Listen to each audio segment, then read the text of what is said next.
What's up, everybody? Welcome to the Shake Up. Hold up, I think I got the wrong mic on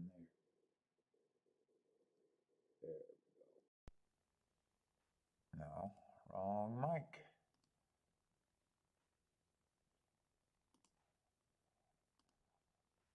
All right, the mic should be right.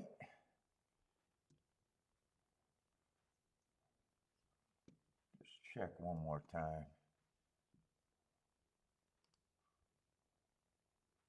Yeah.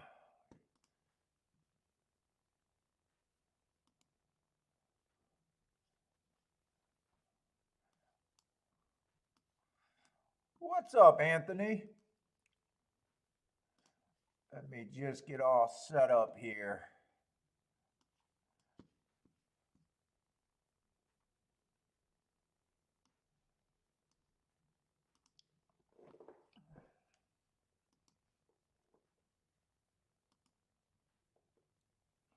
Oh, man, I'm fucking beat. I got a headache that won't go away.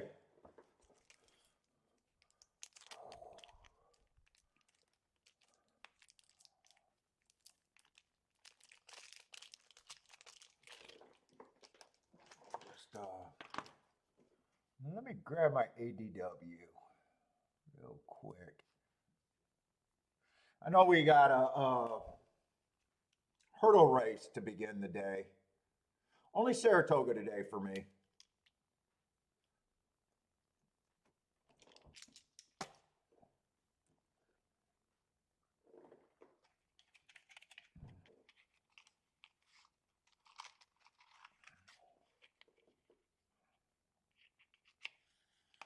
Fuck.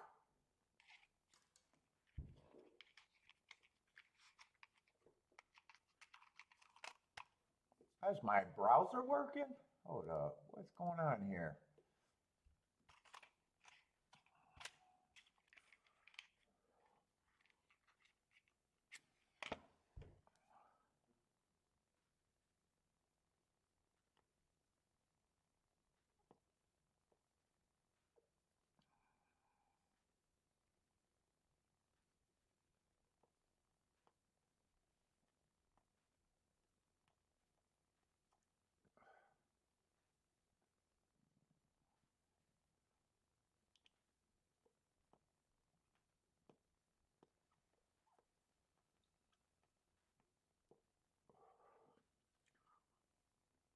What the fuck? Why ain't this thing on a light?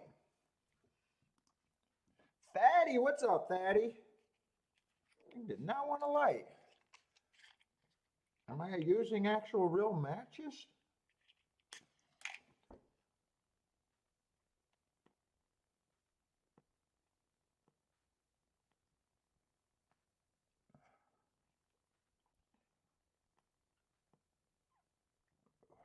There we go.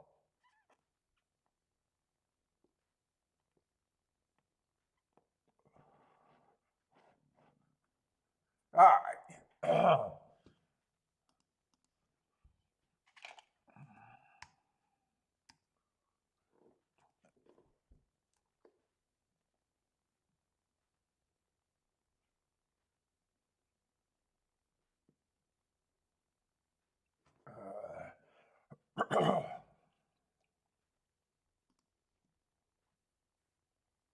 Oh, get out of there.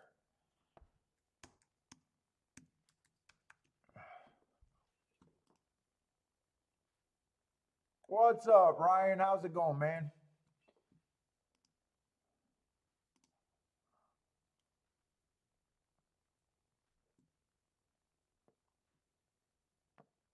Let's see, we got 6 minutes to that first race.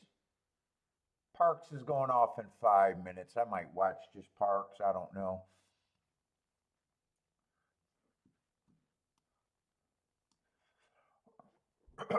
Boy, it looks empty there at Saratoga right now, at least that view. Oh, let me get my betting board right then.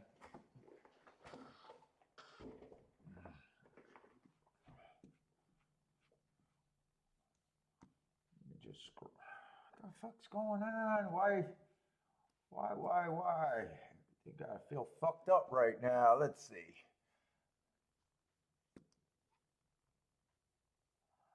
You're doing well, hopefully better than yesterday. Sounds like yesterday wasn't that great.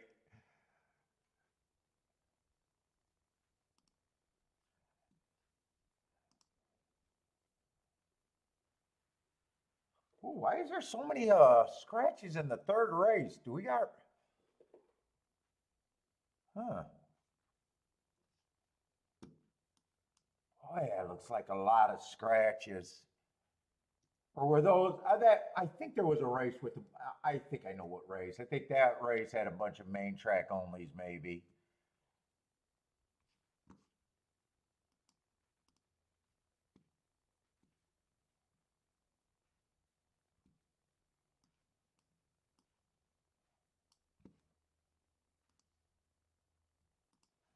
The day is going to be a slow day though with one track.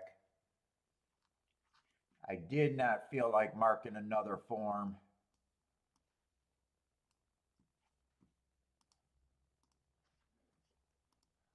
What's up, Lanier? And I don't think I'm going to mark up another form for tomorrow either.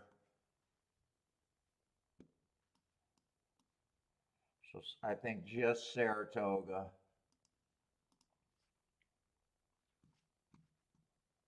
Got off to a really nice start though. Definitely not complaining about a really good start again at Saratoga.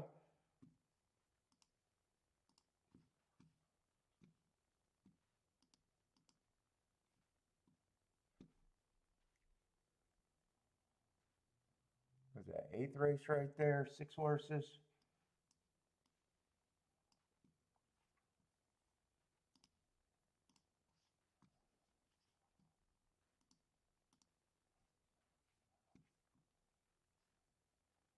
Eight horses there.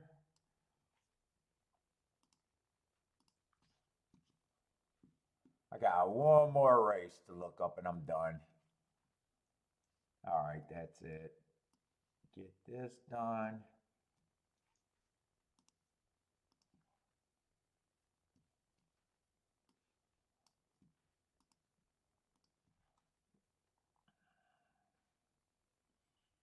And that's the biggest field we got today.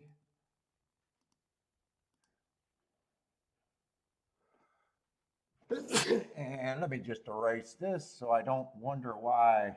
Sometimes I wonder why I didn't do a betting line, but not doing a betting line on a hurdle race. I don't care about a hurdle race.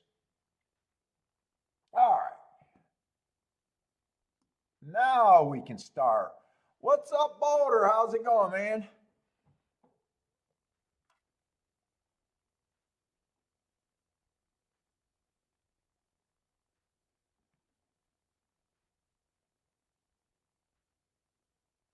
Oh, you got the Magic Toast, the Alec Brady. I still have not heard of the Magic Smoke Cigar. I got another Asylum 13. I had to keep, I took cash today. And I got some cigars coming in the mail. And I didn't want Kiki to know that I could not wait for my mail shipment to come in. So I had to keep it under enough for me to pay in cash. So I had to get the Asylum 13 again. It's like one of the cheaper ones he carries.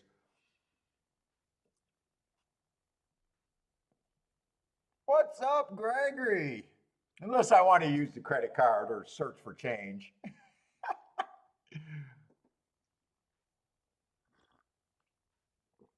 Yeah, fucking I got I don't mind getting off to a nice start there. Not that many opinions. I haven't had that many great opinions there, but the ones that I had were pretty good.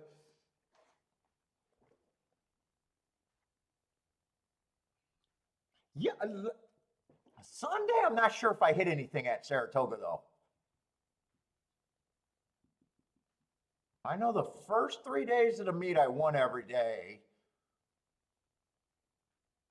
Sunday I won, but I think that was because of Gulfstream, that little $21 and that $20 dead heat exacta. I think Saratoga, I messed up an exacta, but hit a win ticket. I think so. I probably lost at Saratoga.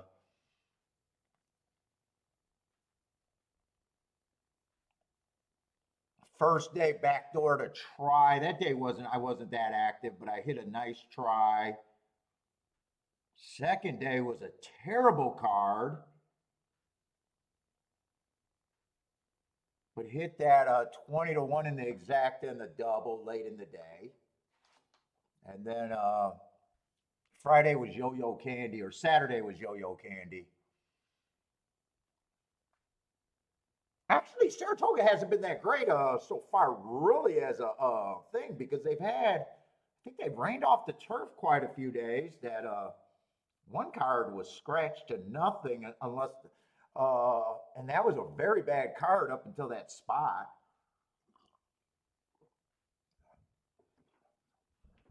What's up, Tom Higgins? Oh, you got the Liga Pavado? Ooh, underground last night. Oh, that's a nice stick. That's my favorite stick right there. That's my celebration cigar. A little too pricey for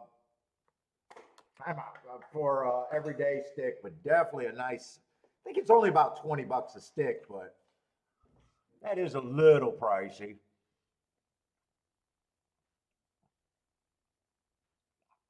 That's my like celebration stick. If I'm going to a wedding, selling a house, maybe if I sell my house, something like that, I'll get a box then.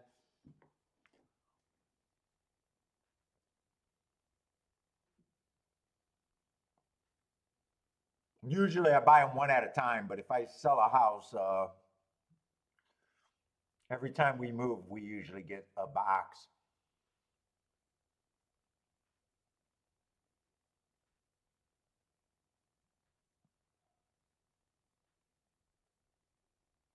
Why don't they start out the starting gate on a jump race? Is it just because horses are used to braking and they might be going too fast and miss time to jump? I don't know. I wonder why. What's up, Charles? How's it going? Oh, Thaddy, you love the silo. It's not a bad stick. I said it's one of the cheaper ones. I didn't mean bad. What's up, Darren? Yeah, and my wife, I was putting it off because I couldn't decide what cigar package to buy because fucking it's like cigar porn. I want them all. So she actually just, hey, Paul, by the way, I ordered a fucking bunch of cigars for coming in the mail. She doesn't want me to keep buying them one stick at a time. It is the most expensive way to buy them. I'm probably paying twice as much than just ordering them. Maybe even a little bit more than twice as much, even. Let's see, they're off with the not trots, the hurdles.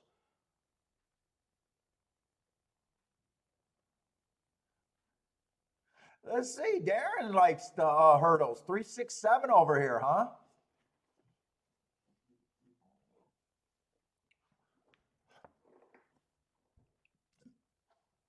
Rockin' Ray, what's up, man? Bluekin, how's it going?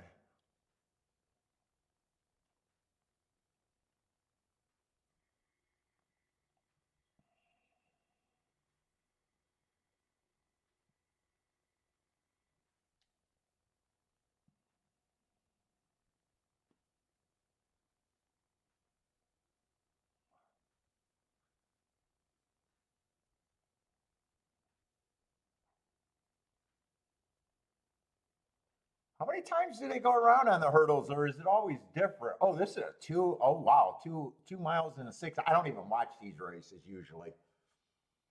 I think last year I just came on a half an hour later than and just missed them, or I didn't pay. I never pay any attention to them.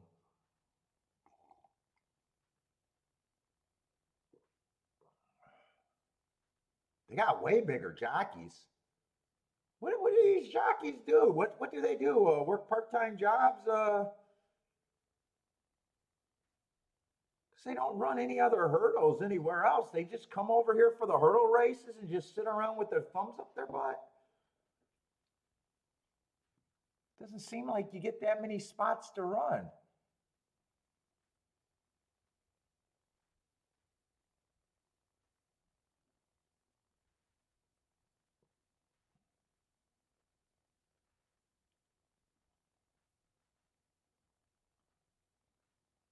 They look too fat to be regular jockeys.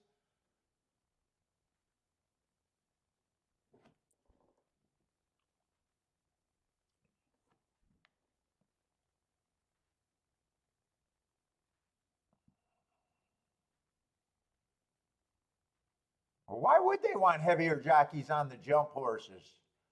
Why wouldn't they want the same skinny fuckers? I have no clue. I got nothing to talk about here. If you could tell, I'm reaching. Looks like the 9 won pretty easily, though.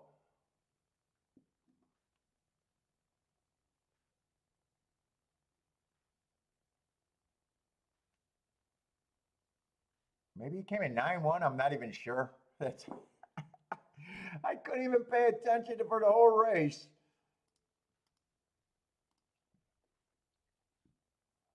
9-6 to 1.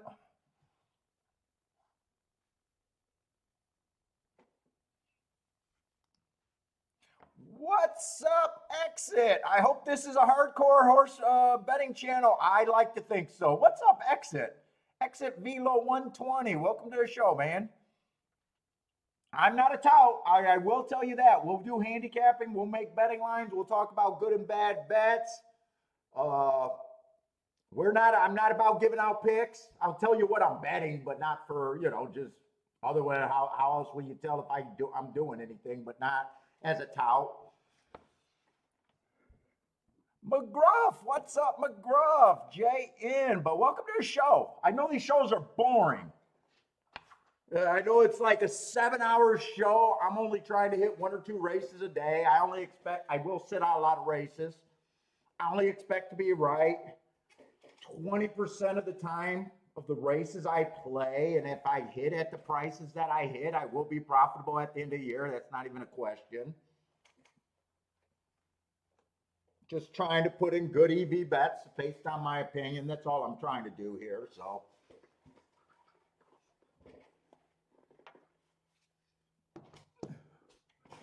Ed, what's up, Ed? Got a really sharp chat room that are doing other tracks. They might have more action. I only got 1 track today. Usually I have 2 tracks.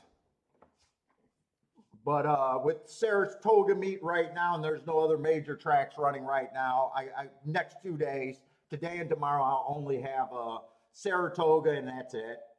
And then Friday, Saturday, and Sunday will be on Saratoga and Gulfstream.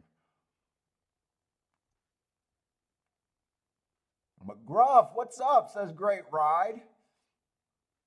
Maybe they side hustle as male dancers. Yeah, what the fuck do they do? There's not much. There's not any other jump racing over here in America. What do they do?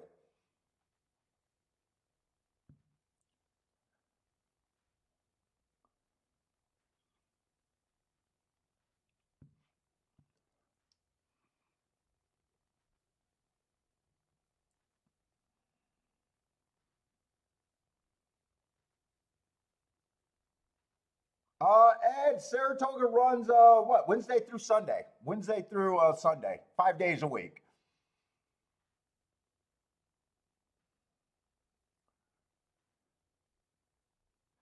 No, JN, I used to print out PPs.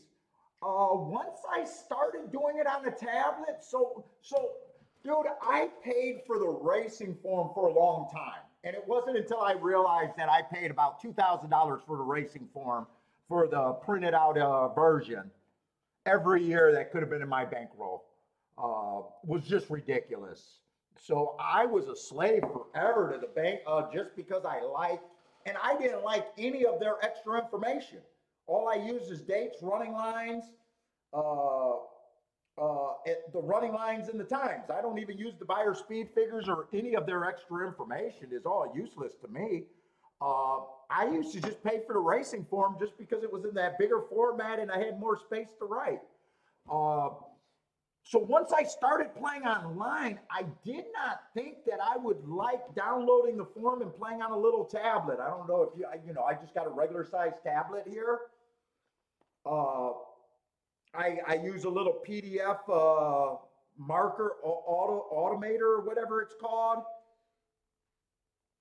I thought at the beginning I had to use a pen, one of those special pens. But when one of those went bad, I realized that I could just write it just as well with my finger. I thought it was going to take, I thought I was going to hate playing on a tablet because if a horse has a lot of running lines, you can only see like 1.5 horses at a time. And I thought that looking at the paper for so long and seeing, all the horses on a page, I thought that'd be hard to get used to. It wasn't. It was super easy to get used to, and I never looked back. So in this day and age, I don't know why anyone would print out forms. I just get myself a tablet or an iPad and just mark on there. It's really easy to get used to. I never looked back.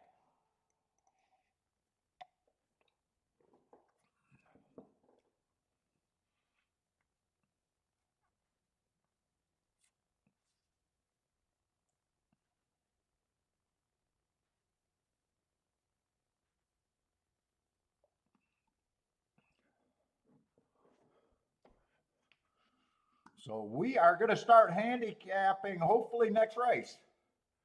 We got a mile 40, but you guys know that 24 minutes is way too much time for me. Let me just get the scratches. If you guys are new to the show, welcome to the show. We've been around for a long time.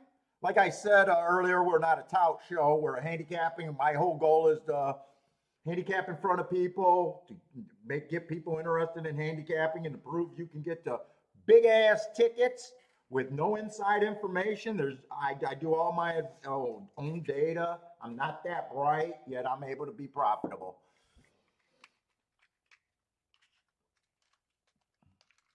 Oh my God, Boulder, you still buy the 12? Dude, just add up how much money you spend in racing for them and decide that could be added to your betting. I was, because I was sometimes they force you to buy 2 forms a day because they'd always sneak an AM or a PM track in the opposite one. Yeah, JN, on your thing. So you download everything as a PDF, right? Let me tell you what program I use. There's Foxit, which is an extra download, but all of these are also, and it's free. I just use Adobe Acrobat. There's all you need, dude. I'm an idiot and it's so simple, and I figured it out. It's really easy. You don't got to worry about losing pins, or when you go to the track, your pin runs out of ink. I take these to the track, and actually when I'm in tournaments, I take one of these to be my racing form, and I try to mark up everything, but I always like to have my extra data. So I'll have another one with just my data in it. So it's almost like it's not quite being able to sit at my computer and having everything at the fingertip, but it's pretty damn close. And I think these go on sale because my wife buys them all the time. I'm still working on the older edition. It got cracks everywhere on it, but they keep making them cheaper. And I'm using this one with a broken screen because I can tell the processing and everything is way better than the new ones. But the new ones are like, I don't know, 130 bucks.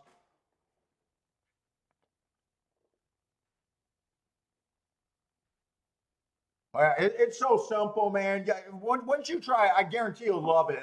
My biggest concern was, do I see enough of the race? And it didn't. I thought that was what was going to take a long time to get used to. I don't even think it took me a day to get used to it.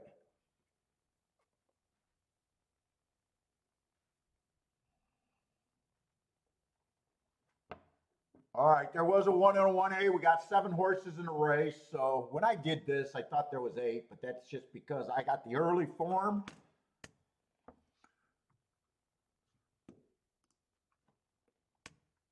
Before they had the numbers on there, I guess. Let's see, but I got to make sure my numbers are right, and then I can get to handicapping.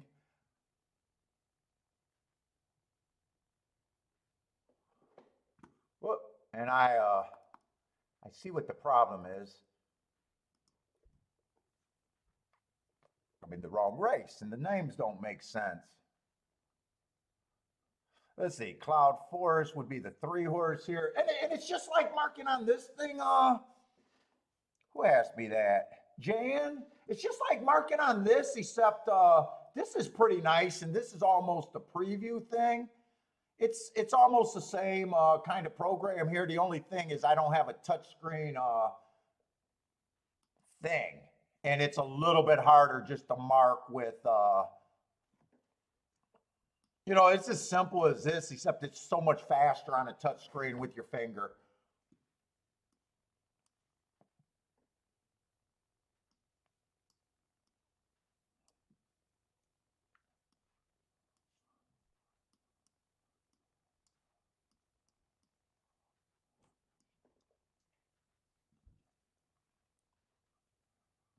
Let's see, this is a guy that's out.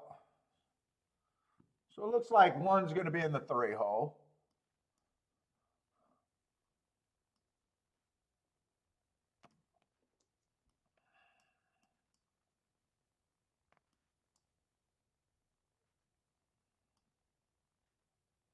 What's up, Lloyd? How's it going, man?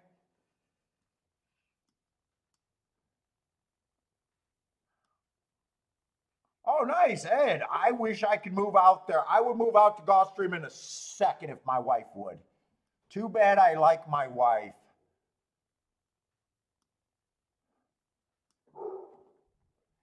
But I would, if she would ever agree to move out to Florida, I would be out there in a second. You're 20 minutes, you're living the dream there, man.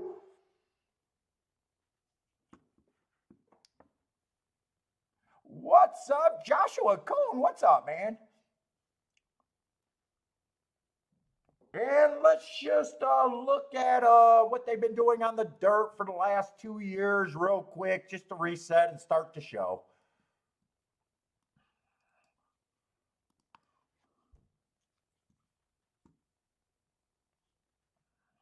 We only got a week of data, but you know, I keep the last previous year's bias reports, and I can check to see if everything's matching up. Right now, we got a dirt mile. So last week, 64% of the winners came from posts 1 through 3. That's very, very, very, very strong if it holds up. 55% want wire to wire. That's extremely strong if it holds up. 27% one from the middle of the track, 4 through 6. That leaves 9% on 7 on out. So right now, you know, but we're going to check to make sure that matches up with last year. I know it's not going to be 64% on the inside. I say 20%, 7% stalked, 1 to 4 lengths off the lead is my definition for stalking. So that makes 5 lengths out or farther my definition for closing, which they did 18%. So I'd be looking at this track like a speed and stalkers if I just had this year towards the inside, if I was just using this right now. But we're going to look up last year's too, because 11 races is not enough to really say if I'm going to really believe that that's the bias. So let's see, what did it do last year? We had 70 races at a mile, or 70 races a mile or longer on the dirt route races.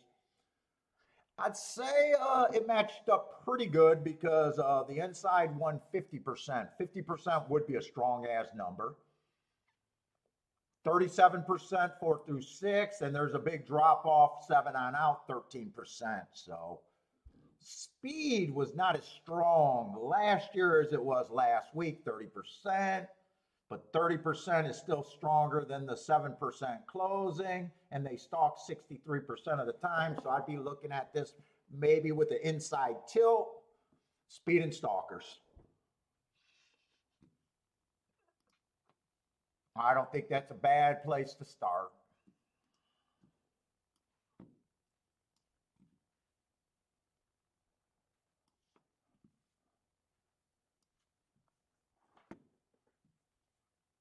And let's see if we got 7 horses in the race.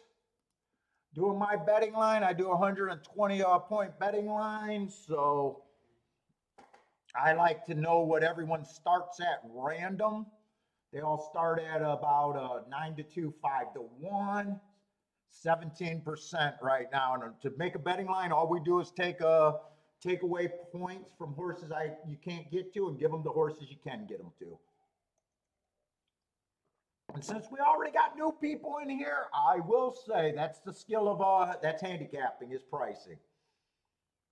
And good handicappers, we're not supposed to agree on value and who we can get to. So, this is my betting line. Good players should be making their own.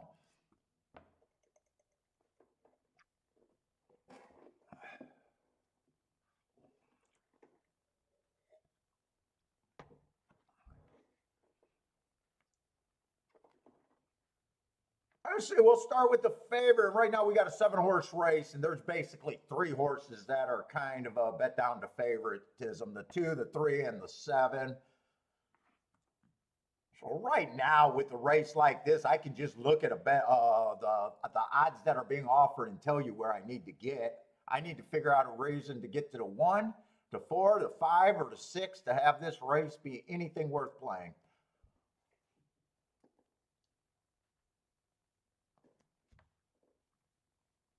Let's start with the 2, the favorite. Let's see, going to be on the inside. Looks like a speeder stalker. My biggest problem with them right off the bat is just the price. Will it be an overlay at 7 to 5? Oh, I got a few rules for the new people when I'm making a betting line. I don't give any horse more than a 50% chance to win.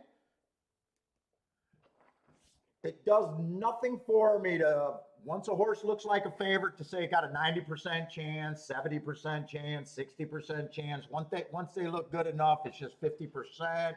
I don't bet at those shitty ranges unless, I got something special I can pair up with them. It keeps me out of trouble too. Low price winners does nothing for me. If I wanted to play small margins, I'd be a sports bettor, not a horse player. And on the other side of that, everyone gets at least 1%. So everyone gets at least 1% chance to win. I don't believe that, give me all your 500 to 1s on up. Put it that way.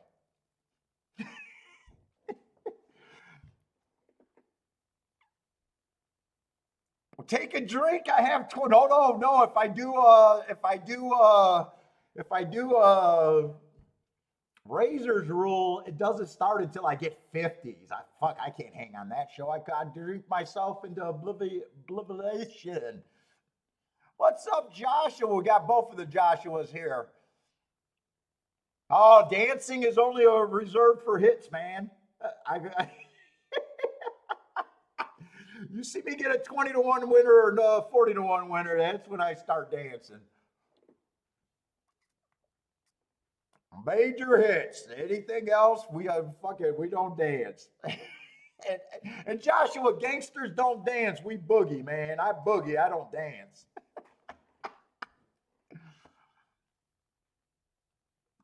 All right, the marks on. Let's see, the 1 horse. 4 races ago, I got that as a stalking day. I could have probably gave him an asterisk there because he's closer to being a closer that day. 4 3/4. That's pretty much. looking like a closer. Let's see, 3 races ago, I got the inside of the track good, had the inside, but it was early pressing day. Again, he was closer to being a closer that day. Came back 2 races ago, 1 tick slower than the fastest winner, match strides with the fastest winner, 1 tick slower than the fastest winner, dueled the whole way around, decent pace, lost by, looks like a K hair. Dropping in class a little bit, everyone can see that. I don't have, this is a horse that I'm not going to have a problem with winning. It's just the price. Is he going to be an overlay at 6-5? Probably not.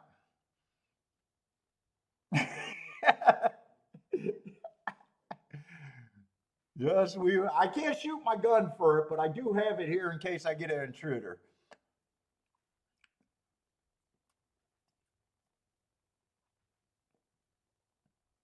Or Bentley pisses me off. Let's say the 3 is 2-1. I don't get excited about 2-1. Very hard to beat the game at that price. 3 races ago, I got an early pressing day. Match strides with the slowest winner for the first 2 calls. Slow at the 6 furlong mark. Still was in position at the top of the stretch. Finished 4x2. No shame in not being good enough, but not really blown away one way or another with that race. 2 races ago, I got a bad rail day. Had the 10 holes, so the bad rail shouldn't have bothered him. Was just average in the pace. Again, fell apart. Not that excited about him there. And then last race, early pressing day, sprint race, slow. I guess if I'm talking about the 2 and the 3, I guess 2 looks more like he should be bet closer to favoritism than the 3. 3 feels a bit over bet to me. Let's see, 1 is going to be in the 3 hole. Right now, those races just scream, I am not a racehorse at this time. I do got an asterisk, a bias excuse for him every race, but you know, they're running style excuses. 3 races ago on the 1, I got an early pressing day. He was not an early presser, that's for sure. 2 races ago, I got inside was good, had the 8 hole, plus it was an early pressing day again. Gets but I still can't reach this horse. There's horses you can reach, you can get to, and there's no shame in not being able to get to someone. He's lightly raised. If he wins, he's just a horse I can't get to.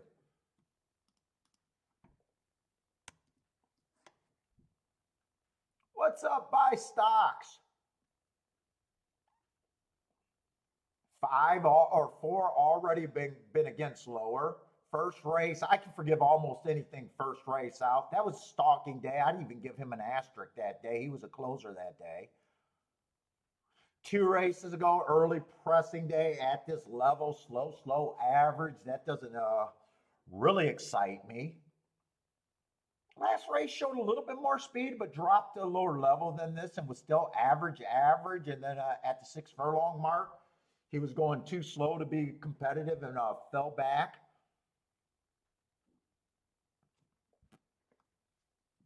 Can't really get to him either. I'm using 5% right now on those horses. What's up, Z? What's up, Mr. Guitar?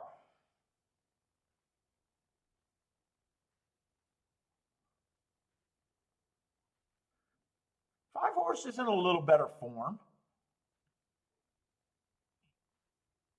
Lots of starts. Already ran 3 races at lower level. Actually ran more than that. Already ran 11 races. Let's see. 4 races ago, it was an early pressing day. Just average before getting tired. 3 races ago was a sprint race, early pressing day. He was more of a closer in a sprint. I gave him an asterisk for that race, an excuse. Last race, nice second at a lower level, but the pace was just average.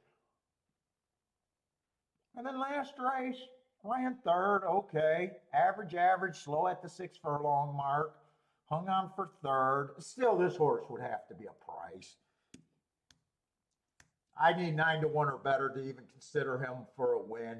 Better than 9-1. I think he is an overlay, but he's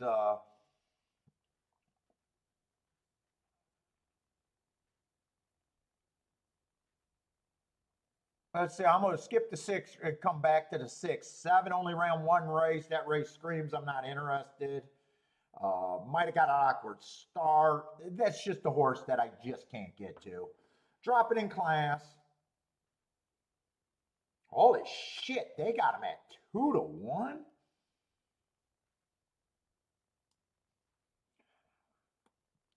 It is a Todd Fletcher. Let's see how bad that start was. I don't think I'm interested in this race, by the way.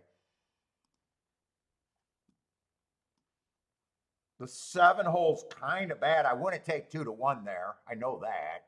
And that running line is so goddamn awful.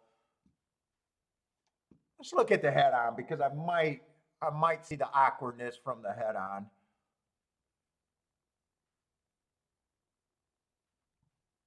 And just make sure that was the 7 hole.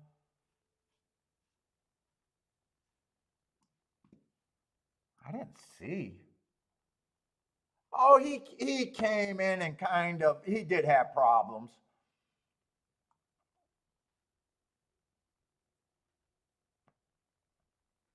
He did get taken out. But there's no way I'm there at that price. There's no way I'm there at that price. He can win, but 2-1 is over bet big time for me. Wait a minute, am I looking at the right race? Yeah, 2-1 Memphis. That's ridiculous. Even if he wins, I have no problem if he wins. I'm just not there.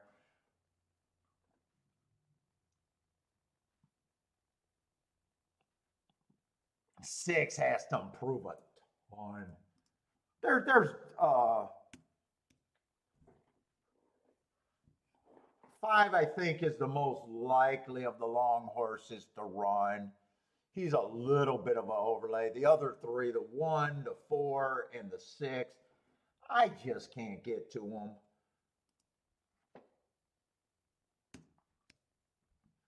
Look, 3 or 7, I have no problem if he wins.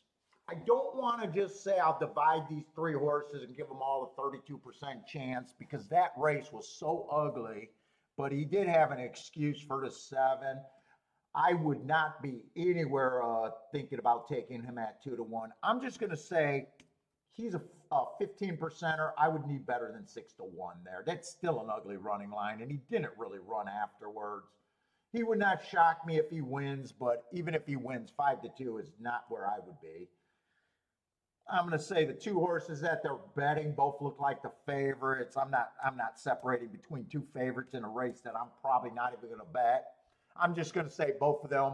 I'd say 3-2 is the right price, but I don't bet that shorter price. This just looks like an easy sit out for me. I was saying Mr. Guitar likes the 8 horse. Wait, what race are you looking at? Oh, race 6, race 6. El Marco Fajito, what's up, man?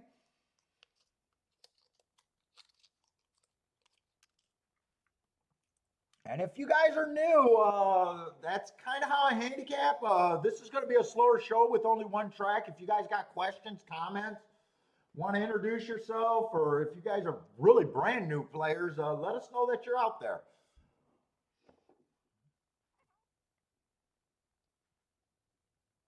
But that's what I do. I bet overlays or overlays based on my opinion. I won't bet my top choices all the time. I'm trying to make good tickets, not necessarily, pick oriented. I do a lot of bias work, track profile work. I do my own notes. I'm not into speed figures. I'm not into workouts. I'm not into trainers. I understand the power mutual game. The more a handicapping factor is used, the less it's worth.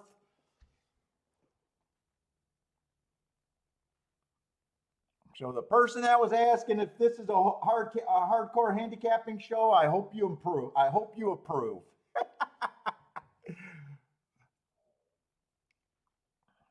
I will sit out races. If there's tickets I don't think I can get to reasonably, or tickets that won't move my bankroll, that aren't worth the risk for me to play. Like even if right now I got the 2 and the 3 at 40%. It looks like a lot of handicappers would say that's where he is. Let's bet those 2. Let's try to get alive in a double, pick 3, pick 5. No, that's not going to be me. I can't. Or let's play them in the exactas. There's no way that exact is worth anything.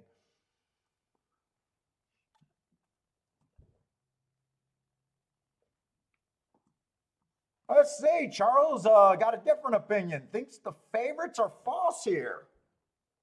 So that Charles, this would be a better betting race than for you. What's up, quotes therapy? Didn't hit a single absolute mush. Now, what was that?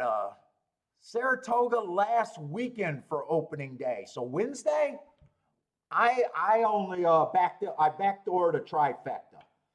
I hit 1 ticket. I think I made 5 plays. Had a decent day off of 1 ticket. I think it paid $100 for 50 cents. I had it 8 times. That was enough to cover my losing bets and be profitable for the day. But didn't hit a ton of races. I did not, it's not about, to me, it's not about hitting a ton of races. It's about getting paid when you're right.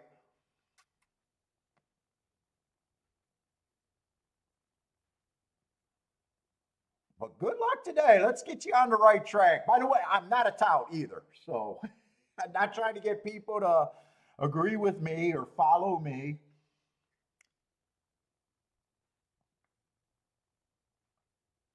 Or I'm not even trying to convince people to like the way I handicap or like the factors that I give more weight to.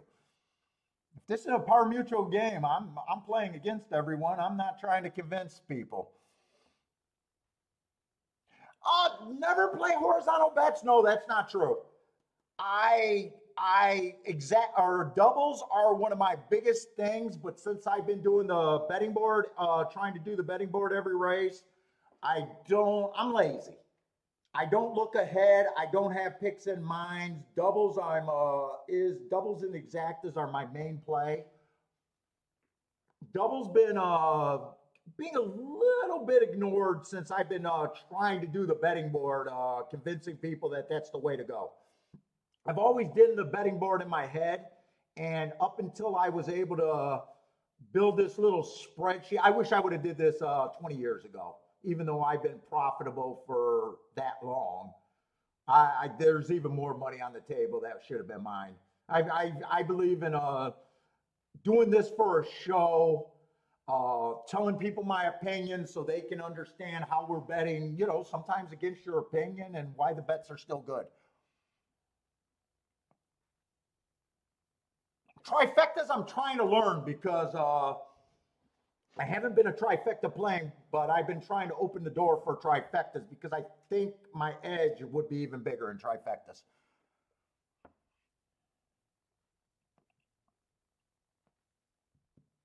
Pick 3s, pick 4s. I used to play pick 4s and pick 3s. They were caveman tickets years ago. They were afterthoughts.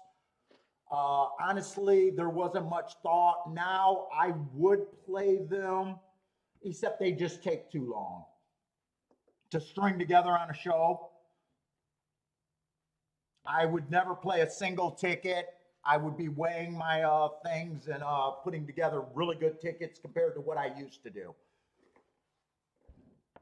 And I am 2 for 2 for pick 6s, so I am a pick 6 master hitting 50%. But to be honest, I hit the first pick 6 that I ever played, and it was, I believe, divine intervention. I hit a $60-some thousand pick 6, first pick 6 that I ever played. I put it together because they made an announcement about a carryover, and I put it together in a window on an $18 ticket. So it was absolutely divine intervention. And so I am not a pick six player, but it is true that I'm 50% on my pick six plays.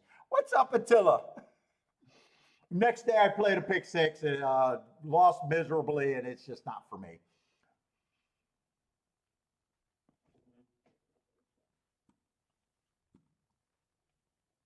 Something just moved me at the track that day. I believe it was just that. No matter what I was going to wrote down would have hit.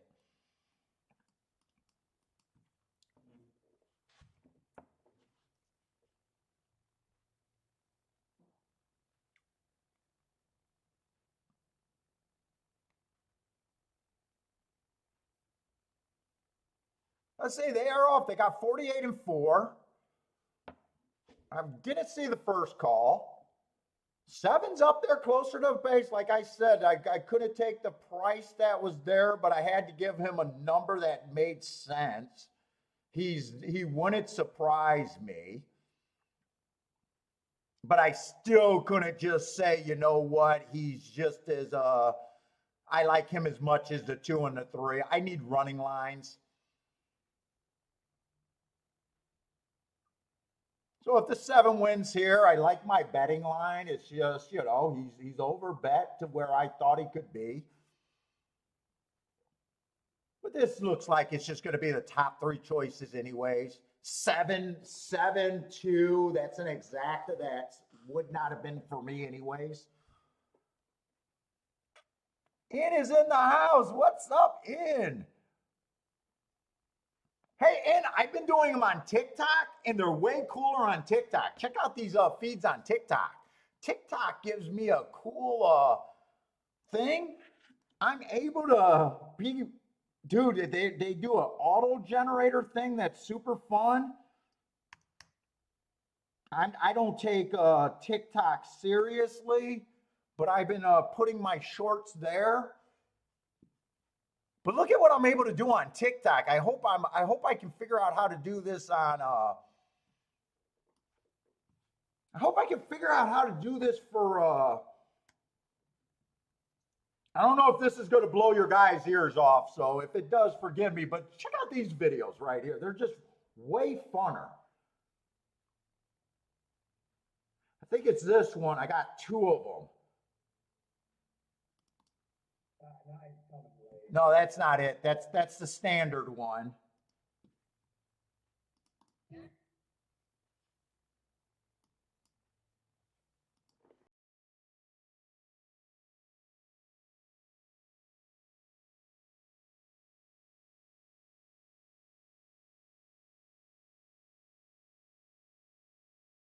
Take the same video and have it generate a little bit different and make it, you know, I've been getting decent amount of hits. And then I like this one too.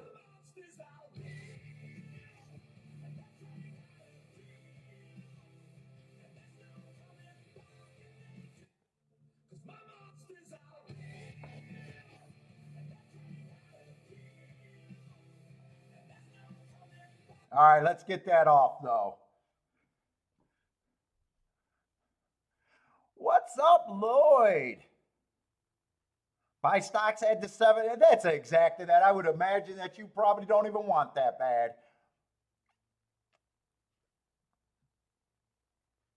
Charles like the 7. Pie Man. What's up, Pie Man? How's it going, man? Charles used the 7 in the doubles. Attila boomed with the 7. Charles boomed.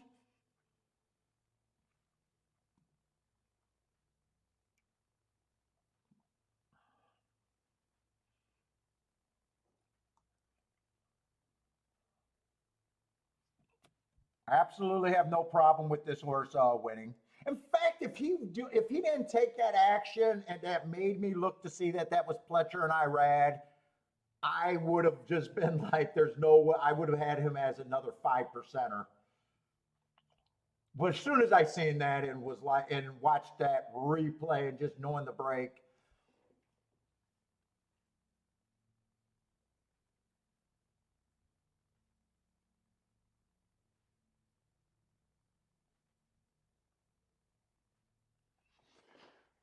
hey, let's see, what is that saying? because now is a good time to we can get in handicapping discussions. I've been trying every kind of bet, and I have a kind of settled with the horizontals on mandatory payout days. So it sounds like you're looking at pick fives and pick sixes. Now, if you're playing the jackpot wagers on mandatory, you have no shot in hell because every data from the computer teams, they're just fucking printing money on you. Uh, I won't say it sounds wrong because when there's free money in the pool, if you're right, it's just you're at a huge disadvantage on those bets. Now, if you're right, then you're right. The computer teams even have a bigger advantage on carryover day. But you know, if you're right, you're right. But really, my theory is, and what done me well, even though I'm not the best win pick, I don't know how long you've been playing Ed, but right, the easiest pool to play is the win bets. You give horses chances, you bet by price, you know, overlays, and you'll be able to tell really quickly if you have a good opinion or not. In a month or two, very fairly quickly, right? But win bets are the easiest types of bets because you give horses chances and you bet them when you're getting overpaid. You shouldn't be betting them when they're underpaid because you're saying, it does you no good saying, hey, I think this horse has a 20% chance, 4-1 is fair value, but I'm going to bet him at 2-1 because I'm desperate for a bet. Even when the horse wins, you made a terrible bet based on your opinion. It's very easy to tell your opinion with what you should be doing in a wager, and be able to structure, is it a bigger bet that I'm betting? If you think a horse has 20% chance to win and you're getting 10-1, you should be betting more because he's being offered way more than you expect. You can even bet more there. It's very easy where if he was only 5-1, you would know, hey, I'm only a 1-point overlay. It's not worth as big of a bet as he is at 10-1, for instance.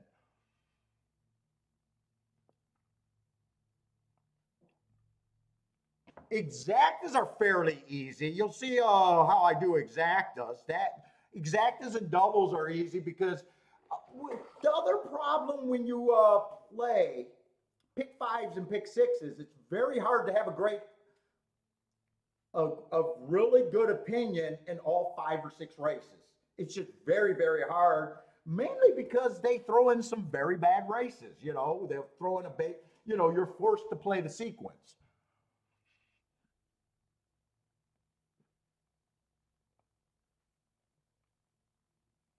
But to me, depending on how long you've been playing, to me, if you can't master win betting and you can't master exactas or trifectas, even though I'm not I barely play trifectas because it's a lot easier to have a great opinion in a single race or doubles. It's good. You can find sequences where you could have a great opinion in 2 races, but if you can't master those, you probably have no shot mastering 5 or 6. So many people just try to find 2 reasonable horses and just spread, and hopefully they have their day. I don't think that's a great way to play those tickets.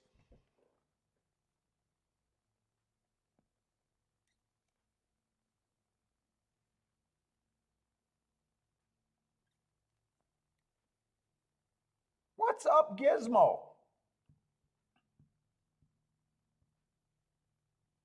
You'll also, playing the more difficult wagers like a pick 5, pick 6, then you got to have a bankroll that can justify it. I mean, it just makes sense if on my success rate hitting 5 in a row is going to be worse than me hitting doubles. It just makes sense.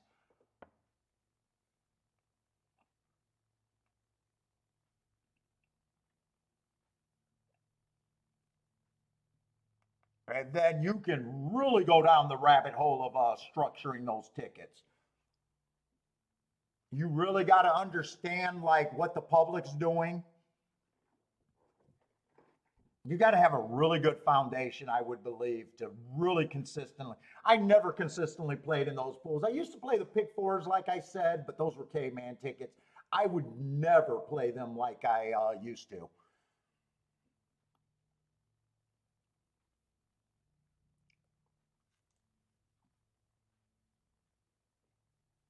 Let's see. Quote got a question. What do you look for in favorable horses with the PPs? I've always tried to gauge the well. That yeah, that this is all my work is. So basically, I build a winning profile every day. These are my notes that are in red, but all my work is here. Date, times, running lines. I think it's very important to understand what kind of running style. The first thing other than understanding how to bet and what's good in a wager and what's bad in a wager is the first thing that I think people should learn. Before I used to say it was trying to predict the running style and the makeup of the race first. But I've kind of changed that opinion the more that I've been talking about it to other people or talking about it on the show.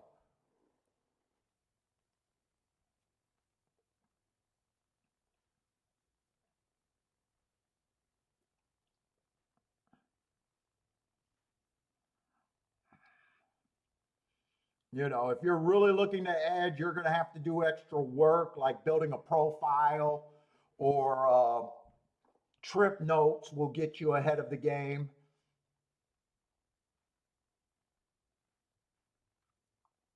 Excuses are what the game's made up of. And it's just pricing. Like I could price speed figures, but it doesn't get me outside of the box enough to do that. What's up, Jared? Jared says the inside's playing okay at Saratoga. All right, we got turf sprints, so we got to bring out the new what they did last year on the turf sprints. Turf is what made me win last meet.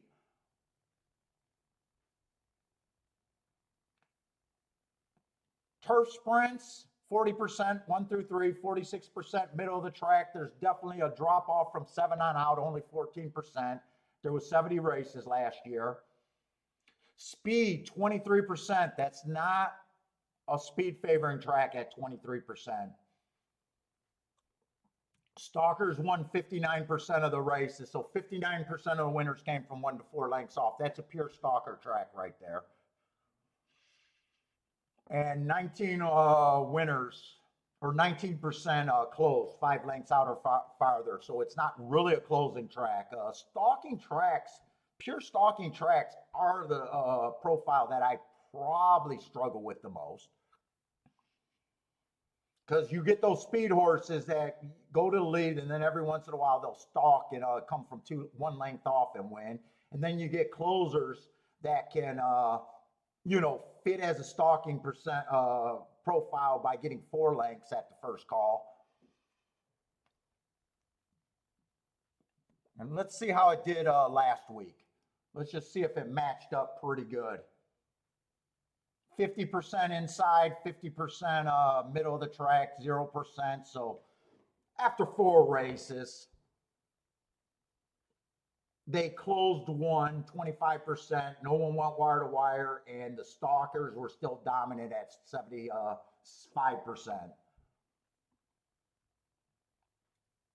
So that kind of matched up, but it was only 4 races.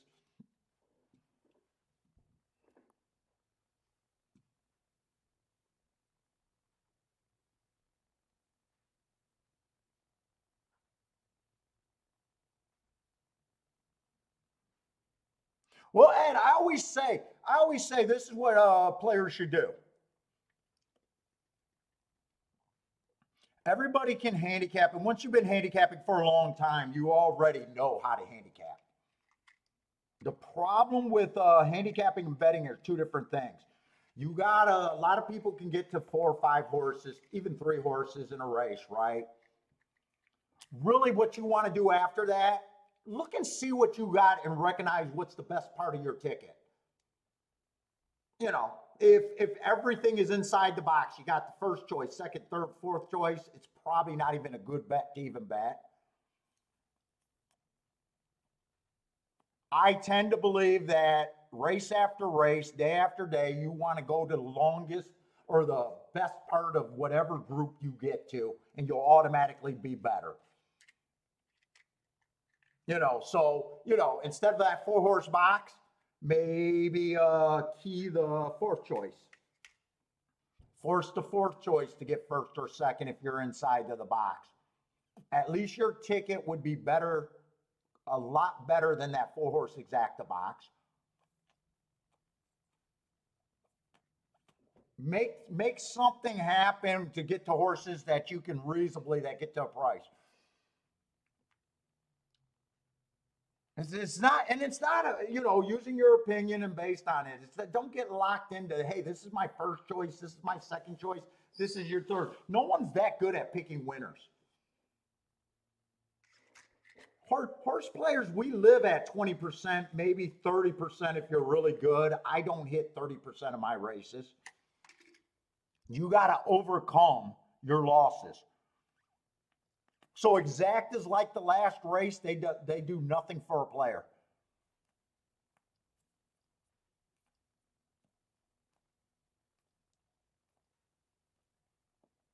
Where you can find, when you do a betting line, you'll be shocked how many horses that you gave a 15% chance that win fairly reasonable.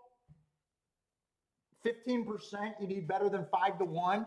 You'll be shocked how many of those 15%ers you give out 15% to are even higher than 10-1 and higher.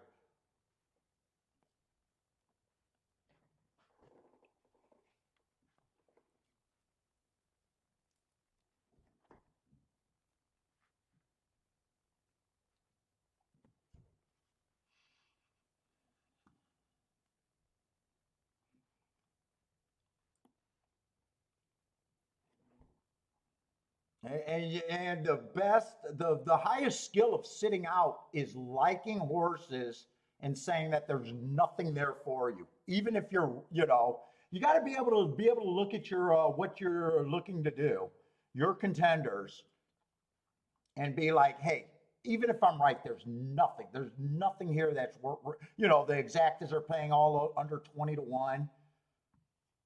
Even if you're right, there's nothing there. That's the highest level of being able to sit out a race. And being able to watch it win and just be like, hey, even if I'm right, it doesn't move me enough. I make enough money to bet another race. Who cares about betting another race? This is about being profitable at the end. As soon as you start thinking of things like that, I guarantee you'll get better.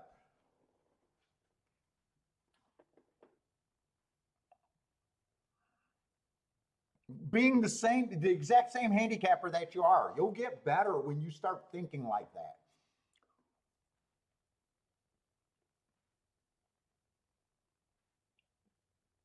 Everyone comes up with winners, but most people can't maximize anything. All right, we got the one as the favorite, and then there's a pay raise to everyone else.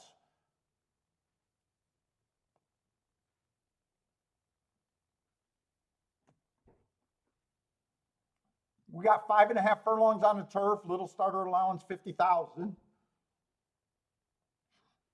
Probably looking for stalkers right now. Let's see, 2 races ago, speed favoring day. He was on the lead, dueling. Well, let me get this. Nope, let me not get that. I got him as average on the pace with the speed favoring track. Comes back, gets a bad rail day, had the 7 holes, shouldn't have been bothered by the bad rail. Average 1 tick slower than the fastest winner on the pace, average. Yeah, I got no problem with him other than 7-5 is probably not where I want to be in a race. And honestly, I don't see that many prices where 7-5, even if that's the horse. The highest exacta I can get is 16-1 or 15-1. So if one is my horse, there's very little I can do with them in the exactas or a win ticket.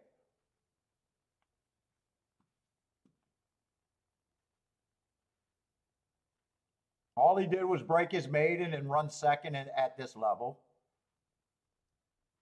Let's see, 2-horse. 4 races ago, average, slow, slow, still managed to get a third on that pace. That would have been the slowest pace of the day. Managed to get second, actually. Comes back, slowest winner of the day. Last race at 7.5, but I consider that a route race. I don't like route to sprint. He went too fast to win. A sprinter should be able to go fast in a 7.5 furlong race. And then last race, I got a nice note, bad rail day, early pressing day. I gave him an excuse there.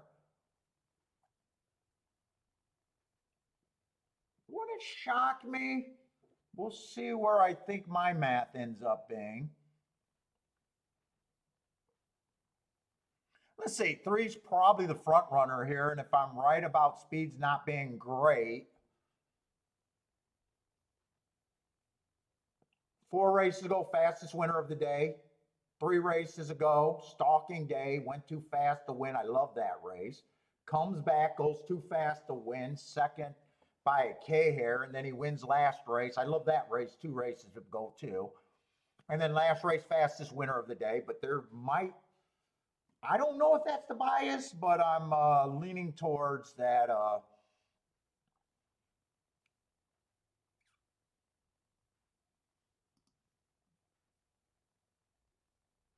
What's up, Mike? How's it going, man? Let's say 4 got a decent running style if stalkers are winning. He was the slowest winner of the day, though. And it was a bad rail day if the notes are right. So he would have been on the good part of the track.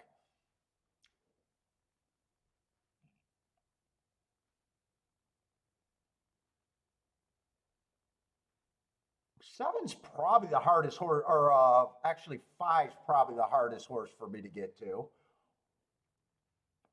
Feels like another speed horse.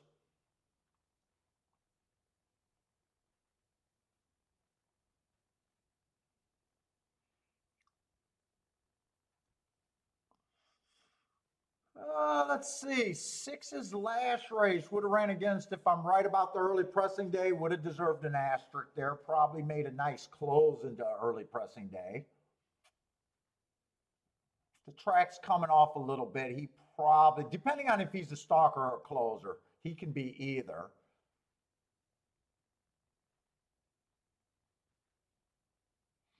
I probably agree one should be the favorite after going through the entire race.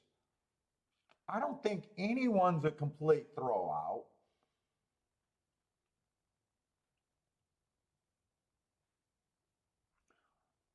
I don't think one's a coin flip, but I think he's pretty close.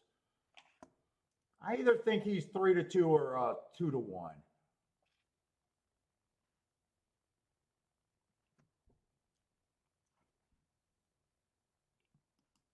Let me see if I can work it out with him being at 3-2.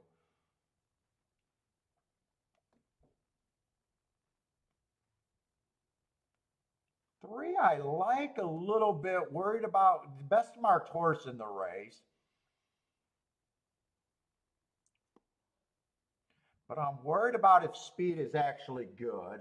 I probably think he's priced right at about 5-1.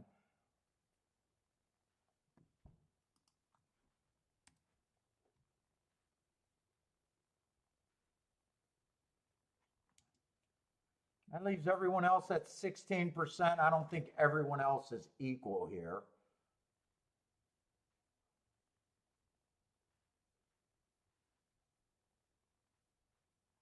I said 5 was the hardest one for me to get. I don't think I'm at 8-1. I think I'm more like he needs to be better than 9-1.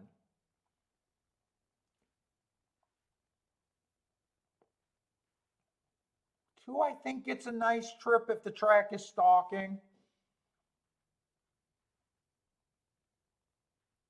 4 probably does, and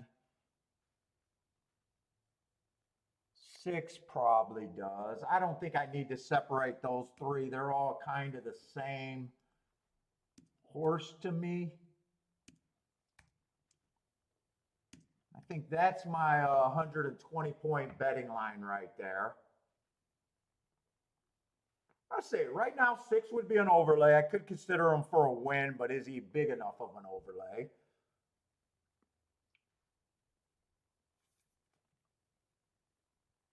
Four, I think, is a little bit overbet. I need 5 to 1 at least to bet him to win. 3, I think, is priced right. 1, I still gave the best chance to win. And 2's a little overbet. 1, I already said I'm not interested in doing anything with the 1 winning. 1, 3 would be the only combination, and that's borderline with the 1 on top, 15 to 1.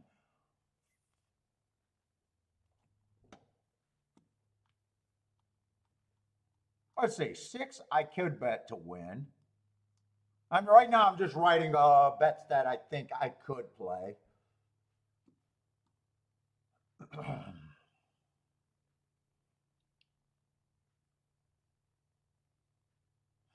6-1 I could play straight but not turn that around. 48 to 1, that's paying. Oh no, 14 to 1. I read that completely wrong. No, I would not play a 6-1. So if I play exact as I'm trying to beat the 1. First and second. 6-3 would be interesting. 6-2 would be interesting.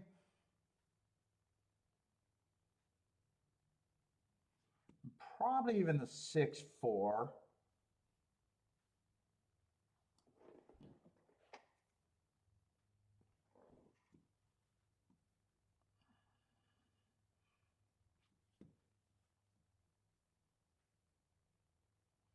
And I can even think about a 2, 3, 4 in a box, but I'd probably weigh those.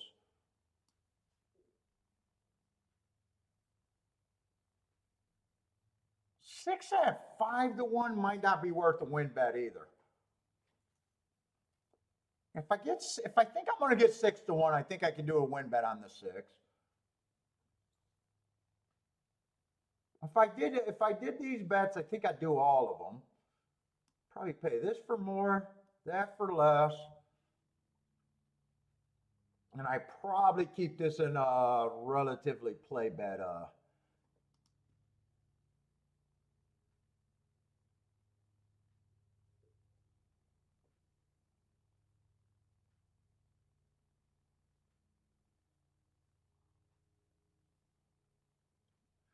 Probably in my play bet structure here. 1 wins, I'd be willing to lose. And if 1 gets second, I would be willing to lose exacta 2.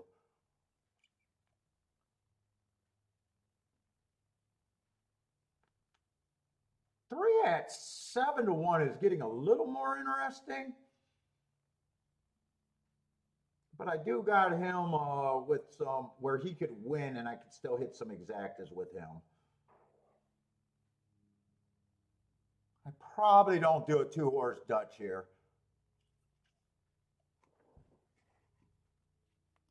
I think I am going to bet this race a little bit. I'm going to hold off on the win ticket though.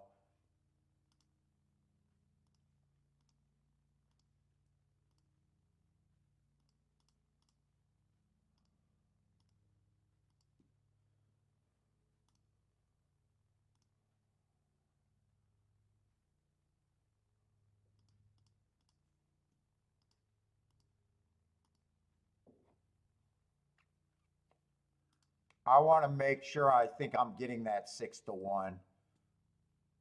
I'll have it set up where all I got to do is click it though.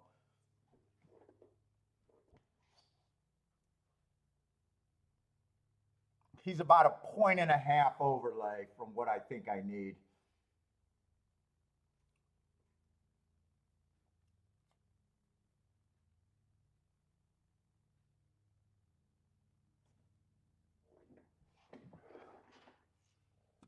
me just make sure I don't want a 6-5.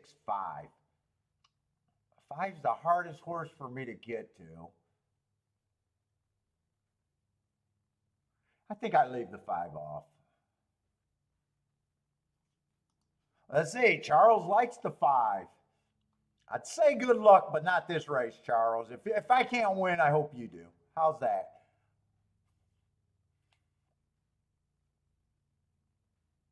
Jared likes the 3, 4, 5, 6. Trying exacta. I think I'll be able to put this win ticket in. I'm just holding off.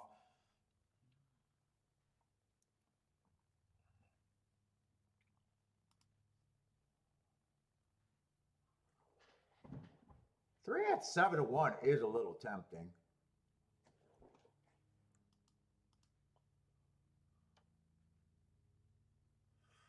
Three one is paying 20-1. If I think instead of a win bet, I might just say play a straight 3-1. That way, if the 3-1 comes in, that's 20-1. I'll have the exacta with all the other horses I want instead of a win bet. Let's say I'll put that win bet on the 6, but I think I'll play a 3-1 exacta. Or wait a minute, at 8-1, maybe I just bet him to win too, also.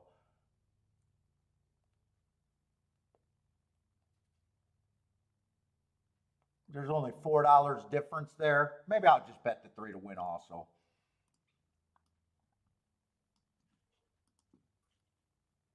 Eight to 1, I think even though I think he's going to be hurt trying to go wire to wire, I still think he has a decent chance to win and is a decent overlay.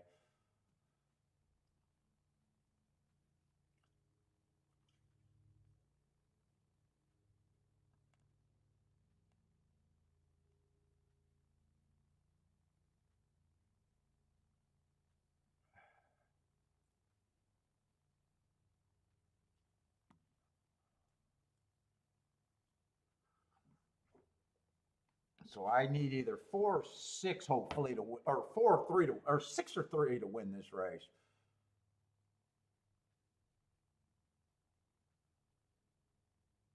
Five, I thought would be going to lead, but I thought 5 would get hurt on the front end. 6 is probably a little far back for me right now to feel comfortable.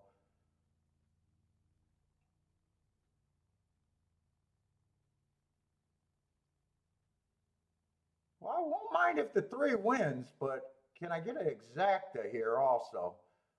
1's getting a really nice trip, though. 6 just feels too far back for me right now. Who's that coming up the inside? Is that the 6? Come on, 6. Finish. 6 is not going to finish this move for second at least. Nah, 6 looks dead tired. They're going to come off the pace. I'll end up with an exacta here, though, right? 4-2.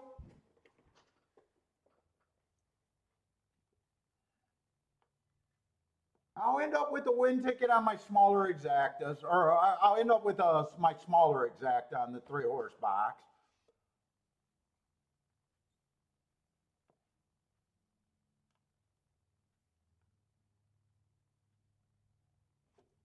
I didn't check the payouts other than if the 1 got there.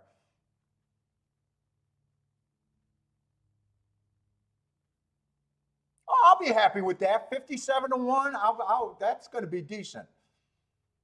57-1.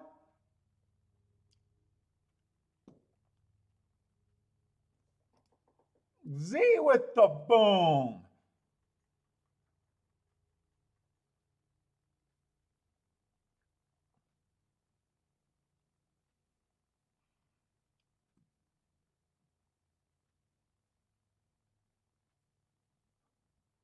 I'm going to end up with a boom. That paid more than I thought it was going to pay. 2 went up to 7-1.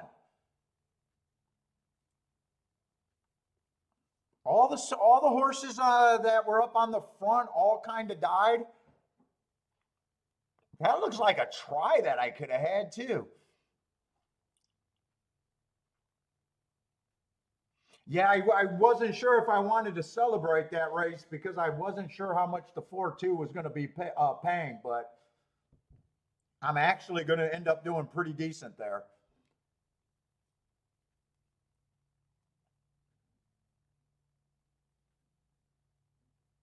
Buy stocks, played that better than I did. 2-4, only used the 2-4. Nice. I wish I would have worked out the trifectas there.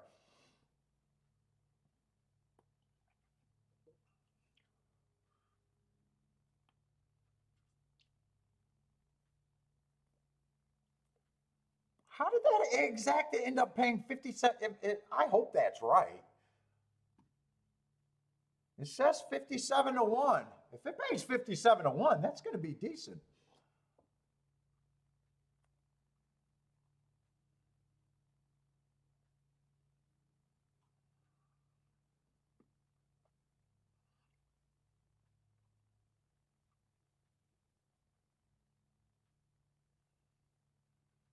Z says 4 was the best bred filly in the world field.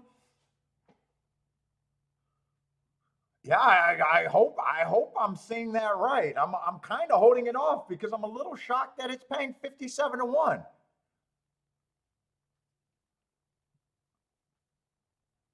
I thought it'd be about 30 to 1.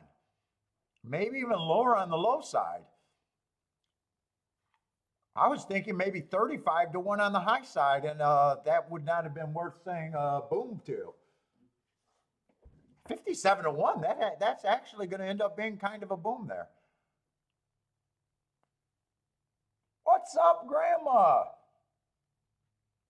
You bald, beautiful motherfucker. What's up, Grandma? How you doing today?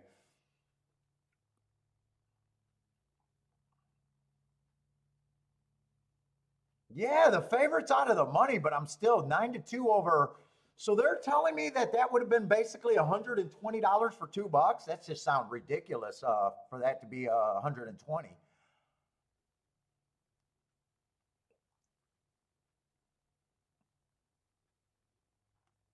Make it official and give me a 57 to 1, and I'll be a happy boy right now.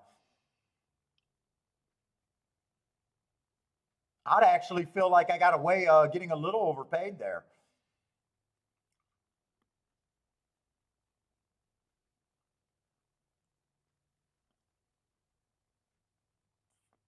Good luck to you, like always, Grandma.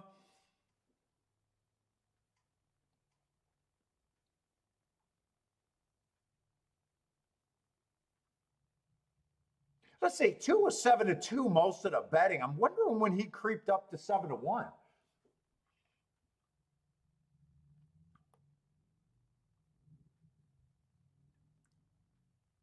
How does this? How in what world was this exactly going to pay 115 for 2?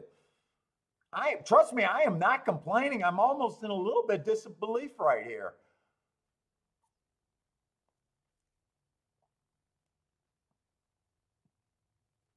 I should have looked at the probables. I might have been a little bit more aggressive. Yeah, 57 to 1. All right. Oh, the trifecta was nice. $110 for 50 cents.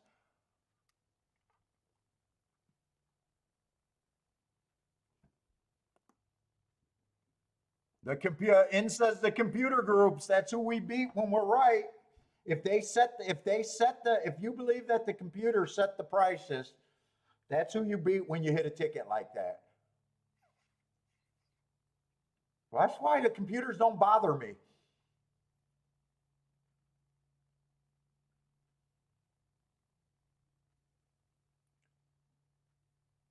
All right, 1 for 1. Not bad starting out today.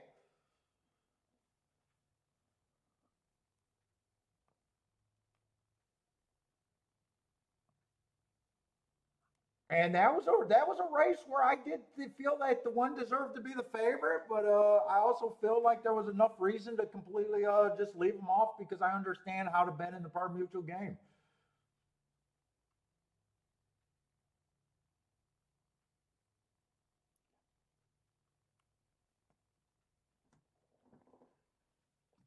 Thank you, Jared.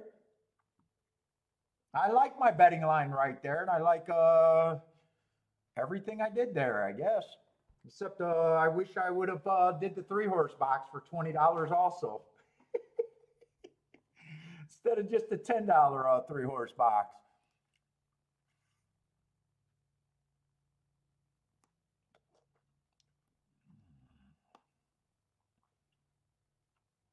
All right, Saratoga. You can't complain about Saratoga. And we got a cheap little $10,000 race. I'm just see a lot of scratches. I'm just hoping that there's enough horses in the race to be able to play. If I got an opinion. Well, wait a minute. There's not that many scratches because one of them was a 1A and one of them was a 2B. So it still looks like we got 6 horses in the field.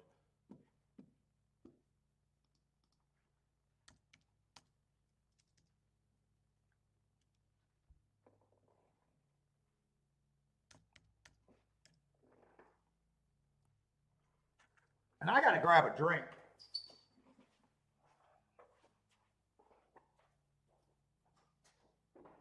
Billy, you want some snacks?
Oh, man.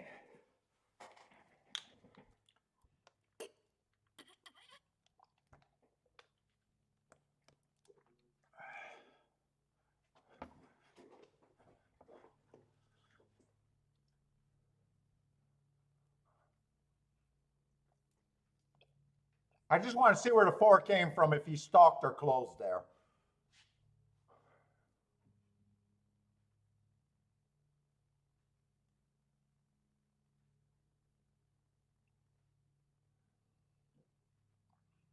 I don't think anyone was far enough back to be called a closer. Let's see, he's in the red hat. It's kind of hard on the head-on view to tell how many lengths he's back right now. You know what? He must have closed, actually. I'm going to have him down as a closer up until I can see the what the chart caller might have said.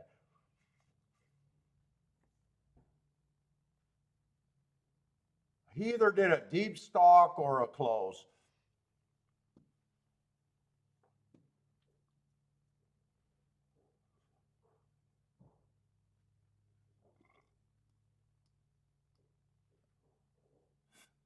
Oh, that was a Turfway Park horse?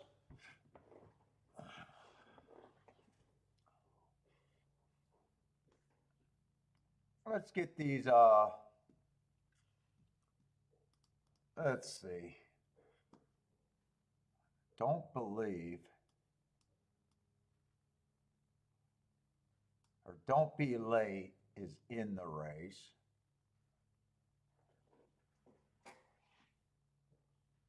So this horse is out. Bourbon's Hope looks like he's out. This is going to be the favorite, the 4 horse.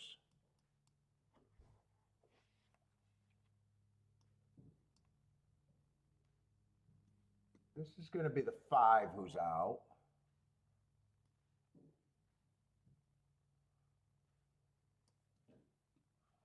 This horse is out. God, it feels like so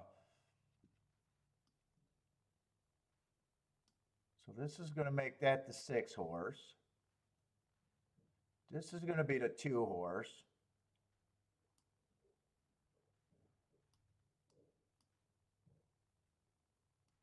This is going to be the 7. So, oh, we still got 2 horses. Who is Super Catch is the 8.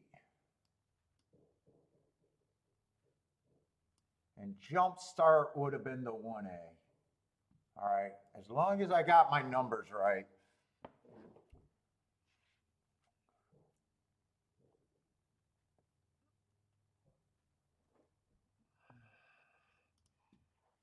What's up, Ryan? How's it going, man?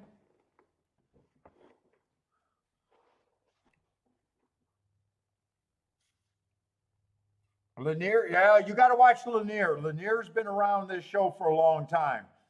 He's really good at narrowing down contenders. Really, really good.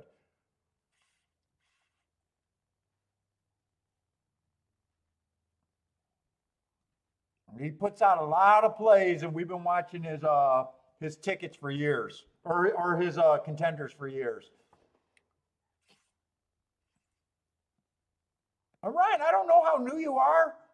Grandma does something with Lanier's, and you can get his picks sometimes early through Grandma or something.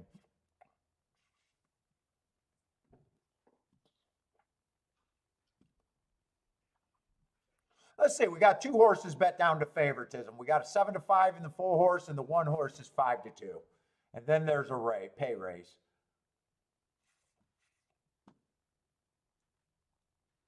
Let's see, so I just got to keep making sure I'm saying the right number. Let's see, and we probably want to see what they're doing on the... Well, did we already look? What was the first race? Was that a mile on the dirt? Second race was a mile on the dirt. That's right. First race is not the first race. Second race to me is the first race.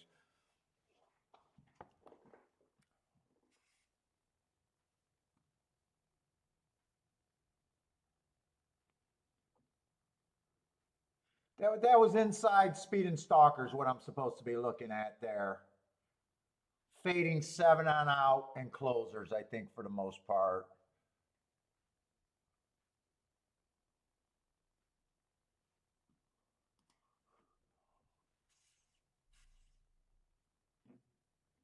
Grandma says he does have the site if anyone wants the link. Is that at Grandma Horse Racing, Grandma?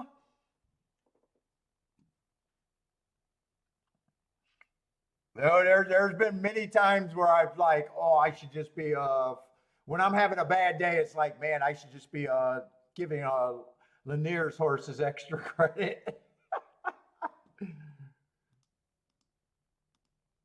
Uh-oh.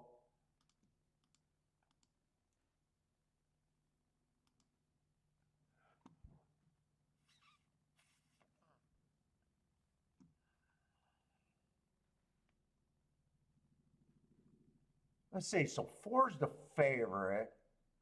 I'm in the wrong race. How did they win that second race?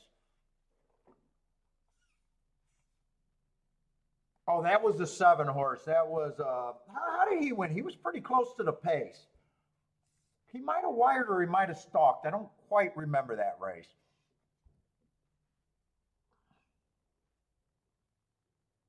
But I definitely don't think he closed. He did win from the outside. That was a Fletcher horse, so not a real big surprise. 7-2, decent price on him. I just had him at 15%. That's right.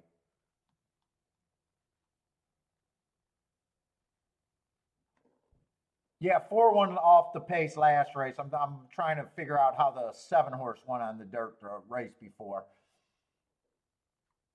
Let's see. This is confusing me. Just trying to figure out where the numbers are. So the 4 is going to be in the 2 hole. He feels like a stalker. Every once in a while, he's a closer.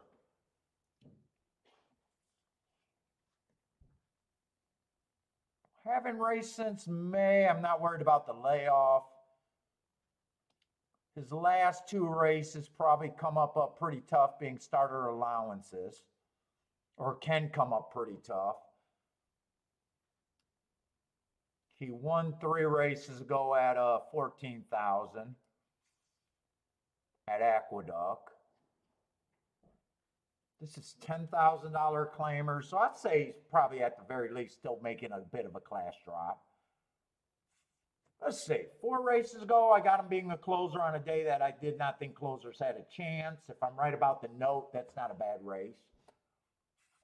He comes back, wins on an early pressing day at 14,000. Kind of match strides with the slowest winner average that kind of day. 2 races ago at optional claiming 50,000, or no, not starter allowance 50,000. That's probably a tougher field, 1 race sample. And same with last race. Last race, he was average, and probably a tougher field.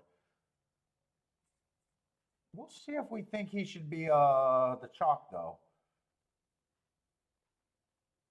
Probably fits as a stalker, but if he's farther back, that might be his losing condition. Let's see, the 1 inside is going to be the other co-favorite.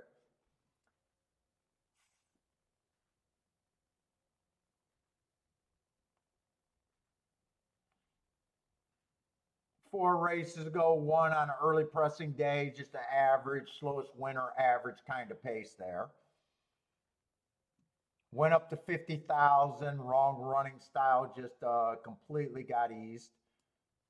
But he came back and won 3 out of his last 4, so definitely not in form, or definitely in good form. Last race, stalking day, fastest winner of the day. Can't say that's a bad race. Both the 2 favorites are going to be next to each other in the 1 and 2 hole.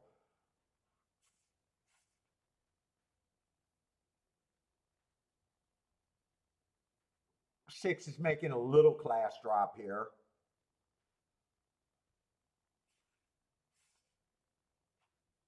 If he's double lengths back, probably can't win the race. Been running 4 races ago, ran against the inside speed bias. 3 races ago was too slow to be competitive. 2 races ago, stalking day, nice close into a stalking day, but gets an asterisk there. And then last race, another stalking day, chased the slowest pace of the day. Probably was a pace that you couldn't make up ground. I don't think that's as ugly as it looks. Wouldn't surprise me, but feels like he should be more of a price than the 2 favorites.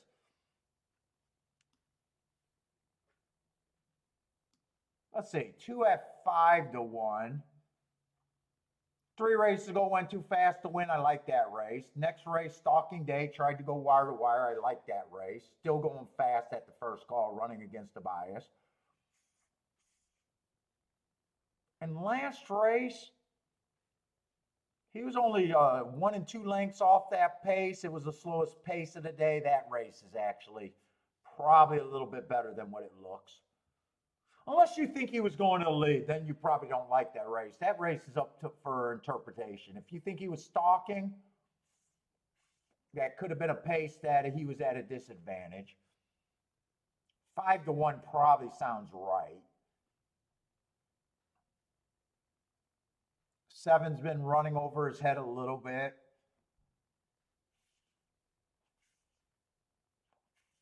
Stalker, maybe. Stalker at best, more than likely to be a closer here.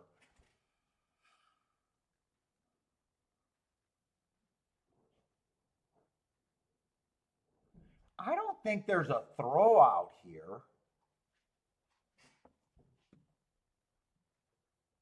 I I got 6 horses. They're all going to start at 20%.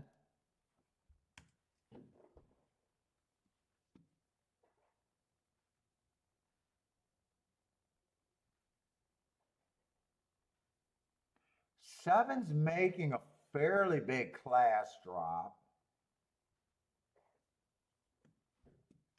I think seven's probably priced right.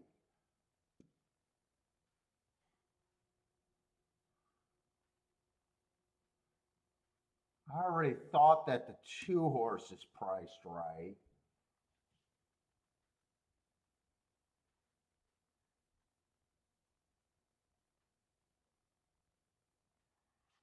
Full horse, if he stalks, I have no problem with him being a chalk after those 2 starter allowance 50,000.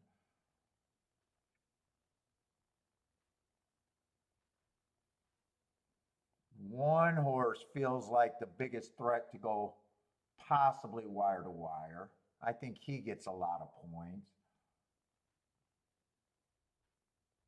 Two's the other threat to go wire to wire, I think.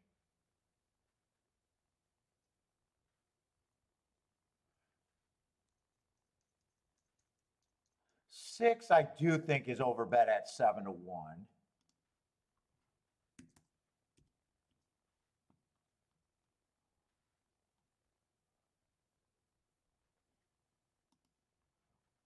Let me see where I think the 8 should be.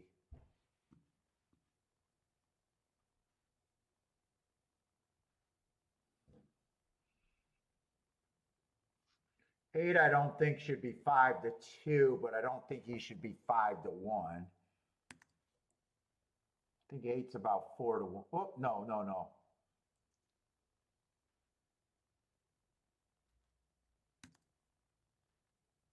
Eight, I think, is about 4-1. And I think the 2 favorites, I think both of them should be fairly tough. I don't need to separate those 2. I think this is my betting board, the way I see the race. That makes 4 a little over bet for a win ticket. That makes 1 over bet for a win ticket. Well, actually, 1's an overlay technically right now, but I would not trust him to be an overlay once the gate opens up. 1 and 4 I could not pair together.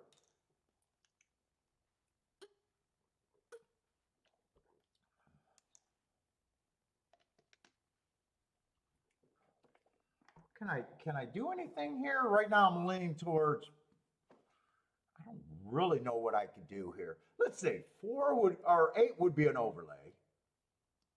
8 I could consider for the win. 8 I could also key off of.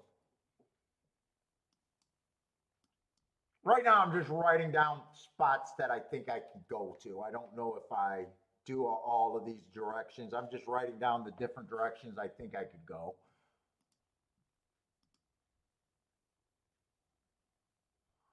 Let's see, if 1 wins, 1-2 I try to beat, or wait, 1-4 I definitely try to beat. 1-2 I actually try to beat too, 16-1.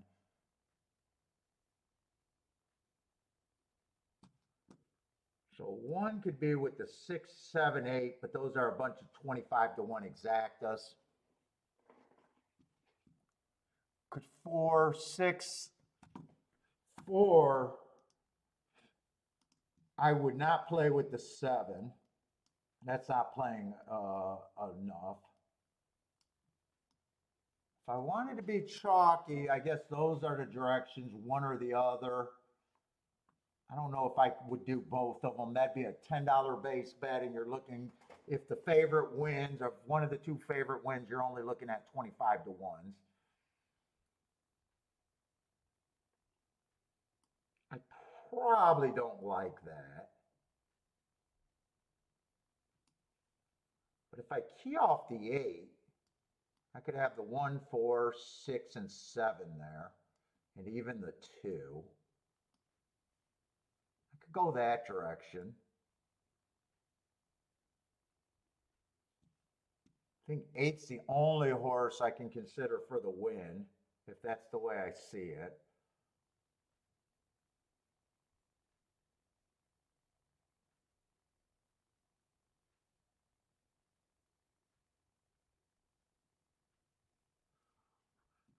Technically, I could go 2 there and throw the 8 there, but I don't like how big of a punch that is. That would be a $20 base ticket. It'd probably do me better to pick one or the other.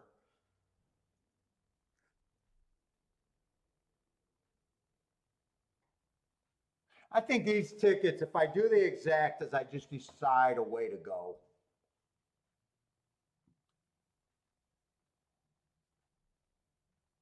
I don't think this ticket can be clumped in with that ticket or that ticket, really. Well, actually, they could. If I only, well, okay, if I only did the 8, this ticket could be clumped with both of those tickets, technically. But I'm leaning towards sitting out this race. This ticket I just think is too expensive for what it's worth.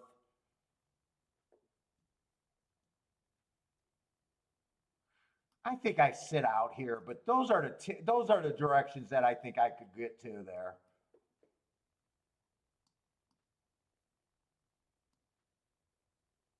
This I would like to be pared down, really.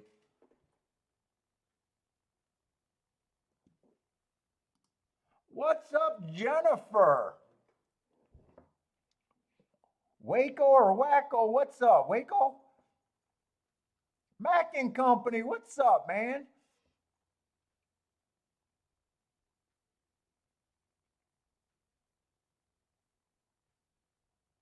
Anyone got any plays in this race? I'm leaning towards sitting out here. I think the 2 favorites are fairly legit.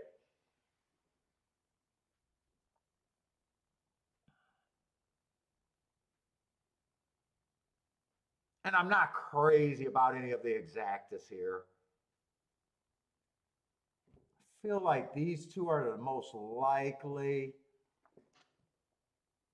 I wouldn't even be shocked. Could I do something with the 1 and the 4 and the try?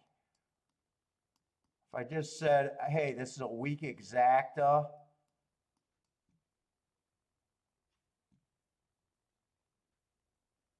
That's paying about 10 to 1 and 7 to 1. I don't think any of the horses, are getting third would be high enough to pump that try up for me. I don't think I would think that here.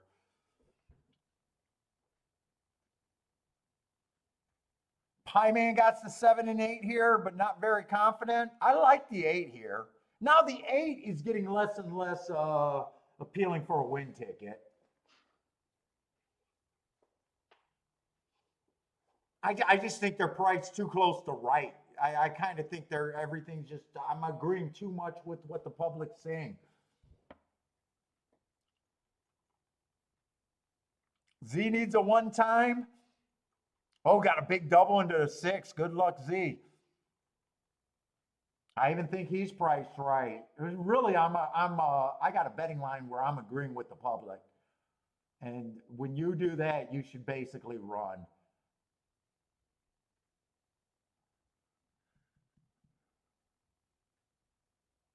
Big beautiful fields. Mac, doesn't Delmar? When does Delmar start? This Friday, maybe?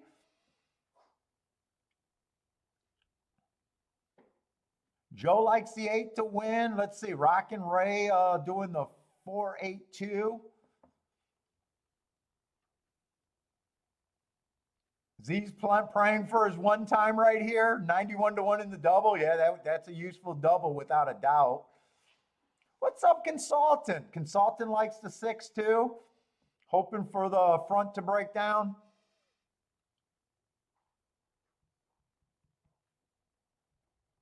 If I didn't hit last race, would I try to push a bet in here? I don't think I would. I don't think that I'm sitting out this race either because I don't need to. I just looking at my combinations saying I'm too over the I'm all over the place kind of here. If 8 wins right now, only being a 1 point overlay, not big enough for me to care. It's a spot that I could have played, but not a spot that makes or breaks me. In fact, if I bet this ticket, I would keep this on the small side tickets anyways. So I just think this is a good. I'm rooting for any of my group of tickets to hit, which are a lot.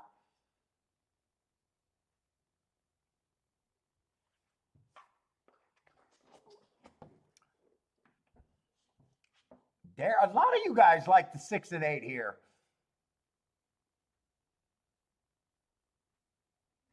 Okay, Mac, feel free, Mac. Let's see, they're off, and I definitely did not make a bet. Ooh, 8 did go to the lead. I thought 8 would probably rate here. 8 had a lot of class, is why I saved him to the end. Oh no, 8 did. 8, I'm getting the 8 and the 7 mixed up. 7 had a lot of class. 8 was more of a 12-5 claimer.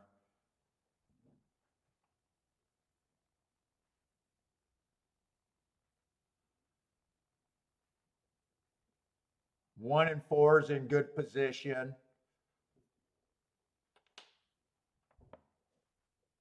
Let's see, Attila likes the 4 to win. Rockin' Ray likes the 8 too. Oh, Friday. That's what I thought. Friday was opening day at Del Mar.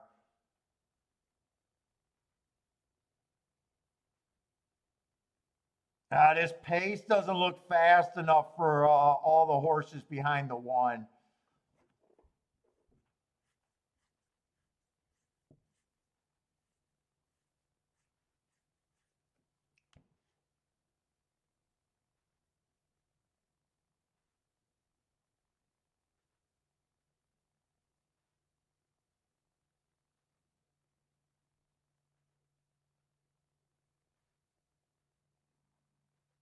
It's gonna be 1-8, and I did say if I threw out the 2 there, all of these tickets could have been played. But since I like the 2, it's gonna be 1-8-2. So this ticket, my first direction could have worked. This direction could have worked. I don't care about the no bet because if that did not go down, I still think that's a $25 to one. It would have been better to play it on this way, a $6 base bet, opposed to this way where it's a $10 base bet.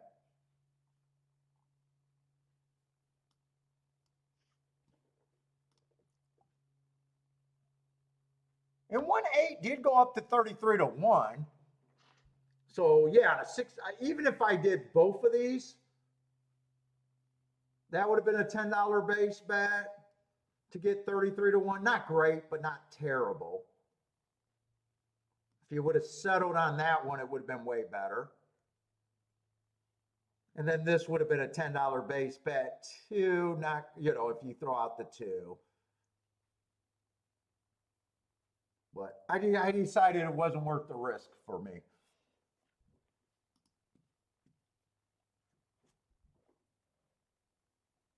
Yeah, 2 died. I think 2 ran well. I thought everyone kind of ran well.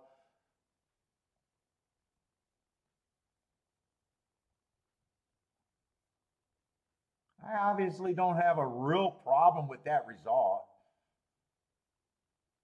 I think it was overall a good, unless I really only said that this was the bet or even pared that one down, it wouldn't have been a big enough hit. Buy stocks taking the break.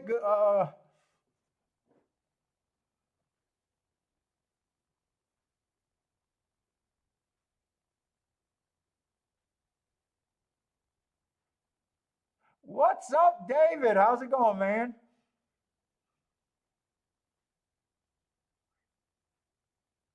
Consult, yeah, not what you were looking for. I think you were on the 6 also, hoping that the pace would break down. 1-1 from the one hole, right? One was on the one hole, I thought, and he stalked.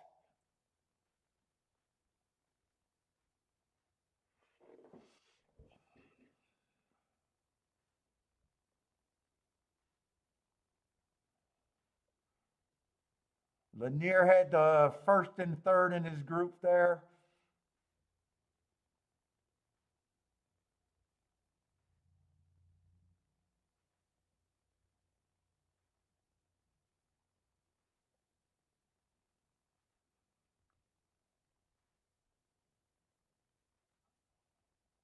Oh, they all dressed up for their photo. They thought they were going to be in the winner's circle, maybe. Got the family out there.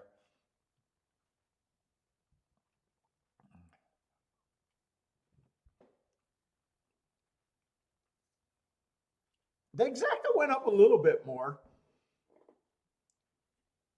Actually, that exacta feels pretty solid there, really.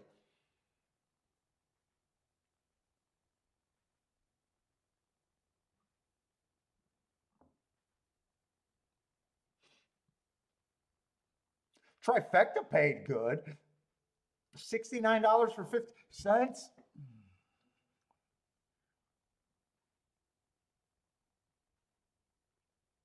Oh, David, I have no idea who's even running in the Haskell. I do not get excited for big races. The Haskell's just another just average race for me. Although we'll be looking for it. We'll be live for the Haskell.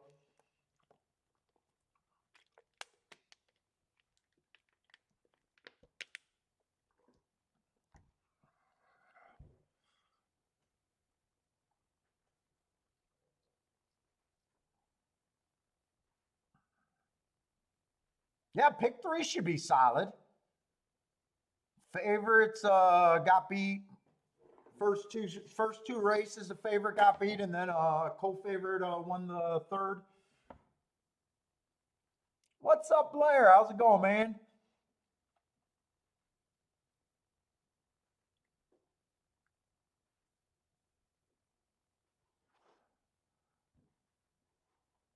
You're already digging into what was it, the Haskell? Let's see, Mofo is saying the power triple would have given you over $100. Yeah, how much would that power box cost there? Could have eight. Let's see, eight was the main horse. It could have went if I power boxed the 8-2 or the 8-1. It would have definitely been the eight since I had eight on every ticket.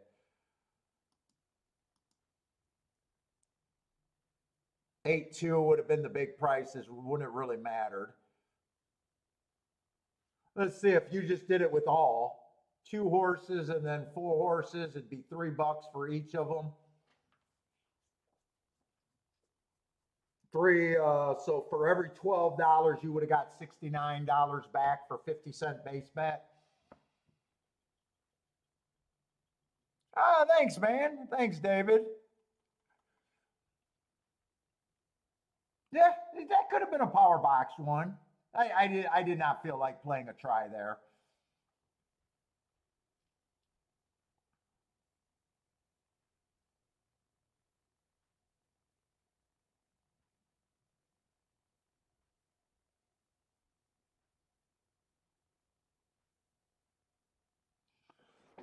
Let's see if I did this one for five, that would be $100.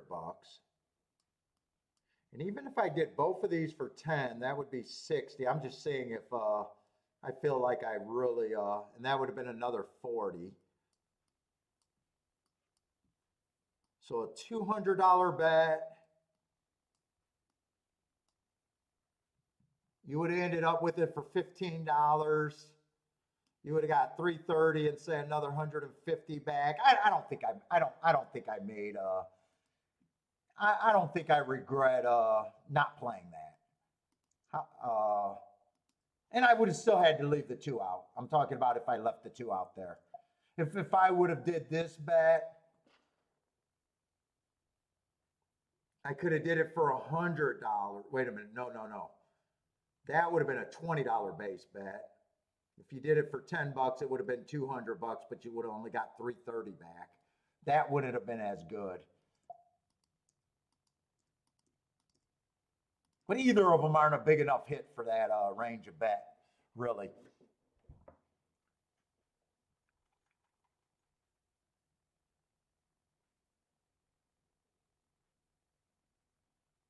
Oh, six, I wanted to power box that, not value. I could see myself power boxing the eight and the two or the eight and the one.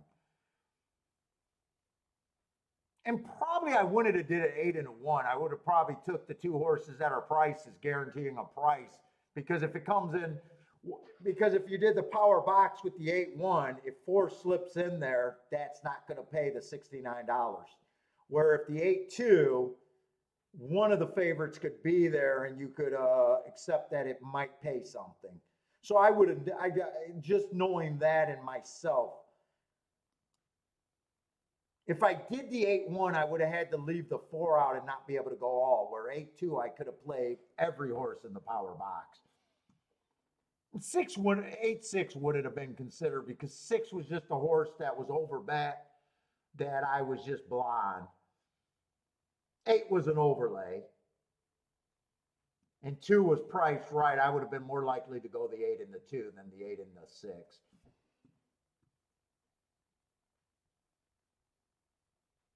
What's up, Matt Gray? How's it going, man?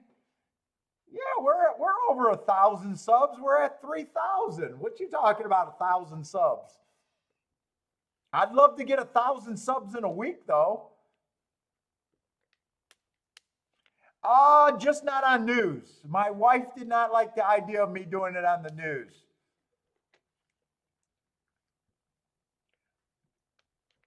I thought long and hard about it. I really did.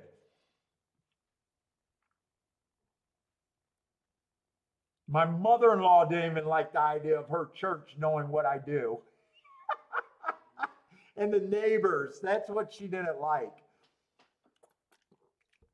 She's like, if I get a write-up in horse racing media, that's one thing, but she didn't like me doing it on that media.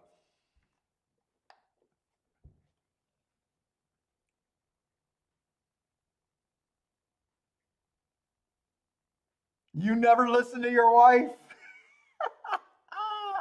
I did think long and hard about it.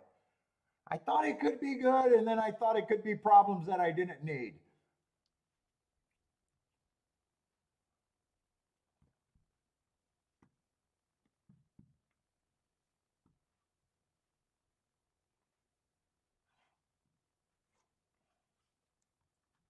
Matt said that there was a chance for me to do a thing with Fox News. I think it was Fox or one of the big channels here. Oh, he lives right by me then. He either lives in one of the subs right around me. That's where I'm at, 15 in Middleville.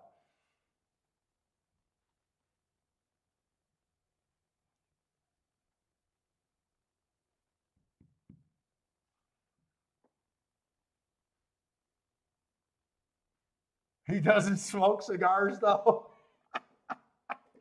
Yeah, I was excited, and fucking when we talked about it, it's just I don't know.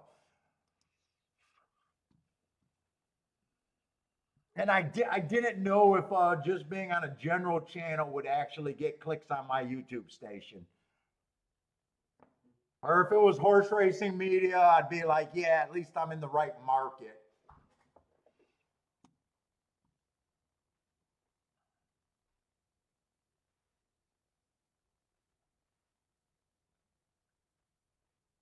Let's see, we got another $16,000 race, and then I think the sixth and the seventh race, I think are going to be on. Oh no, maybe that's another card. I thought there was 2 races in a row that weren't going to be playable. That might be tomorrow.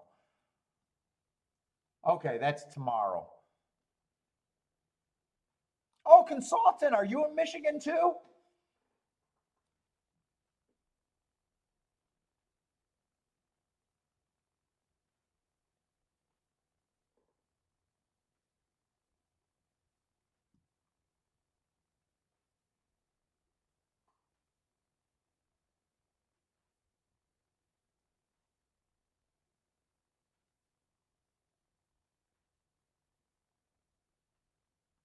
Yeah, but you know the channel's growing. The channel's been growing. It's just super niche. Took me freaking 5 years to get to 3,000 people. Oh, New Baltimore area. I'm not even sure where New Baltimore is.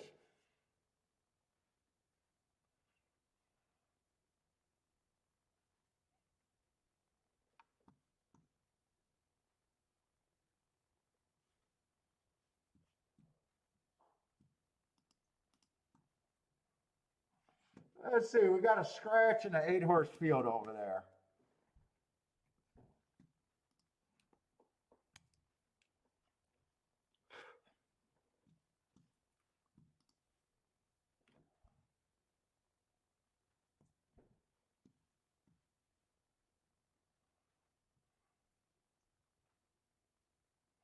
Let's see, what's up, Mofo?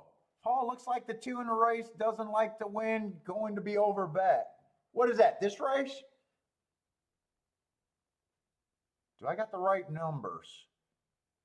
Doesn't look like we got a entry, so I should have the right numbers here.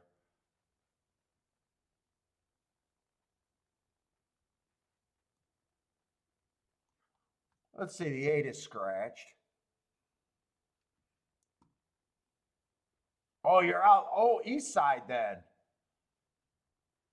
If you're 23 in Jefferson Avenue, yeah, that's east side over there.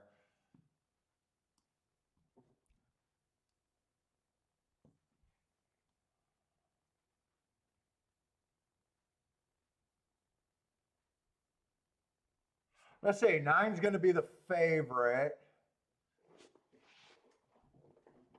But the next horses up aren't that big of a pay raise. The 3 and the 7 are taking quite a bit of action, and so is the 2. Let's see if I want to do a tic-tac-toe board. It's kind of early.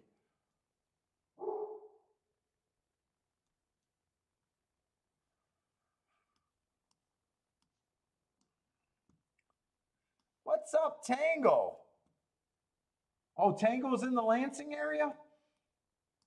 Oh, you're out there by U of M. Oh, God. I'm a U of M hater.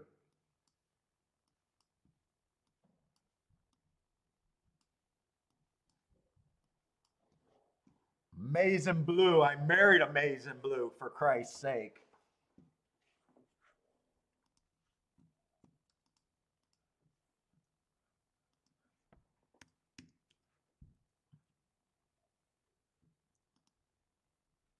Let's see. We don't got to get the results for the first race because that was the jumps. That I don't care about. Second race, they do have that 7 going wire to wire.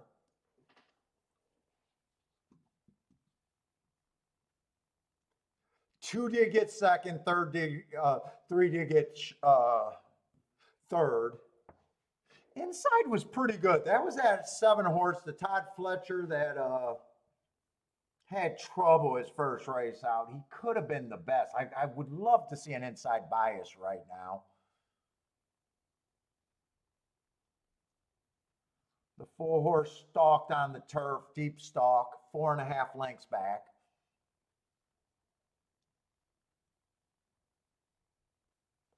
One, I'm pretty sure stalked the last race.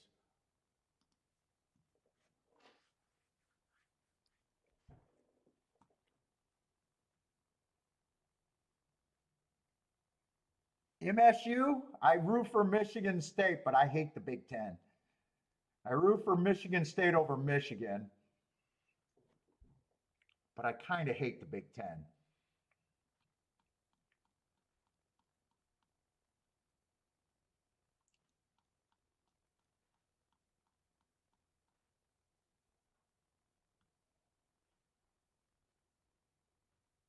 Let's see, 9 is the favorite. Definitely has speed. Coming from Monmouth Park. First race out, didn't think, or second race out, they dropped him to 10,000. Average match strides with the fastest winner average. No problem there. One for fun. Just did a big drop to do it. But this is just a $16,000 non-winners of 2 lifetime. I'll have to see where the other horses won. And last race, I don't mind last race. Went too fast to win at 50,000. So I do my best marks there.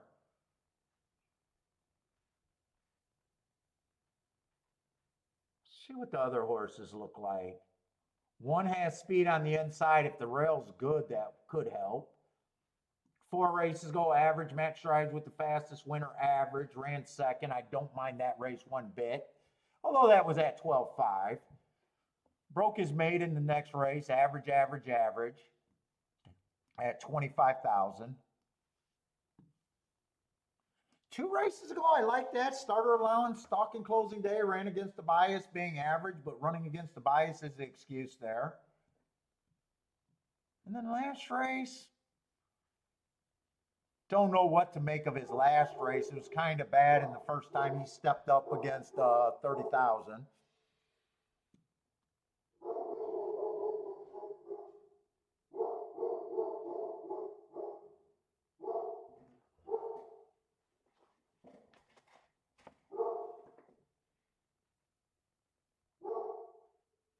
Two horse, I don't mind.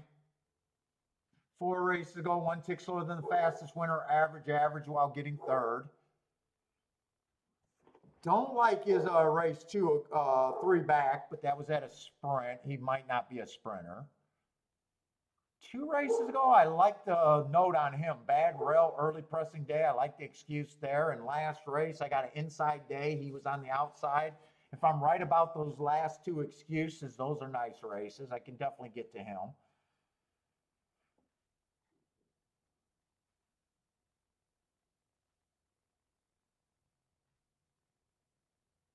I don't think I got a reason to get to the 3. I'm surprised the 3's 4-1. I'm probably nowhere near that price on the 3.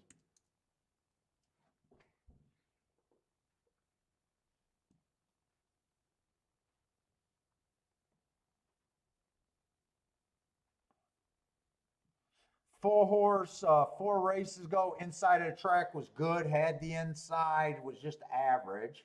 Comes back, slow. Oh, is that Mom? Oh, hold up, she's leaving. Let me go see her real quick. I was wondering why he was going nuts. Yeah, I would. See her leaving?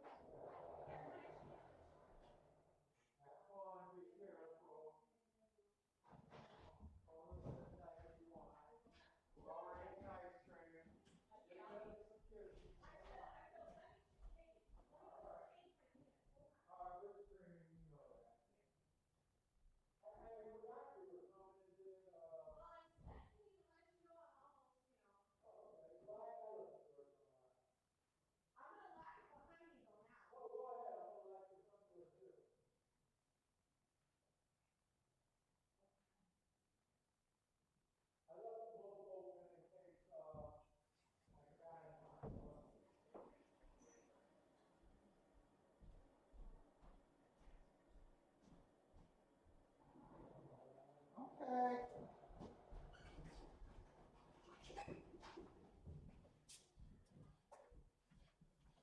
She's going up north and forgot her charger. She worked a half day and I kind of forgot she was coming back home.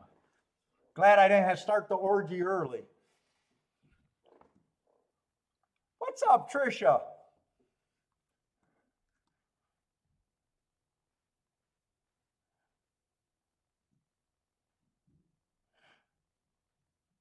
Let's see, had an inside bias 4 races ago. Then last race I really don't like at 30,000. Could have been a turf though. 2 races ago was dueling on the lead, but slowest pace of the day. I think there's more speed from him. I'm kind of against the 4. And last race was another unexplained bad race. I think 4 I'd be hard on.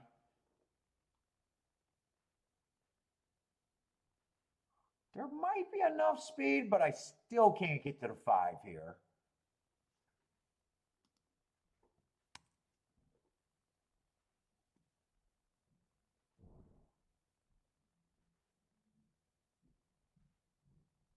Six, I don't think I can get to the 6. Got a whole bunch of bias excuses. Let's see.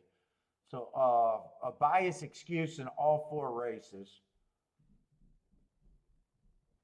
Let's see, 4 races ago would have had the 7 hole on the day that I thought the inside was good. 3 races ago, wrong running style. 2 races ago, wrong running style. And last race, bad rail stalking day, had the bad rail. He's super hidden.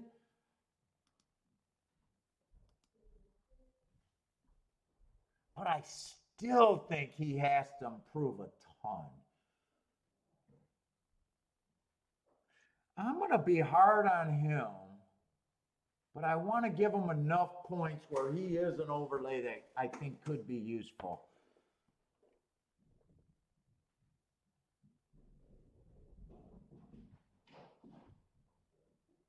And 7, I'm nowhere at 7-2 on this 7. This would have been a wrong mark. He would have been slowest winner of the day. You can't win and be too slow to win. Probably just a rounding error on my end.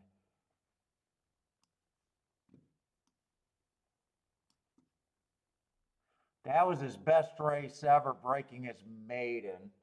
I'm just nowhere near 7-2 on him.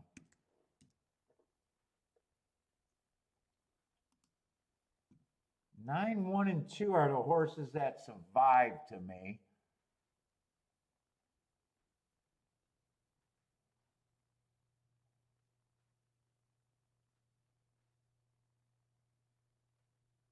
Looking at the wrong horses.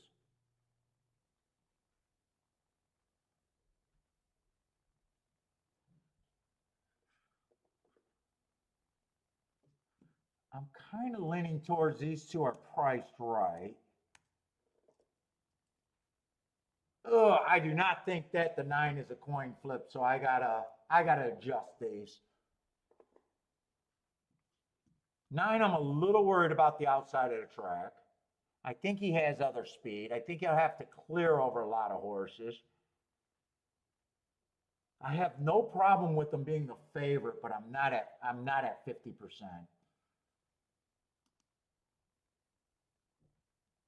In fact, I don't even think I'm at 40%. I think I'm basically at 2-1 on him.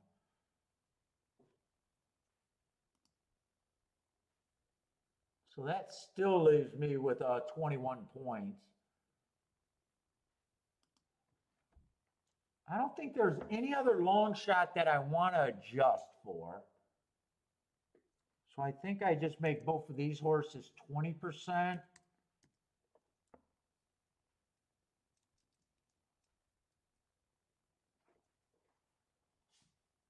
That means 1's bet right, 2's barely an overlay, and 9's a little over bet. I think one of those 3 horses win this race probably about 77% of the time.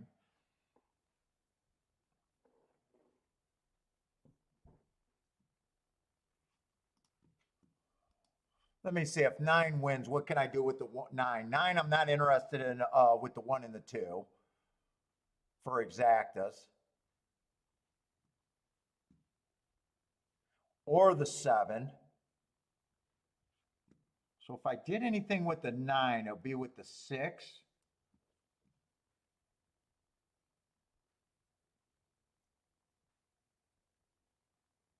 It could be with the 5 and the 4, but I really don't like the 5 and the 4. I'm not sure I would even do those. That I would weigh. 1 and 2 can be combined in a box. 1, 2, 6, I'm probably still a little interested in.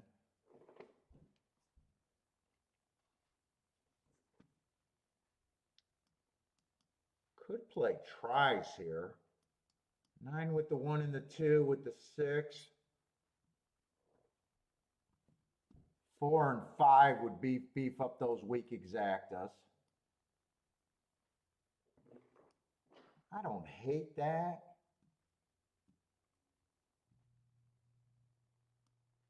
Can also go 1 and 2 with the 9, probably with the same horses.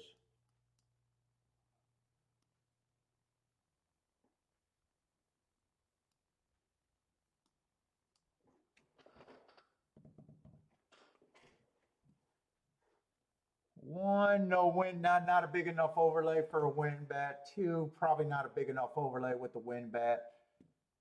6, I could technically do a win bet.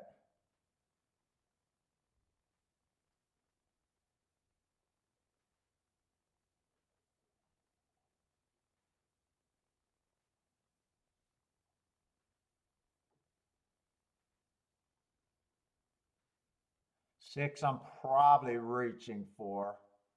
I probably don't even do the win bet here. I'm probably reaching for too much. If the 6 wins, I still got an out with the 9. I still got an out with the 1 and the 2. I think I bet this race. I think I do everything in this race, except for probably the win bet.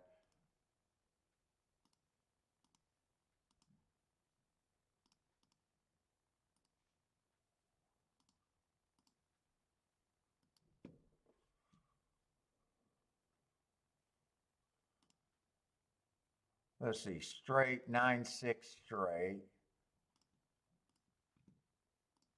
And then 6-9 for less. All right, so I got the exactas done. I think I can play those tries.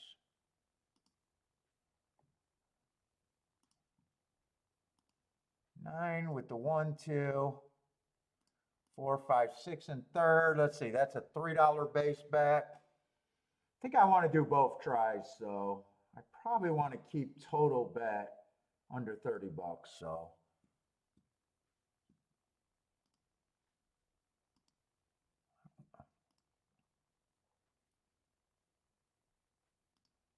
I think I do the first try for 250. That'd be $15. So I would have that 5 times if I'm right. And the second try would cost the same amount. I'd do them both for $2.50, total of 30 bucks.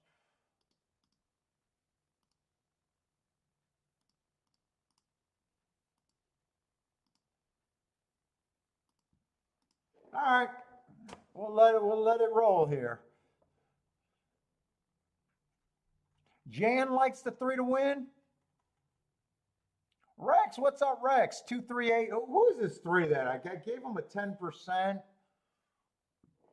Why did I give him 10%? He's 7-2.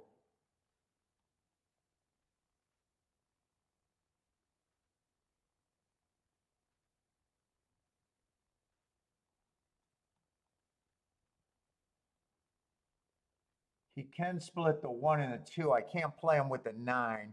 Does he make sense with the 1 and the 2? He does make sense with the 1 and the 2.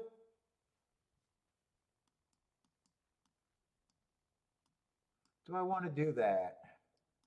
That'd be the only other horse that I could use there. I wouldn't use him in the try because I don't think he beefs up that try at all. Let's see, this is a $10 base bet. That's a $2 base bet pressed. This would be another $4, so $16 total base bet.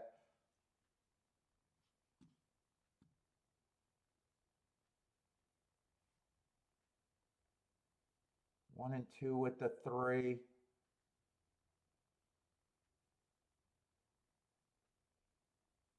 Do I want to do that? I'm not. I'm going to leave that one out. I'm going to leave that one out. If that one beats me, that'd be the next ticket I could get to.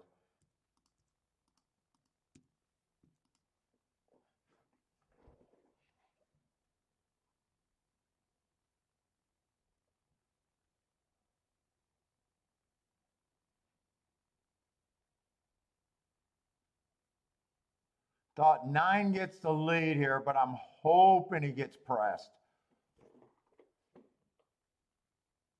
1 is going to press him good. 6, I was hoping that 6 could run. I had a lot of excuses on this 6, but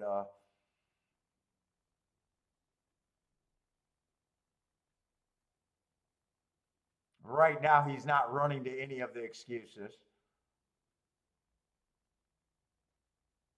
Come on, bring this 5 and 4 with the 9 and 1.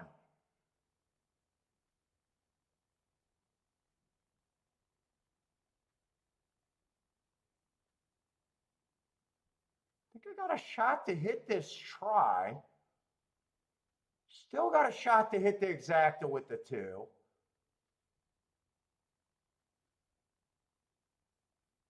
Right now I need a 2-1-1-2 though. Come on, keep this 3 or 5. One of those two horses to run a little bit. 7 looks threatening. Yeah, I don't think I'm running out of time to hit the try. And 7's getting in second. I have no shot to hit the try now.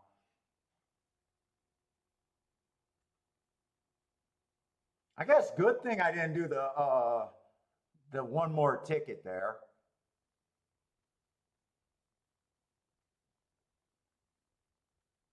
Ooh, 7 past the 2 pretty easily there.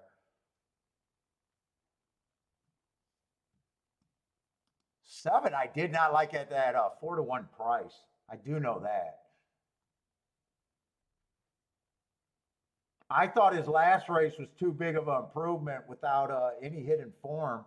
So he wins. I got no problem with him winning the race. I just didn't like the price on him. 7-2-3.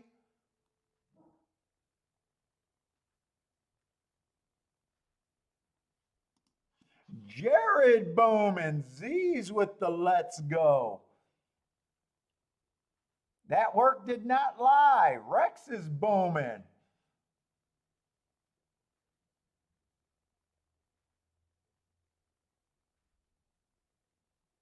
Seven, two, three, one. 7-2-3-1. Attila's booming. Boy, I'm noticing how easy the 7-horse win. This jockey never panicked and looked like he had that measured pretty damn good. Well, a lot of you guys didn't get fooled on that 7-horse. Rex is exacta and try. That should be nice, pretty decent. Keeping the 9 out of the money probably helps that try out pretty decent.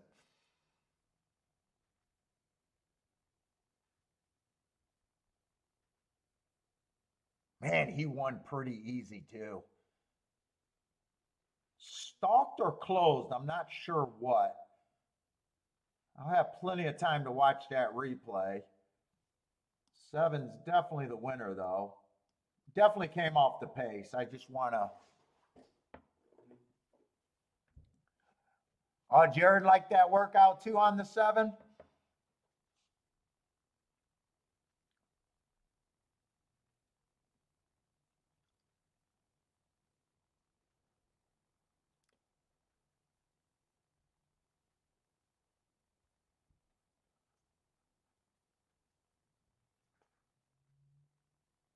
Dude, here's another muddy horse coming back. I noticed so many horses came back muddied last week. That kickback is not bothering a lot of horses out there. I've been noticing how their fronts are like completely just covered, unless that the camera angle. Let me see him one more time. Is that mud or is that just his coat color? Right now, I'm not sure. Actually, not sure if I'm going to be able to tell. Is 17-1 on the exacta? Wow, that exacta actually paid a bit less than I thought it. Wow, that exacta probably paid less than it should have right there, really. Well, 34-1 for $2, 35-1. I'd say on the lower side.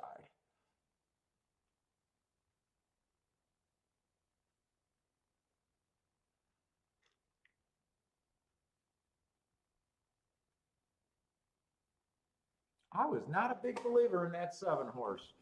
He got me.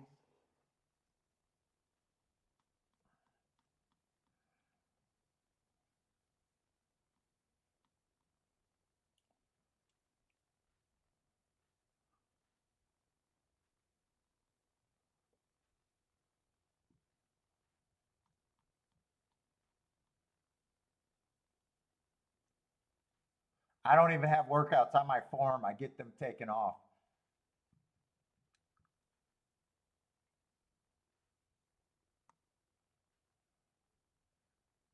Z says that's the fastest workout you've seen at the spa by far so far.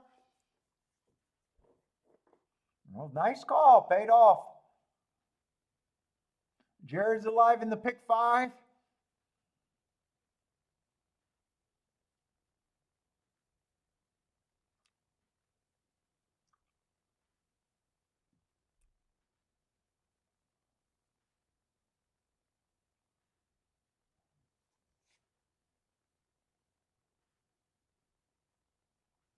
Oh, sound like Z is looking at a lot of workouts over there at Saratoga. I haven't seen any 46 and hardly any 47s, really.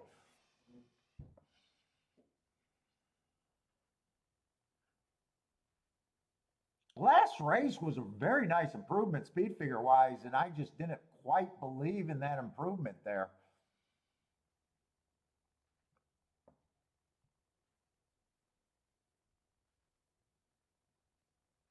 Yeah, I can't look at the workouts because I get them eliminated off of my form. So I got to take your word for it. And even if I looked at them, I don't look at any other workouts. So I definitely got to take your word for it that that's the way they've been working out. Workouts just not part of my game. I got no problem with him winning because if you just believed in last race, he definitely looks like a contender. I kind of did not believe in his last race. He's a Gulfstream Park horse too, and I didn't even notice that.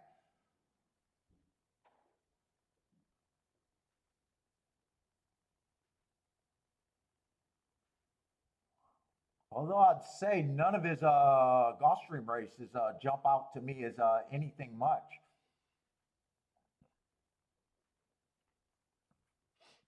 He's a horse that beat me the majority of the time. If he was a bigger price, he gets thrown in, but not at not if I set the price at 10 to 1, he just can't get thrown in there.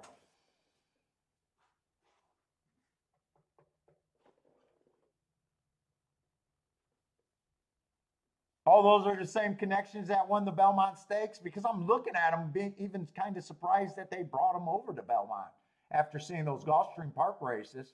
Or I'm sorry, not Belmont, Saratoga. Let's see, Jennifer booming over there at Parks. Jennifer, you better have put it up there. Jennifer, you better not be redboarding. Jennifer better not be redboarding.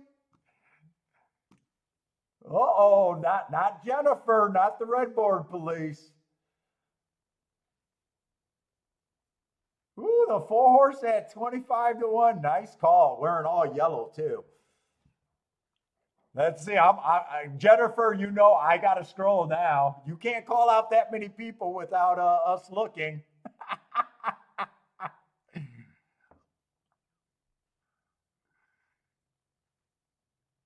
All right, Jennifer. All right. You're all right. I see it. I see it up there.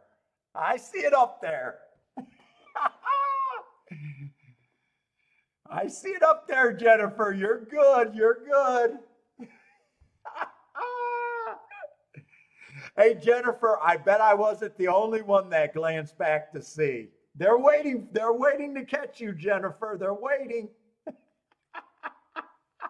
The chat is waiting to catch Jennifer on a red board. Yup, she earned that timestamp. She's good. She's good.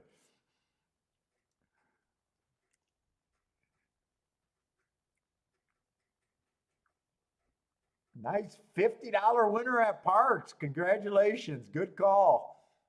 Did you get the exacta?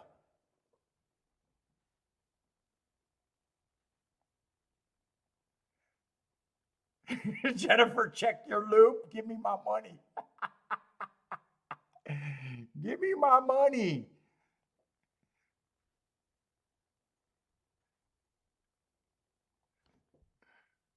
All right, Jennifer. We did not catch Jennifer. Ha, ha. Dude, throw one in the chat room if you instantly check to see if Jennifer was red boarding there. Put a one up in the red board. Put a one up in the red board if you had to check on Jennifer.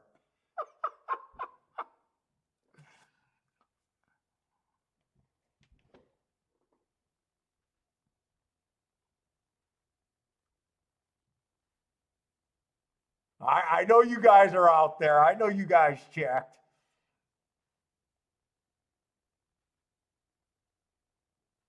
I'm trying to see if she had the exact. Oh, no exacta though. So very nice. Don't gotta complain when you got a $50 horse. Jared threw his one up. David threw his one up. Mike threw his one up. I knew people were checking. I knew people were going to check. Congratulations, Jennifer. We love to see it on the show because we know that handicapping can get you there.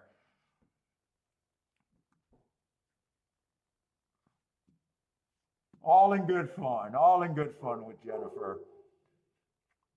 This Saratoga race, I'm not going to be interested in it. All baby races, you guys know it's not for me. I only got 3 horses that ran before. Unless those would be the only horses I could get to. I don't do anything with first time starters. I ignore them. They would have to make a colossal betting mistake for me to even want to jump in this race.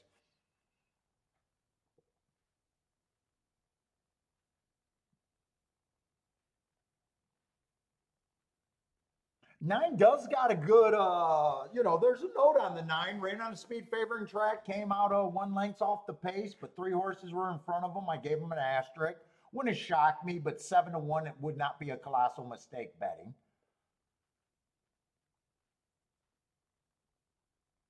If you like the 9, I would like the 9 a little bit better because he didn't get the lead on the speed, but 6 is coming out of that same race, and 8-1's not a colossal mistake betting. Oh no, those are not the same date, different tracks, but same bias on both of them. Yeah, not the same track, but either or, still not a colossal mistake betting.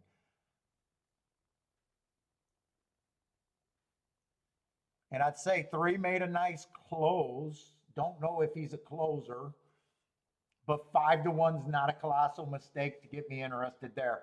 So if you guys, if anybody knew or got some questions or get into a conversation, right now would be the time because I got nothing here. What's up, Attila? Thank you. Yeah, hit those likes. And if you're new, let us know that you're out there. We got some new players in the house, especially brand new handicappers that are just trying to figure out this game.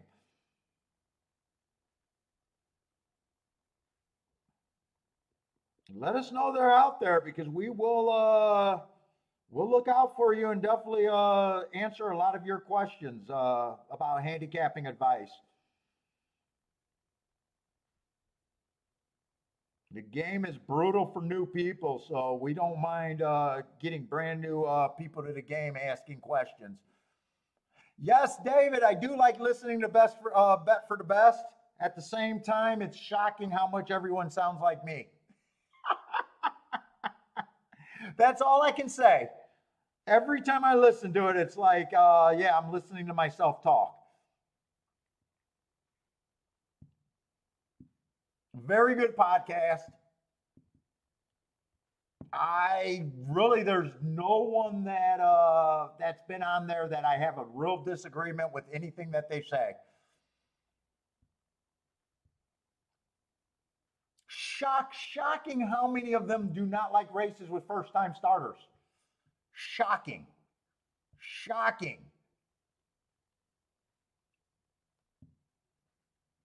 I was on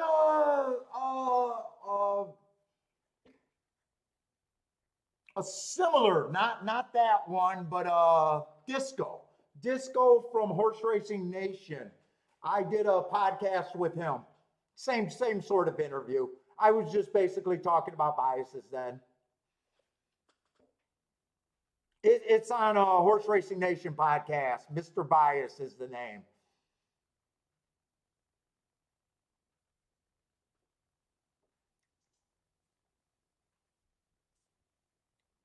All of them talk about value. All of them talk about their edge. A lot of them are specialty players. A lot of them talk about biases. So those guys that said, hey, this moron thinks that he can beat the game with biases. Shocking. Shocking that all the biggest players play with biases.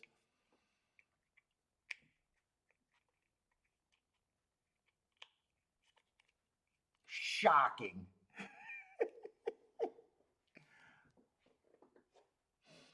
Charles needs a 1-8 or 1-8 or 9 for the double. And the pick 5 at Saratoga. Good luck, Charles.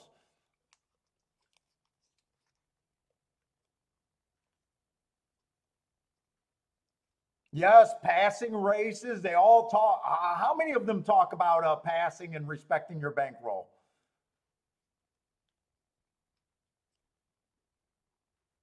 How many of them sound like they're action junkies?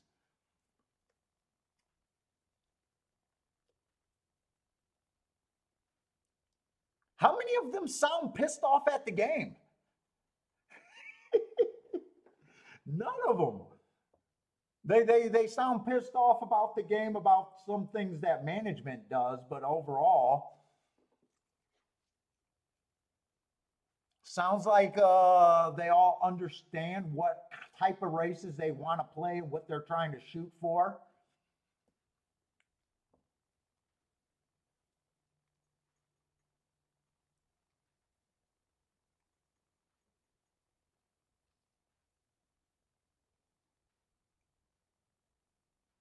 None of them sounds like they're worried about what each other are doing.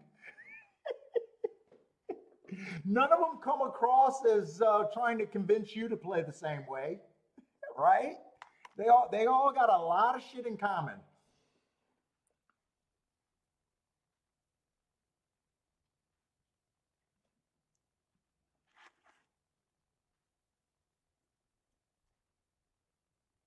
Few little differences. Some of them are not surprisingly don't like boxes and don't like being wide. But I always justify things with what you are capable of getting with. The last guy says, he's more into four and five, 6-1s, doesn't like to go wide, doesn't like to box that much.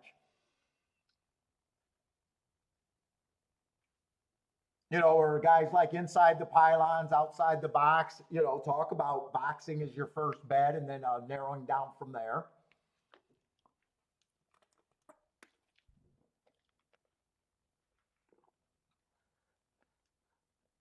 Oh, you want the biggest score story? Well, the biggest score would have been that pick six that was just I got smiled upon. I had a big score early in my history that made me. I talked about that on a disco show, turning a few bucks into about I don't know 20 or 30,000, and then checking into a hotel with a girlfriend, calling up my boss and telling him I got mono and can't work for the next month. That I talked about that story on the internet.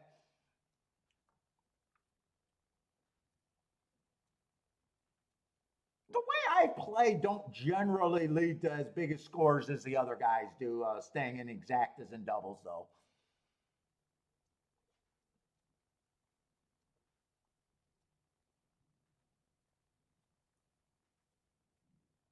My banner day is basically 10 grand. When I hit a Rolex day, I don't have that many days that are much more than 20,000. I don't keep pressing. I'm not one of those guys.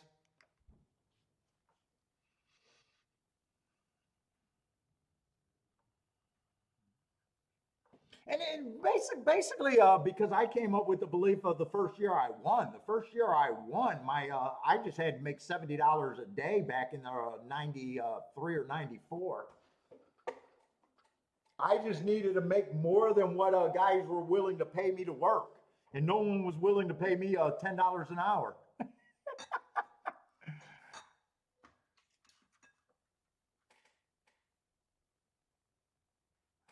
Let's see. Hey, Papo, I've asked this before. How do you mark a horse who chased the fastest winner of the day, but was, say, 3 lengths off and didn't make it? Are you talking? Well, first of all, fastest winner of the day would be a triangle. So the only extra mark I got would be one tick slower than the fastest winner. So if he was one tick slower than the fastest winner, only one length off the fastest winner of the day, he would have got a second. But if he's 3 lengths off and it didn't fall into being too slow to win or matching strides with the slowest winner, it would have just been average. So if he, so if someone won, let's just say someone won at 22 flat at the first call. So if he was 3 lengths off, he would have been adjusted to 22 and 3. So let's just say the slowest winner went, let's just say the slowest winner went 24 that day. He would have just fell into an average. Now, if you're asking about a horse that didn't win, that went too fast to win, that's a different thing. So let's just say the fastest winner of the day went 22. And let's just say I got that same profile. So the slowest winner went 24. Right? So 22 and 1 would have been a triangle. These 2 times in between would have been average. This would have been a square. This would have been a triangle. But let's just say a heart horse ran and he went 21 flat. That would have been a heart, but he would not have won that race. So you could have a horse 3 lengths off the lead going 21 and 3. Right? Which is faster than 22. Both of those horses would have been a heart on the same day. So, but those are 2 different questions. So the fastest winner 3 lengths off would have just been an average.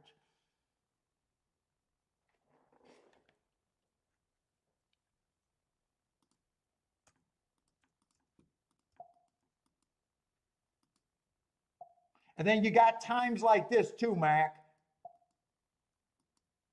Trying to erase all my scribble here. So you'll run against this scenario too a lot, Mac.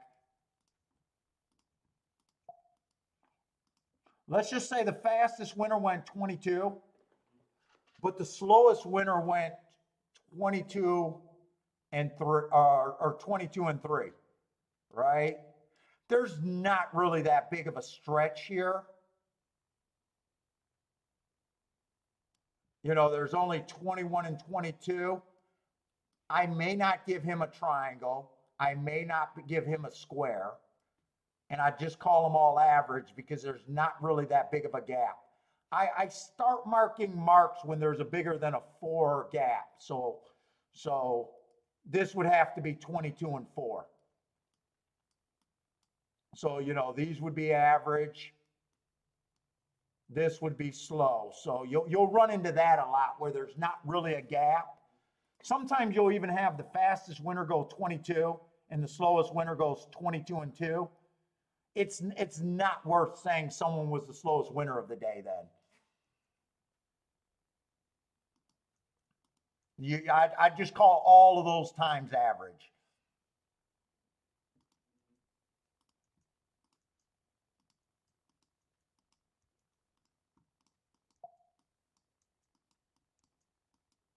And at one time I used to mark them all, but then I realized that it didn't.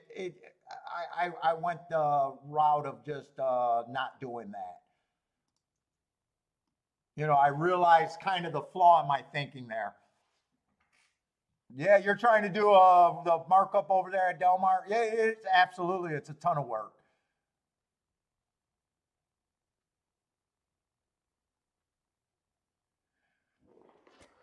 Now I said that when there's other ways to do data. If you don't want to do it like that, I would keep my old forms and you can write your thoughts on a race. If you wanted to look up your old forms every race. I'm just so used to doing it my way. I don't know if I'd ever change it because it's been so good for me so long. There's like no reason to change it, but it's a pain in the ass to mark like I do.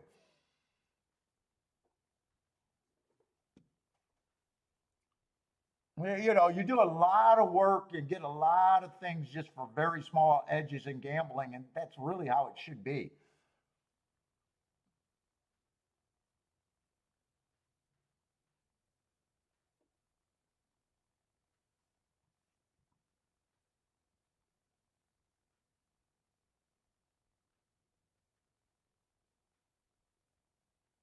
Charles used time form for years, but the data was flawed. Well, I think all of our data is flawed as soon as you realize that there's no way of them actually counting beat and lengths.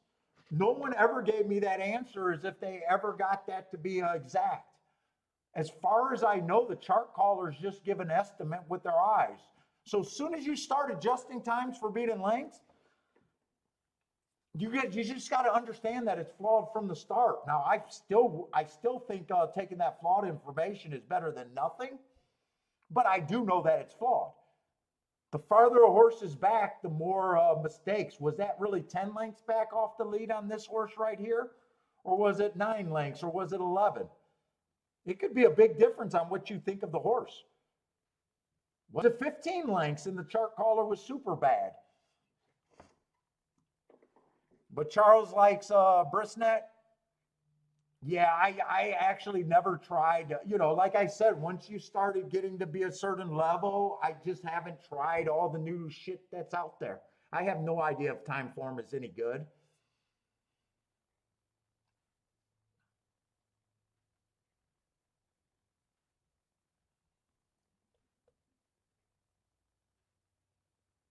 Now I see Brisnet when they adjust the times for beat and length. Sometimes me and Brisnet disagree, but in ease of use and me not having to do everything by hand, I'm willing to accept that flaw.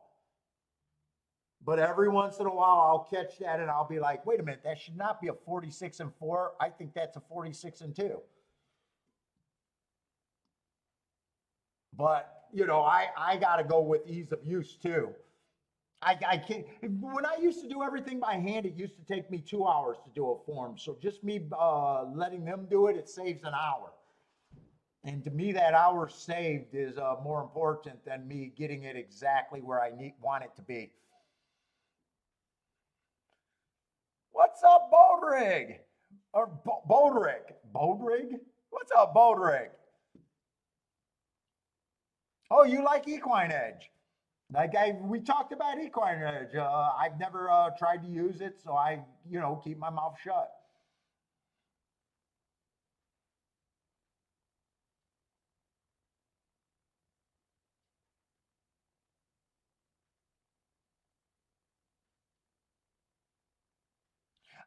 Yeah, but David, I just don't play pick fours and pick fives mostly because you're watching everything I do, and right now for me to scroll on the show and go 4 or 5 lengths out or races out is just too much.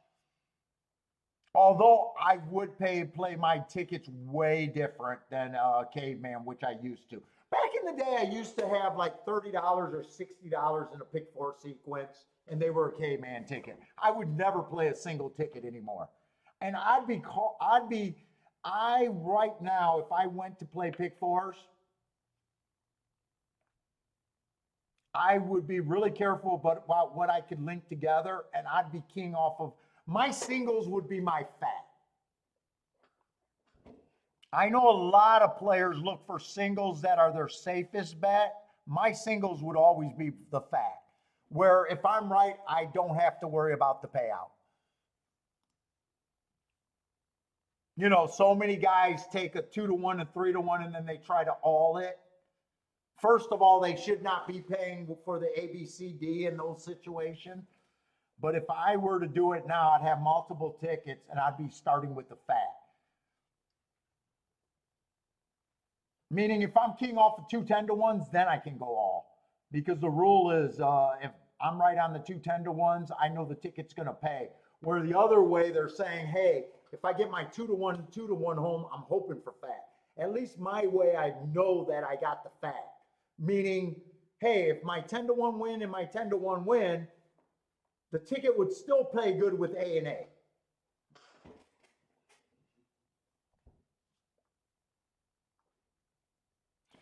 The biggest problem about me, David, is a lot of the big tickets that you see me hit, for instance, that 40-1 last week, he had a 15-1 morning line. If I looked at that race 2 hours before the race, or even 20 minutes before the tote board was, he was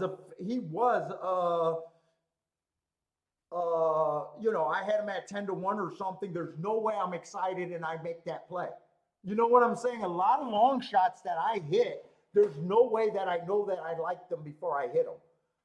Meaning, I look down at the odds that are being offered and I'm like, that's where I have to be. It's the mistake on the public. If I had to put that horse in a pick five sequence, he's not. The problem is he's not my key, and I know that about me.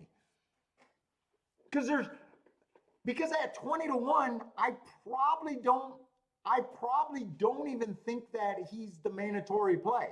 At 30-1, I'm like, yeah, that's my single almost.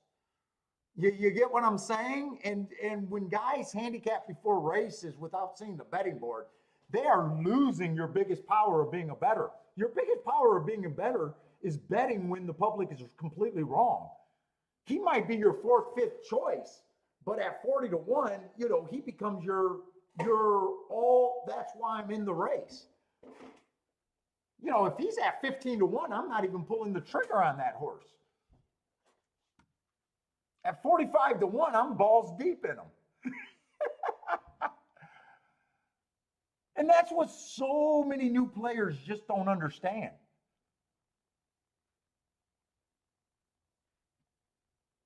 So many people, so many old players don't understand that race or that concept. I can reasonably get to him, and at that price, he becomes the A. He becomes the lone A, actually.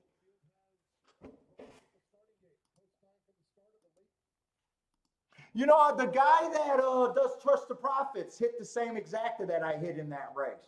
But he did it, and he was keying off of the favorite that did have trouble.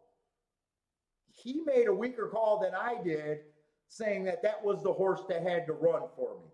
You get what I'm saying? Because we're not betting horses. You're actually betting against the public to get more of their money. So the game's about exploiting the public.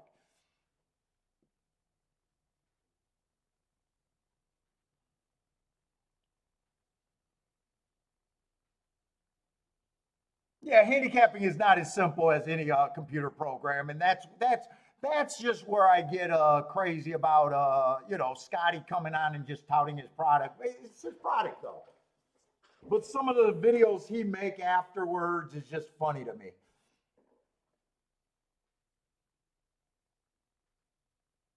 Oh, look at how great the program it is, and it's like, okay, yeah. I mean, if I handy if it's just funny talk is what I'm talking about. But he has to push his product.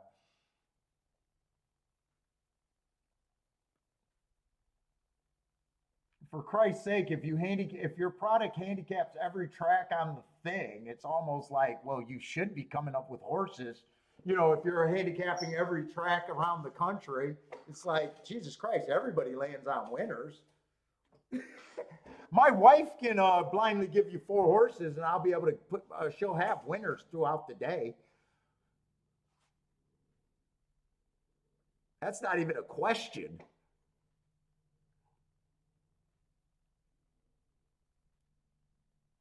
Oh, thank you, David. I mean, the game's been great to me, and I believe people can get better.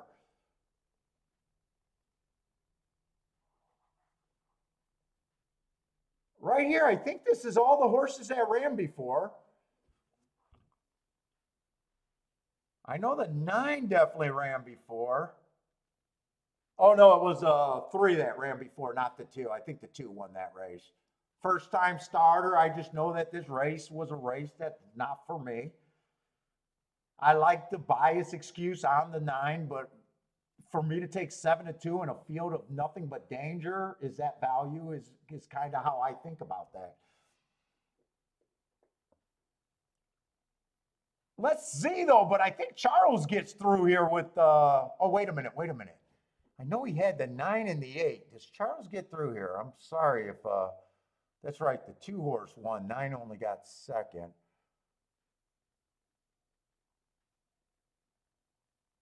I know he told me he had some horses here.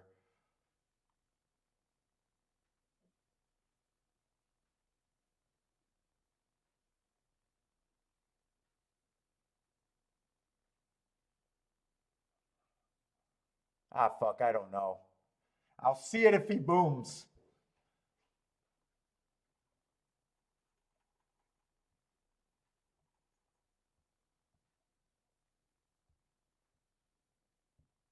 Jared hit the pick five. Nice. It's got to be a solid pick five.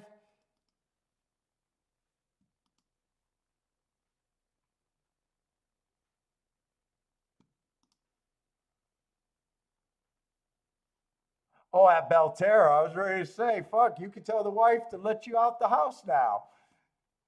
At Belterra.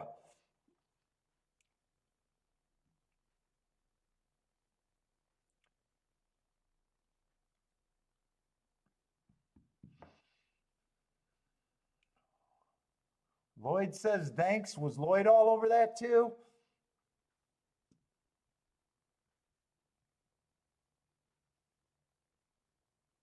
Oh, Z only played that 3 and 9 with the two, and no box, no key.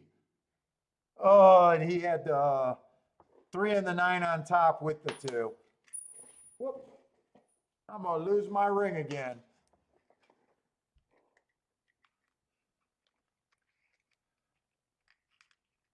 Holy Bull horse. Oh, I used to love Holy Bull. Not that I ever bet on him. That was before I ever played stakes races. He was a horse that I used to just cheer for. Wife working late today, no interruptions for Jared.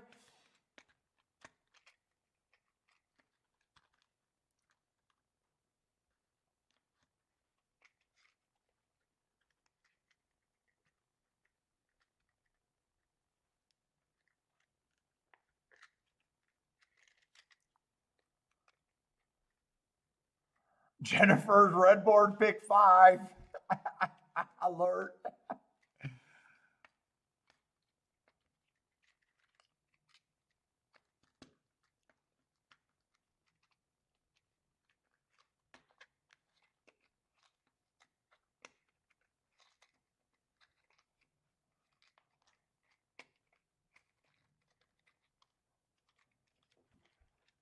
Let's see. I did circle him, right?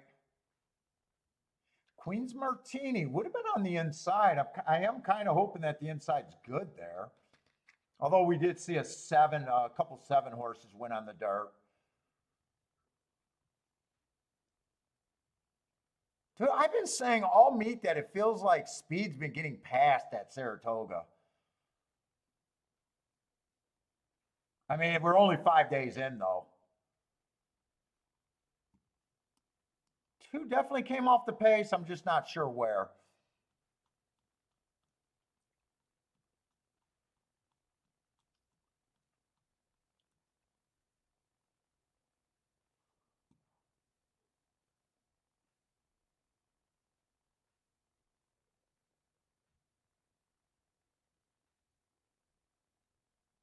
Let's see. Charles says 90% of all winners at Saratoga have worked at Saratoga. Workout over the race.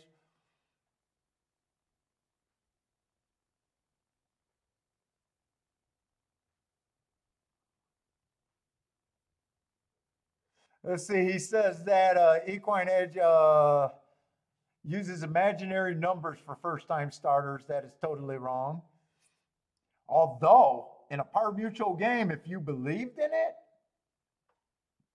and you're the only one reusing data, even that could get you on winners. Because everyone lands on winners. And at the same time, everyone sucks at landing on winners.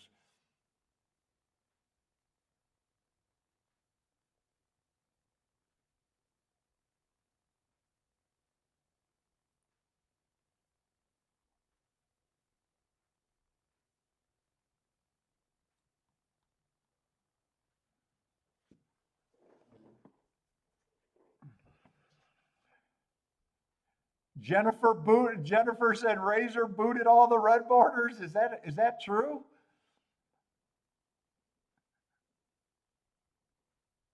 Is Jennifer just starting stuff? Did he really boot all the red border? That'd be funny.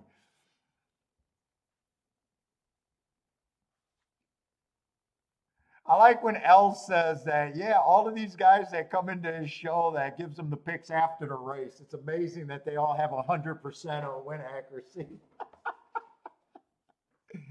That's how L calls them out. He's like, yeah, it's amazing.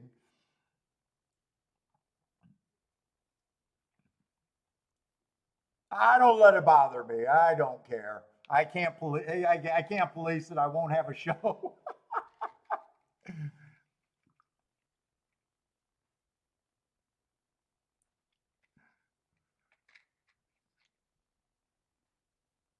Let's see. Roland says, "What's up, Roland? By the way, tactical speed on both sire and dam side. Oh, doing some breeding and figuring out tactical speed. It does feel like a lot of horses are getting caught though.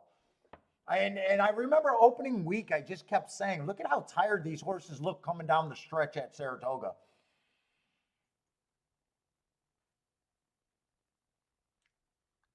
Yeah, I like how L calls them out. I like how L says that. That's a good way just to say it. It's amazing they like hit at 100% of the time.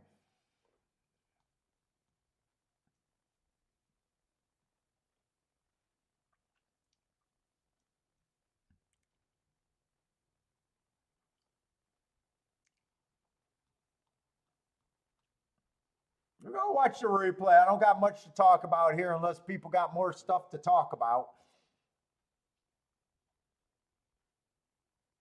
Charles, did you hit that race or not?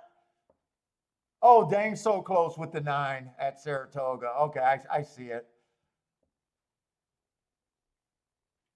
Yeah, people just love to say they got stuff. I have no. All I can say is there's quite a few people that send me receipts though. I can't worry about it.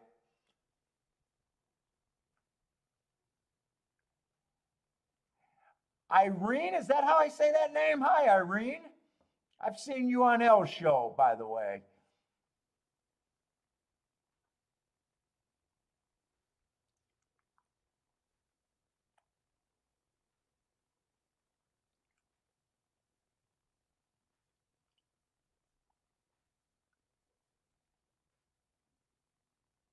I thought he was.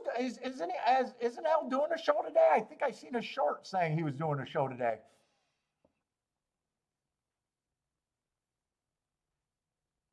Yeah, you did say that you thought the inside was good. I'm hoping that the inside's good. Let's say 2. Where did 2 come from? 2 would have closed there. 2 looks like he's at least 5 lengths back.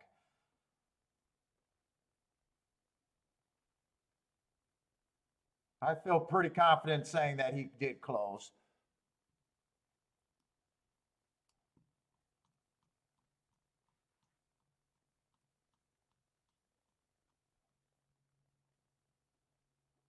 Let's see. Mofo Joe likes the 8 horse here at a good price. Oh, you a Finger Lakes horse? I used to like Finger Lake horses going to Aqueduct, but I'm not sure I like them going to Saratoga. There's a big difference between Saratoga and Aqueduct, without a doubt.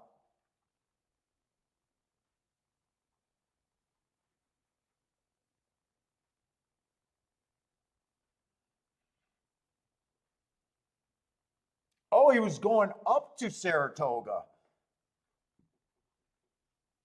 Up to Saratoga. I thought he said he was going to do a show today. I thought I'd seen something this morning. Maybe I heard it wrong. Yeah, welcome, Irene. Welcome to the chat.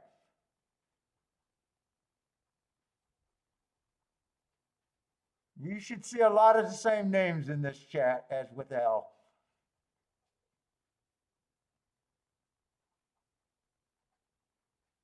Yeah, I think I've seen at least one Finger Lake horse at Saratoga win that got me. I don't remember if I played against them or didn't play at all, but I do remember at least one winner coming from Finger Lakes.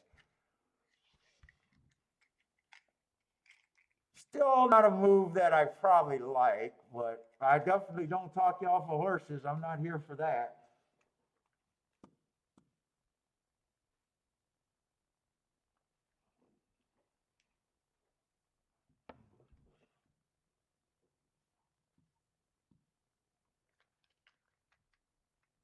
All right, we got 18 minutes. Let's see, we got a lukewarm favorite. We got three horses basically bet down to favoritism. We got a 3-1 and two 7-2s. We'll see how this airs out a little bit.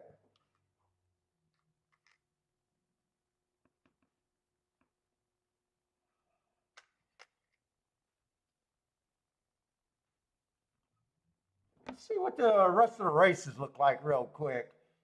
So far, I only played, I think, 2 races today and hit one. That was surprisingly good. I don't have to be real aggressive. Or did I play more than 2? I think I only played 2 races. I played that race, lost. That race I would have hit, but didn't think it was that great. Did not bet. Yeah, I think I only played 2 races, so. And really only considered betting 3 races today. So I could have one more winner, $33 exact a few times, but I don't regret not playing that.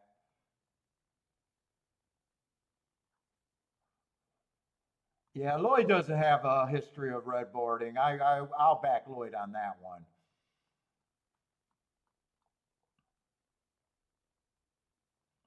Let's see, we got dirt race next. I'm trying to see if maybe I want to look at doubles and stuff. We got another turf sprint. We got a turf route.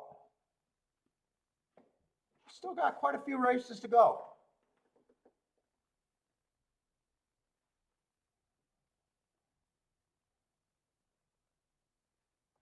And we got a turf route. I think this is our first turf route of the day, right? I do not remember looking at turf routes today.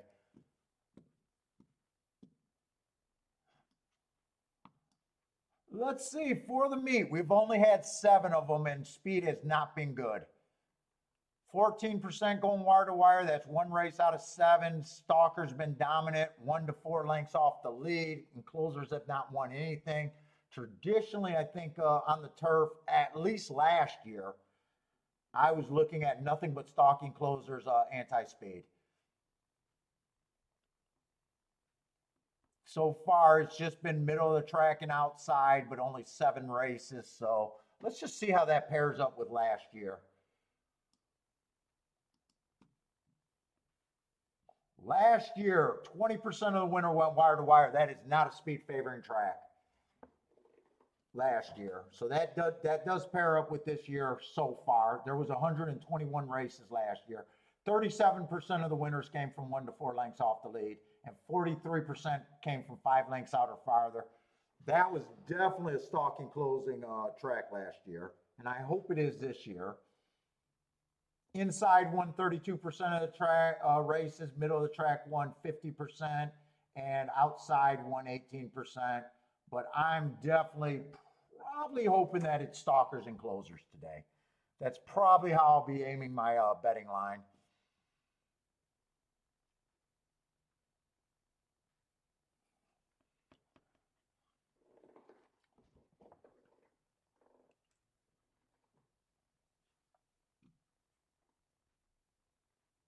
And we got 9 horses here.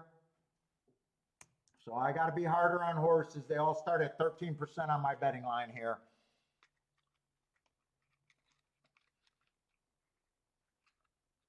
I just want to start with the favorites here, even though they're lukewarm.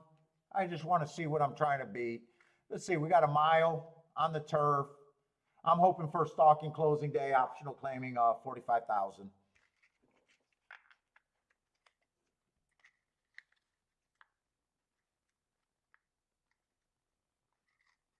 Now on a stalking closing track, I do not like, I don't mind sprinters stretching out. But when I like sprinters stretching out, I'm trying to take advantage of the early speed.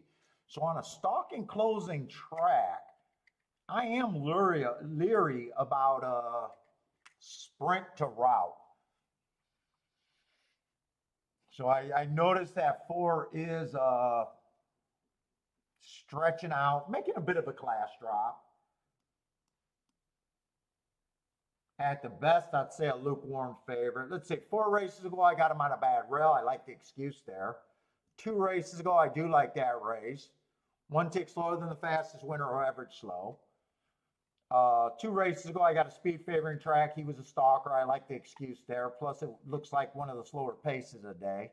And last race, after the excuses, did win. Slowest pace of the day while sprinting. Bad rail stalking closing day, so he was nowhere near the bad rail. And he had the right running style. But do I think, at the best, I think a lukewarm favorite. Definitely not going to be a coin flip.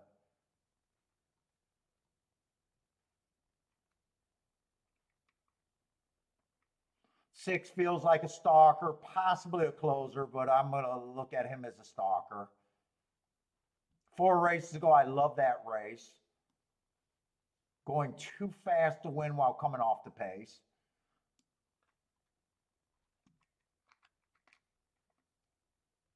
Three races ago, nice race on the pace, making a big middle move. Might have mistimed that race. 2 races ago, bad rail stalking closing day. Should have gave him an asterisk.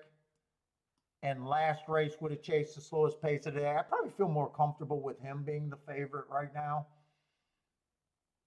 than the 4.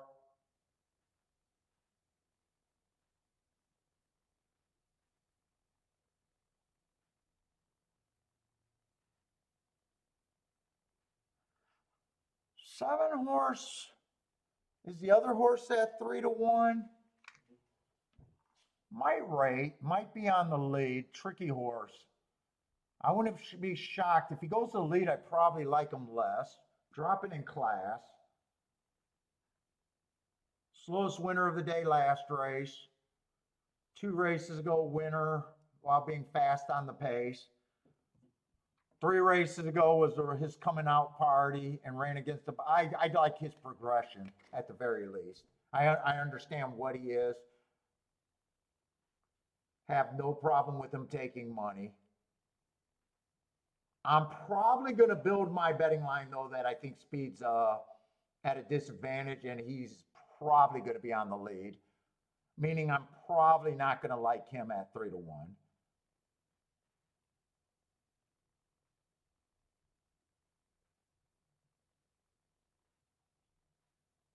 And I can just go look at the other horses. Now I kind of have an idea what's here. Let's say Pimlico was definitely a stalking closing track. That's a nice race. Probably fits here. I don't have Delaware and I don't have Charlestown. Not really sure what I think of him. Feels like he's stepping up a little bit. Probably fits running style.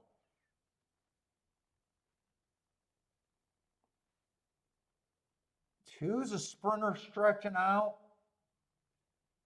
but been sprinting or been routing before. I'd say probably he's in decent form. Feel like he should be a price. I'm just going to, when I start doing a betting board, I'm just going to have to figure out where I think he is. 3, I think he's going to the lead. I'm probably not interested in the 3.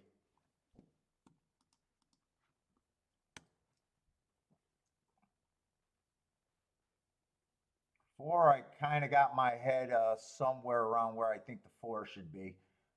5's another horse that I'm going think is going to get the lead or stalk here. Decent form. If he goes to the lead, I don't like his chances. He's tricky for me. 6 is a horse that I think should be the favorite so far. 7, I'm not at 5-2. I do know that. 8, I know someone likes the 8, but I think he's going to be on the lead. He's trying turf. I just can't get to the 8.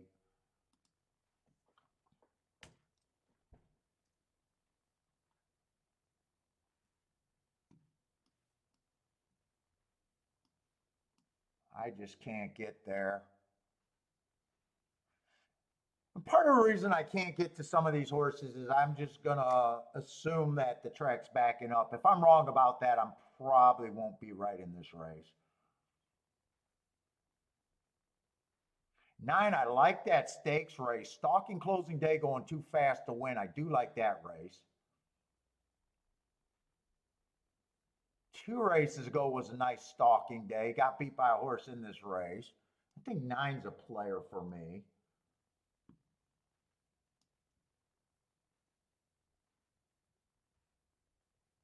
I want to see who he got beat by on May 29th. He got beat by the 7, who's the front speed. 7 has closed before and has stalked before. I'm just not at 5-2. 7, I'm probably set my price for him at about 5-1 is what I think I need on the 7. 6, I probably think 6 should be my favorite. 1 horse benefits if the track's backing up.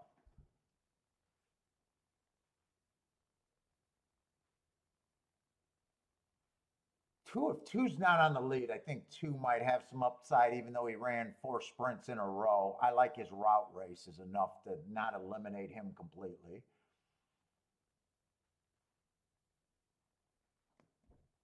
4, I don't think I'm at 3-1 on the 4 either. Let me see where I'm at here because I got a lot of points. 1, 2, 3, 4, 5. 18%. I probably do set this horse at about 15%.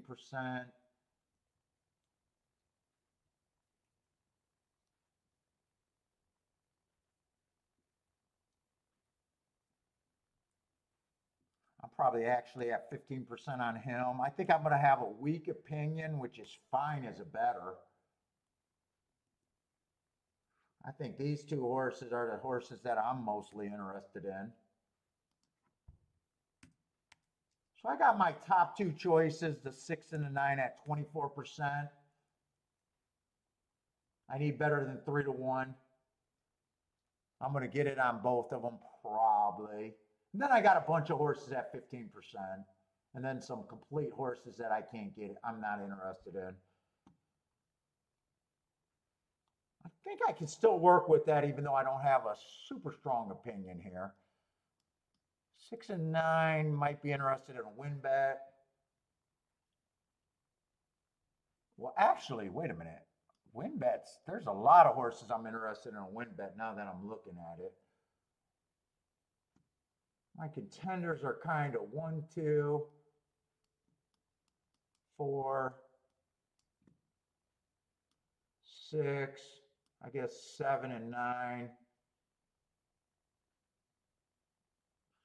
Any of these horses can be considered for the win, which makes it tricky because I like some horses better, but I got some other horses that I gave a chance, but they're bigger prices. 6 is a horse that I'm probably most comfortable with.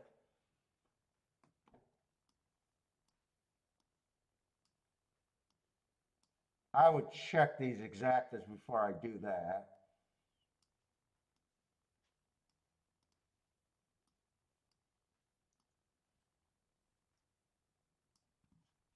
Like 7-6 and 7-6, I'm 4-6. I may not be interested. I got to check those.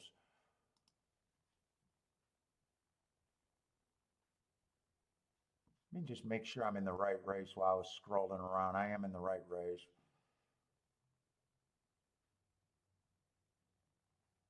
Let's see if it comes in 4-6. Do I like that? 28-1. Not bad.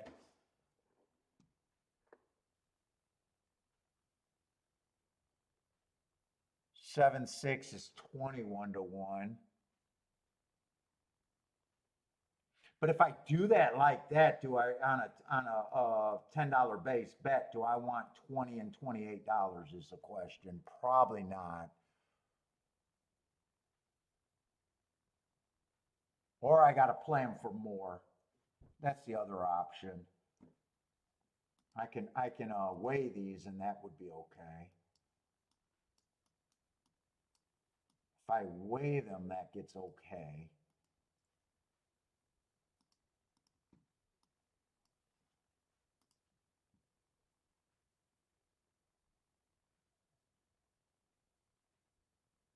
Six nine is 33 to 1 and 35 to 1. 6-1 is good. 6-2 is good.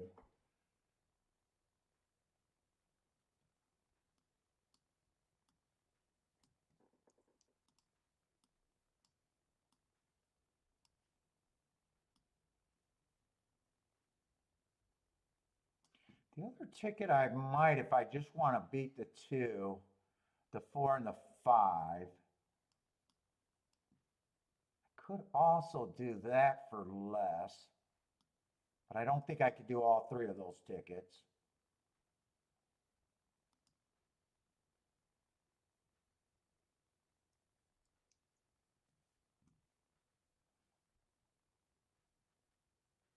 Or I can key off the biggest overlays, the 1 and the 5, or 1 and the 2.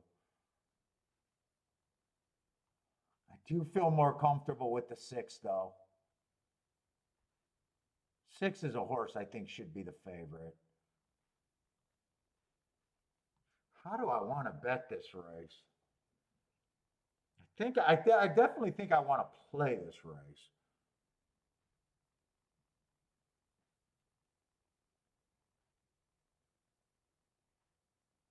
How do I want to bet this race is another question. These are better tickets right here than that 6 with the 4 and the 7. Those are better tickets. That would be a better hit.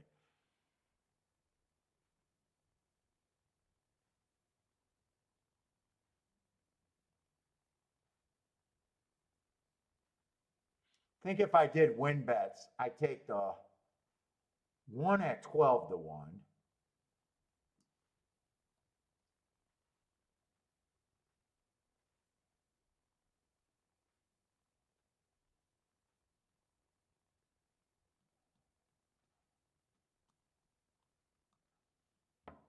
And God, I know I shouldn't bet the 6 to win, but he's still an overlay and he's the most comfortable.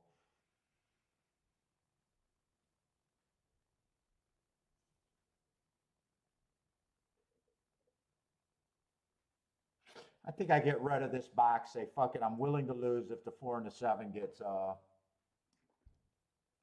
I play that, I think I just play that straight.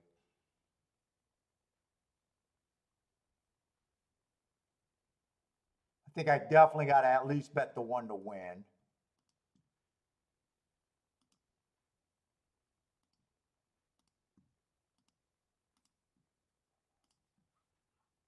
That's the only bet I got in so far.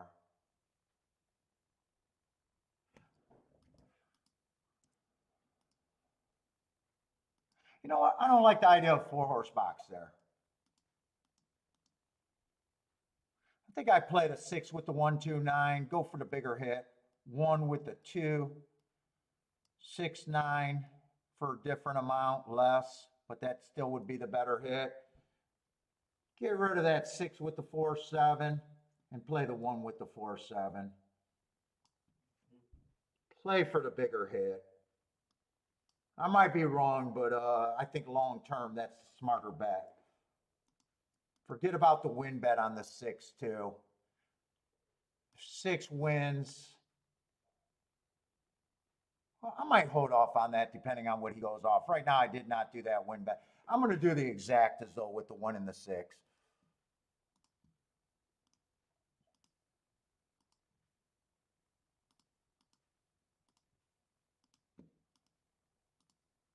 I want to have so many combinations here where I lack punch.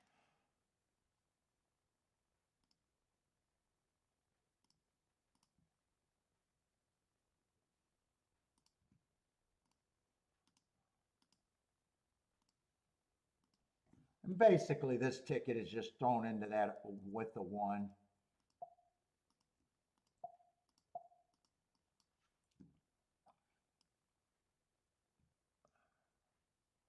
Six at 9-2. I probably do have to bet him to win.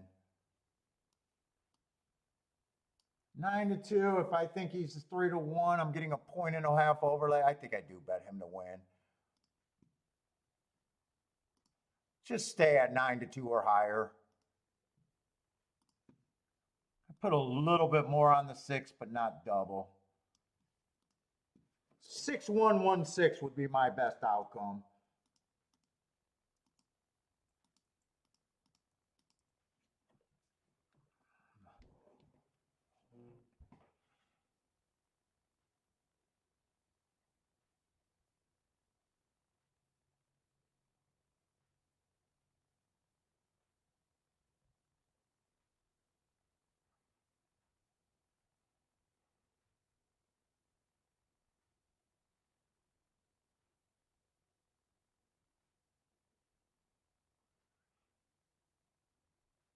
I want 7 to go to a lead, and I want to be right about closers here. Stalker closers. I want this race to collapse. Oh, 2 went to the lead too. I was hoping that 2 would rate because he did as routes, but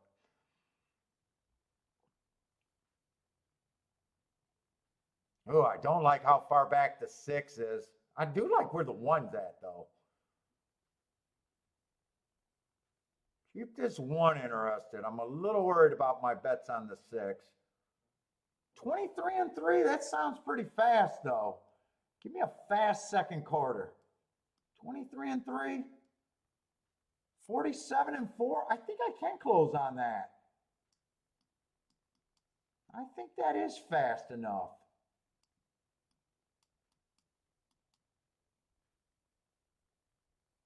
But I still don't see the 6 anywhere. I need the 1. I need the 1 here.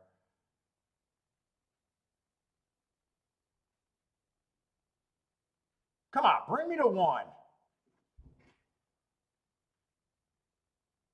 I don't see the 1 or the... Oh, come on, 1.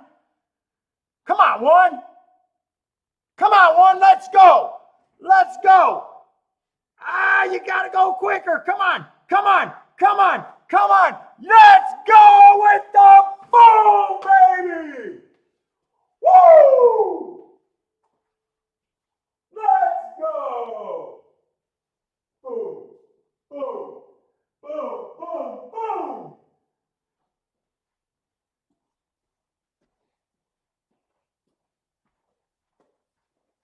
Let's go, Saratoga. Let's go. Wow, I talked myself through great bets there. Tell me the 2 got second because the 2's better. Oh, I think it's going to be the 4. 2 would have been the better exact. Come on, does 2 get second? No, it's going to be 1-4.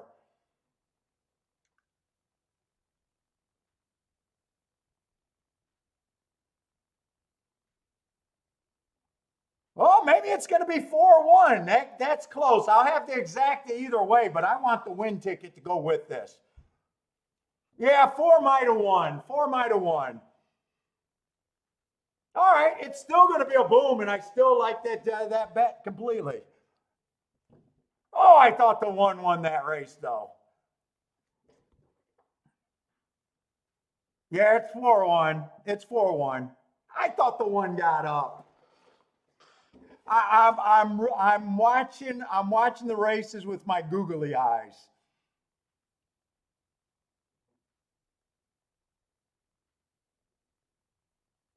Two ran a good race, 6 ran an okay race. But 6 was too far back the entire race. I knew that I needed that 1 out. I'm just glad that I bet the race better. Because before I was going to key the 6 first and second and do a 4-horse exacta box. This is actually cheaper because a 4-horse exacta box is a $12 base bet. where this is only a $10 base bet. It does make a difference. Oh, if 1-4 came in, that would have been huge. I think 4-1 is still good, but 1-4 would have been huge. 1-4 would have been 63 to 1.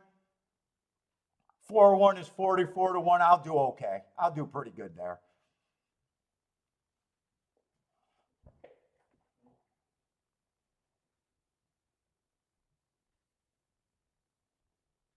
I thought the 1 won that damn race, but you know what? I was too excited.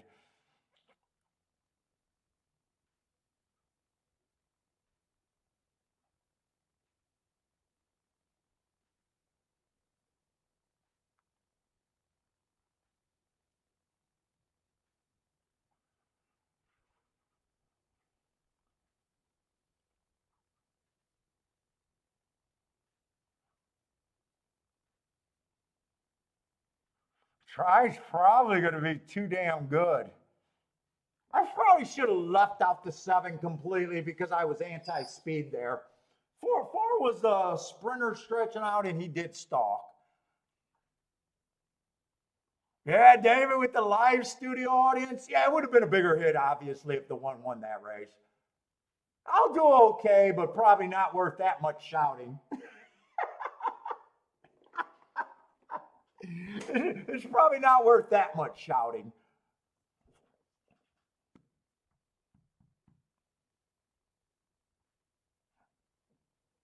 If it came in 1-4, it would have been justified.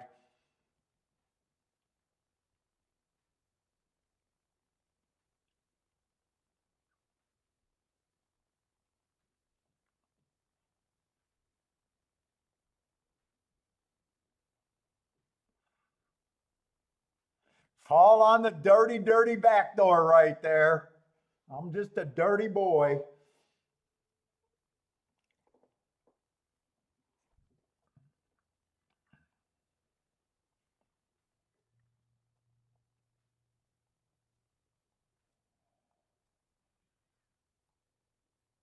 All right, but I'm 2 for 3 today, so definitely not a bad day. 44 to 1 exacta. No, what was the other exacta? 57 to 1 on the exacta. So 100 to 1 exacta day, basically, pretty close to 100 to 1 exacta day. Hard for me to be a loser with 100 to 1 exacta, basically.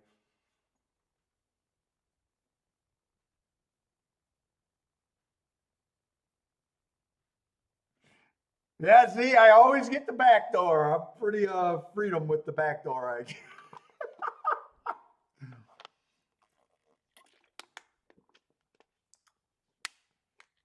Yeah, honestly, I needed the 1 probably more. Honestly, that just becomes probably just a little bit better than even money, or probably a bit better than even money. But when you consider that it's easier for me to spend more money on the exactas than win bets,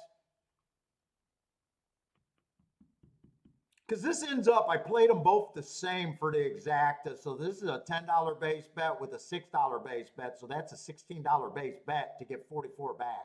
So that's honestly not worth me jumping up and down for. If the 1 would have won, it would have got a whole lot better with the extra win ticket and the bigger exacta.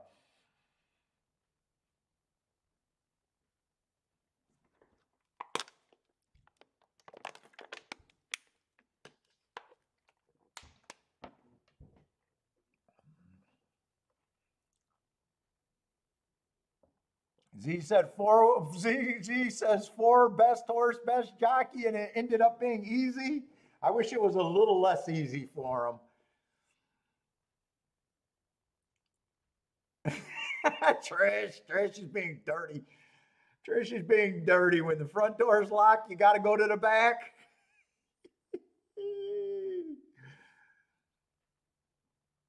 I probably shouldn't have played for the 7, but then you think if the 1's there, did I want to lose it? I think overall I did a good job deciding to play the 1 because that if I don't key the 1, I don't hit anything there. My first direction I was going there would have been a loser. Oh.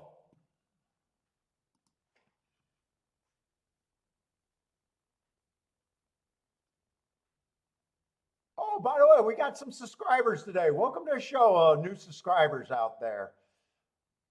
I just got a alert.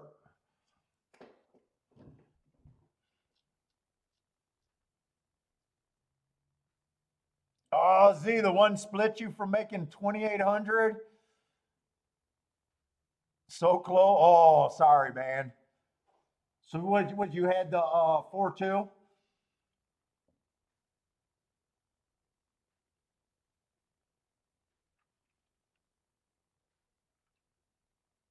Come on, wait a minute. Look at that photo. You mean to tell me the one didn't win that race? I got super blurry vision, but you're telling me the one did not win that race? How is his nose not on the photo there?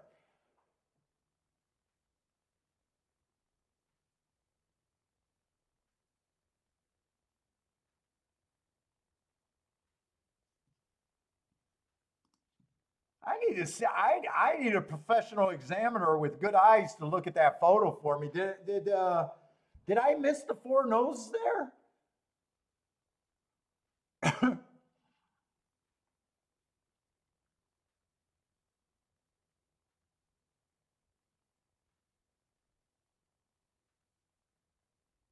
Huh.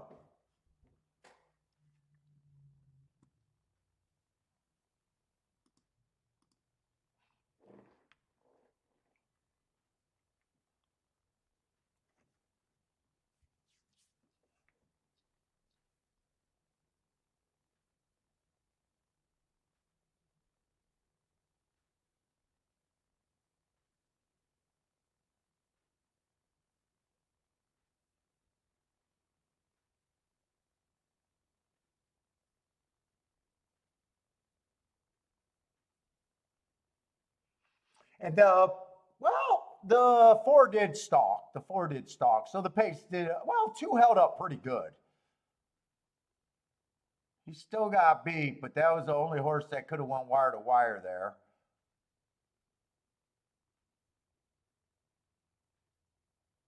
Oh my God! I got to buy him one of those clown nose. He needs a prosthetic nose. This one horse did.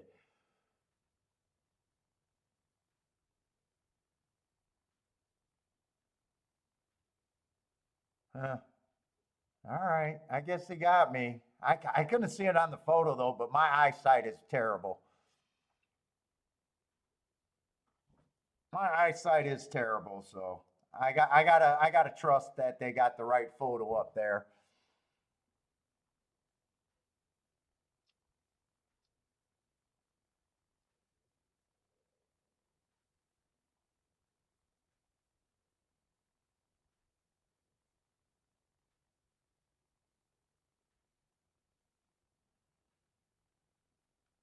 Yeah, it did close like a freight train.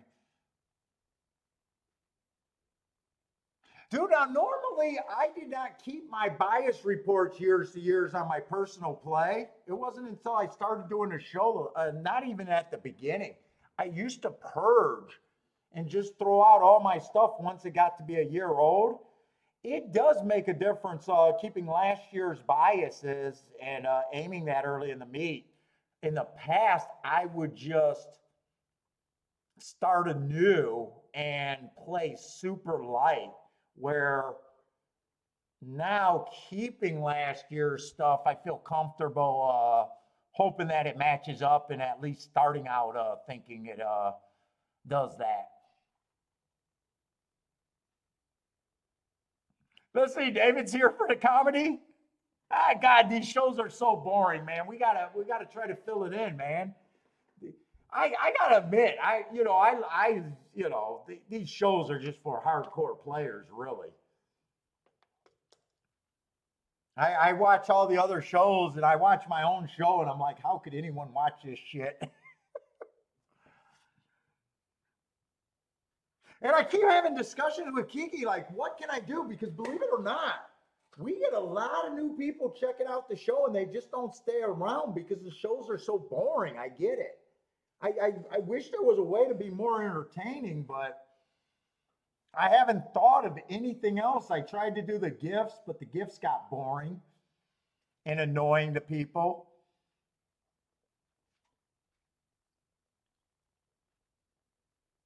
But we get a lot of people checking us out for like 10, 15 minutes at a time, and then they're gone, probably never to come again because these shows look boring.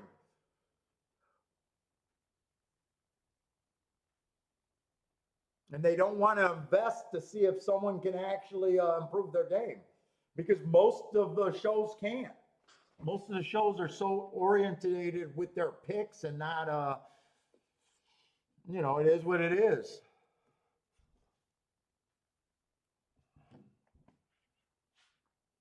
Fall dancers. I keep telling my wife I need a big titty assistant, but she's not buying it. She's not going for it.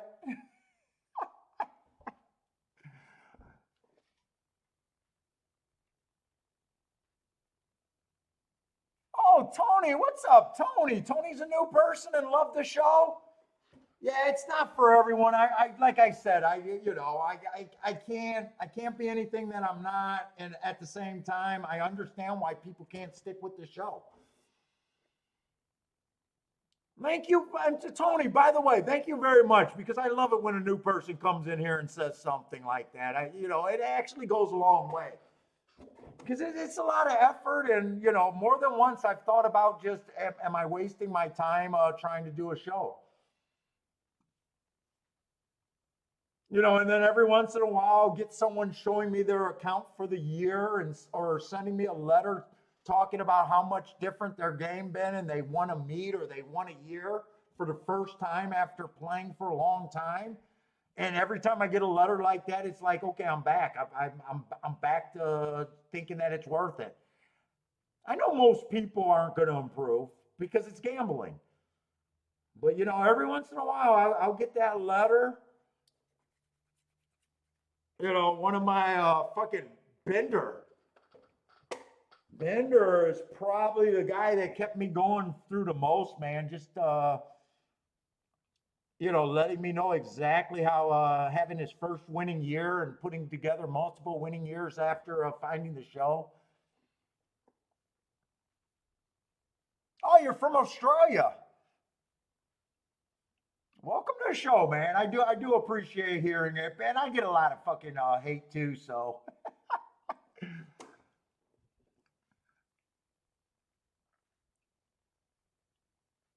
El Marco, the show is like stinky cheese, only appeals to certain people. I get it, man. I get it.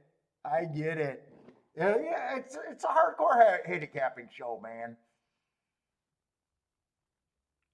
Breaking down, talking about tickets, just I think the way the industry does picks, it's just so bad for players getting better.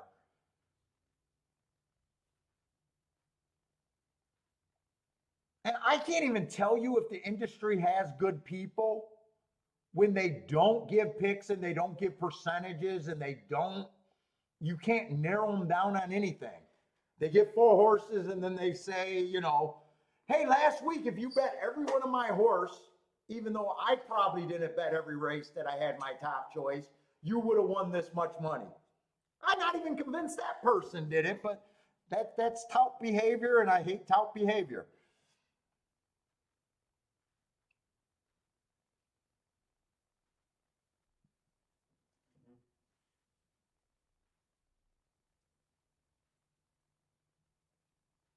Yeah, we get a lot of Venezuelans in Australia. We get a few people across the pond watching.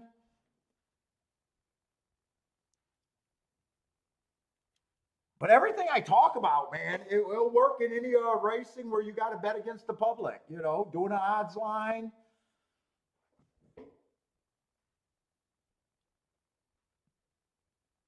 Bro, Mac, you can come back on. What are you talking about, man? I'd have you back on. You like the guest. I'd say the fucking guest, Mac was one of them, never disappointed. We've never had a bad show with a guest on. Oh, she calls me up hacking lung? I hope it's not that bad. What's up, Robert? Yeah, old people got phlegm. I hope it's just phlegm and not a lung. Oh, God, I hope it's not a lung. I remember that day I went up and did cough syrup I did some, I had a sore throat and I did that red sore throat spray. And I came down here and I'm smoking a cigar and I coughed into my, I had a napkin. I coughed in the napkin and seen the red. And I forgot that I did that red dye juice and I thought I was bleeding. Oh my God, man. I was so scared. What's up, North Ender? Ah, North Ender's super green. Dude, let us know, man. If you got questions, I'm more than happy to help people think about the game different and try to get down blind alleys. There's so many blind alleys and so much bad information that's out there. This is a first show that kind of puts together a lot of books and stuff where you can actually see how these people play. And once you understand how the tickets are being made and what's good and what's bad, I can't unsee it when I watch other people bet. It's like, how could he have an edge? Even if he had a good opinion, it's like you look at their bets and you're like, fuck, there's no way. What's up, El Novato? What's up, man?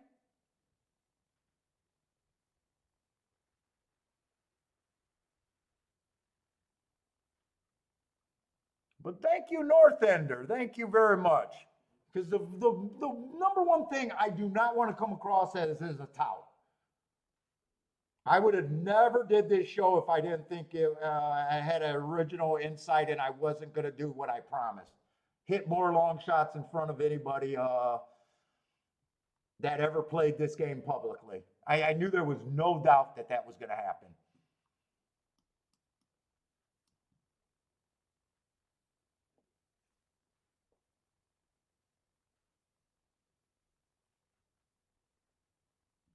Let's see, we got a 5-horse race here, so a lot of time that makes it a little unappealing, especially after a hit. I do get lazy.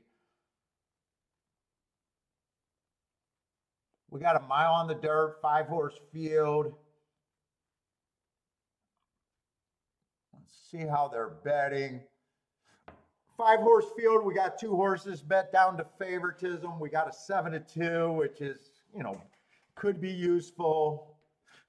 For the most part, unless you can get the 1 or the 3 in the ticket, it's probably not much of a race. Just looking at this, if you like 4 and 2, 2 and 4, they probably can't be paired up first and second. Like there's things that you should know about betting right away that you can do and can't do.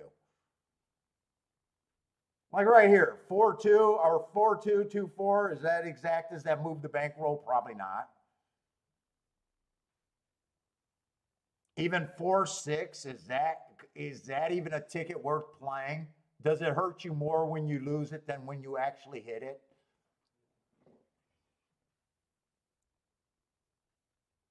Just knowing things like that should make you better as a player.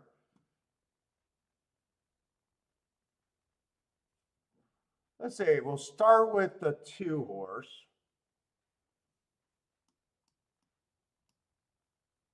This is an $80,000 claimer, mile on the dirt.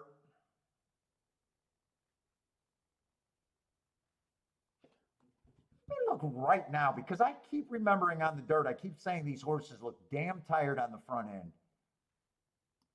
I just want to see. They still went wire to wire on the dirt sprint lap. Wow, I'm surprised it was 47%. Because I kept saying that the horses look tired on the dirt. And fuck, even for the routes, they were still wiring 55% of the time. Maybe it's just the races that I was paying attention to that it just seems like horses were tired in the stretch.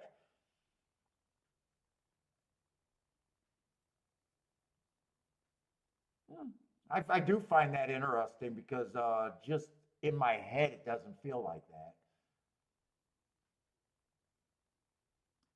And last year was definitely speed and stalkers.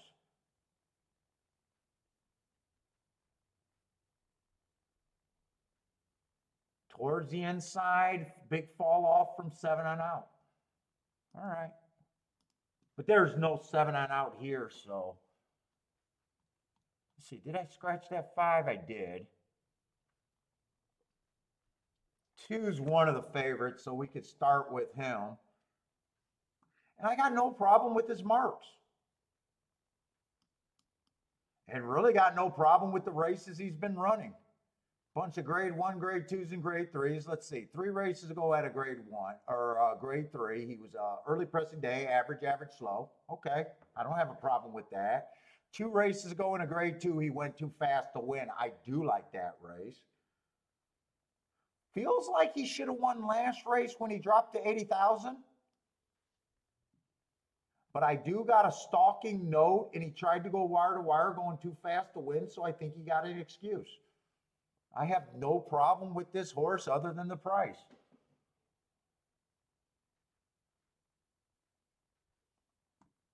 And I do see that a horse beat him in last race, June 24th. Let's see who that was.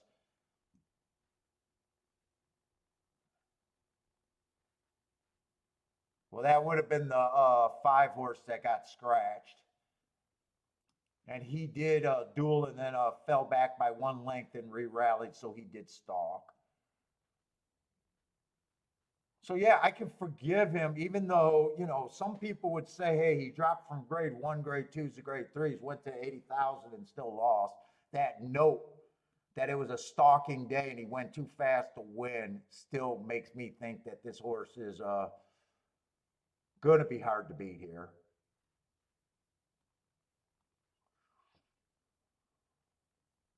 Let's see, 4 is also dropping from some classy races. Okay. So this already looks like this could be a tougher claiming 80,000 with this many graded horses in the race. 3 races ago in a grade 1 race, I got that he had a bad rail that day. He had the 3-hole on the day that I thought the rail was bad. I could forgive that, but I could forgive it anyways with it being a grade 1. Comes back, was average in a grade 3, ran second, no shame in that. And then last race, went to Thistledowns that I just don't keep track of. I would have no problem if this horse wins either.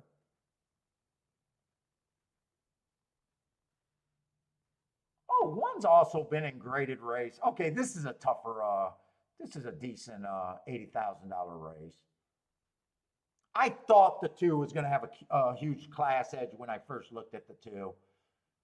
By the way, if you guys are new, I only put in marks and I do it like production, so I don't know what I like going from race to race. I'm looking at this race for the first time. I don't do any pre-work for handicapping. All I do is data, and then all I do is data entry on my form transferring. So I am looking at these races for the very first time right now, making decisions. I have no play of the day or anything. There's nothing I'm excited about. And that's every day. I got no problem with this horse either.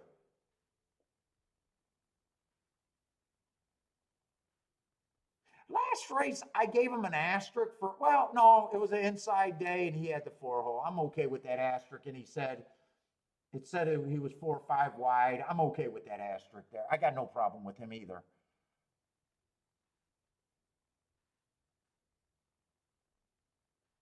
Yeah, this is a race where everyone ran in graded racing. So I'm going to say this is even a stronger $80,000 claiming race.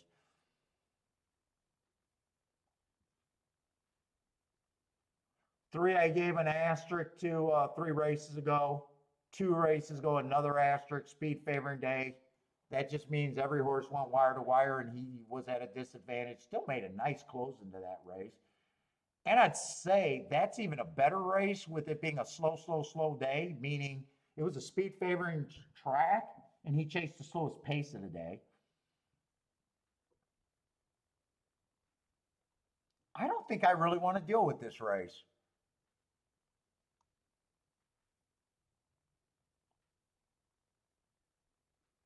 I don't think I have a throwout in this race.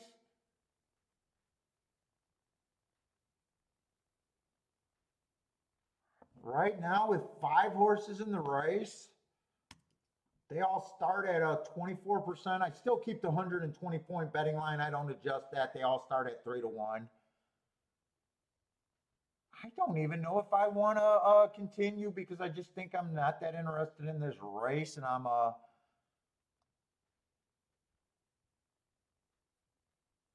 I mean, I can tell by just looking at the board. I kind of need the one or the six to get first or second for me to think that this is anything really good.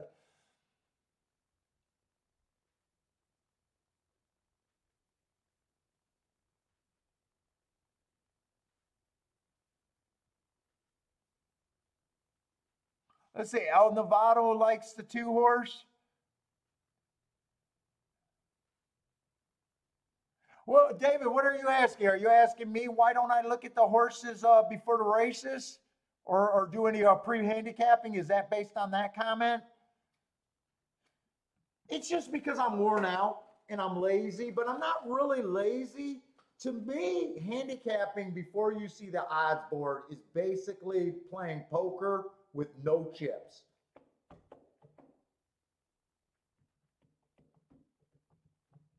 Price is everything in a gambling game, par mutual game.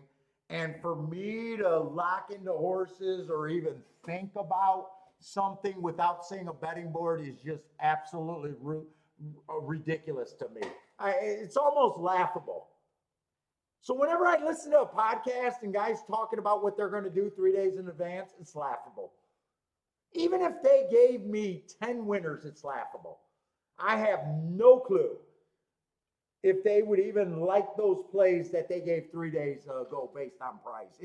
It's the funniest shit that I've ever heard as a handicapper. And a lot of my best bets and biggest hits are not the horses that I like best in a race. I keep going back to that Yo-Yo Candy last Saturday at 45 to 1. There's no way I would have liked him without seeing a betting line. There's just absolute, yet I'm able to make, what people take home in a month on a single opinion. It's just laughable. Now, if someone's successful doing that, I would never tell them to change their opinion, but if they're not successful, meaning profitable at the end of the year, I would suggest that they go against the game, play the game a little bit different, and rethink what they're doing about wasting so much time early. And if you're a believer in biases, I don't know how you could possibly handicap the night before. Because what if you were going in thinking that the rail was good because it was the last 2 days, and now all of a sudden you see every wide move winning?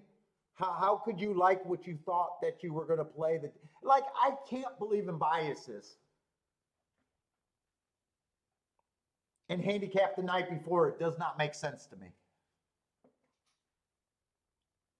The only thing I could do for prep work, what Bender does, and he yells at me, is look at sequences that at least be aware of sequences that would be good for me. Meaning if I like dirt races at Gulfstream and I got the seventh and eighth race that are two dirt races, and back to back, maybe I should bookmark and saying that might be a good sequence for me. That would be the most work that I think is would be justifiable for me. Now, there every once in a while I'll mark a horse that'll catch my eye, and I'll get excited if I got the morning line. But even then, it's like, I gotta see the betting line before we get excited about anything.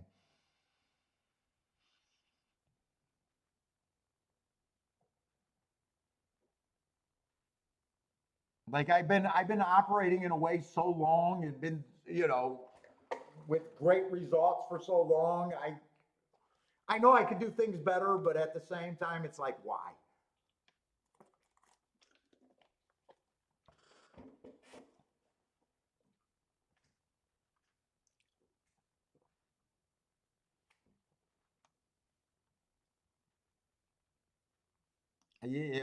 To me, worried about picks is just,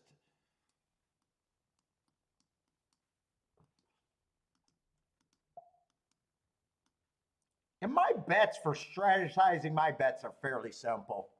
You know, if I would have picked five or picked six players, yeah, I would have to obviously look ahead.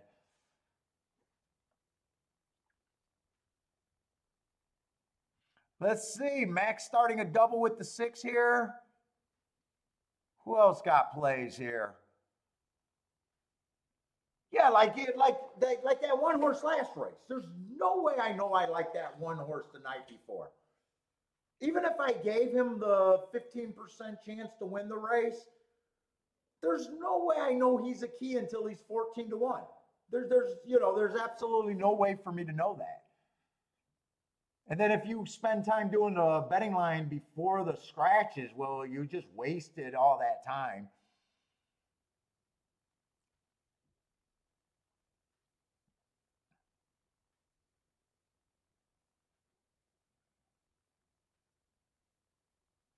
Let's see, one got the lead here, 47 and 1. What? This is still a mile, right? I thought this was a mile. I haven't been looking at a lot of times today. Two's already approached him.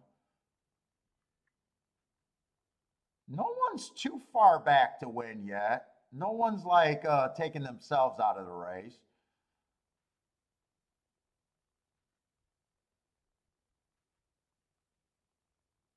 One looks tired coming down the stretch again.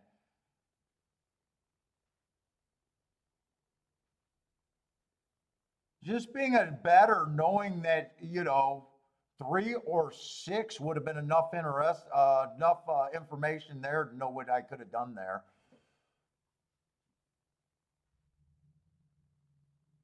Although 4-3 at 13 to 1 wouldn't have been considered a good bet either. And 4-6 at 16 to 1 would have been basically borderline. So I would have been in a spot where if the four would have won, even the two horses that I said had to be first or second probably is not good enough here.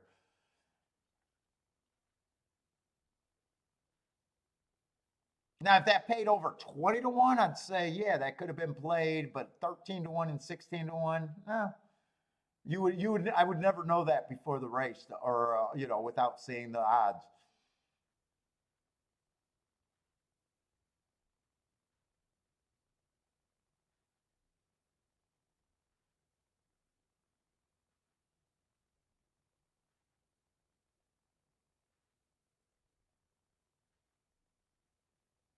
I'll be right back. I'm going to go to the restroom real quick.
Oh, boy.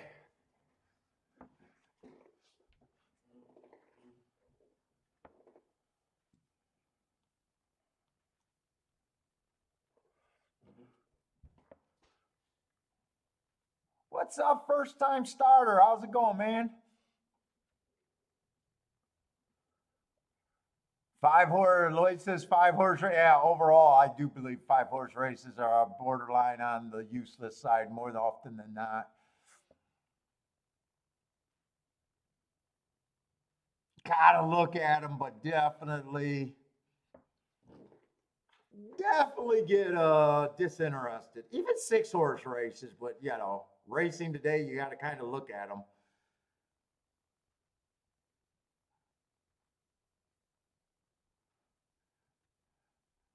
Attila is not liking Joel right now.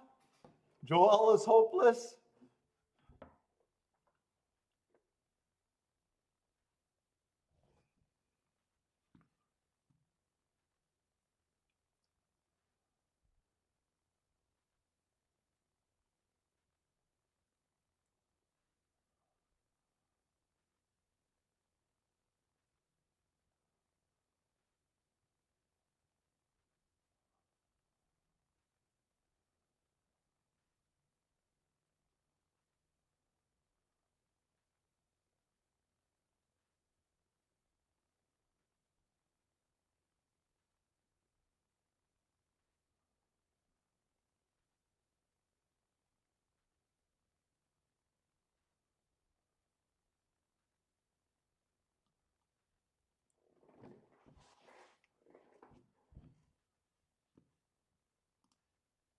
I thought about doing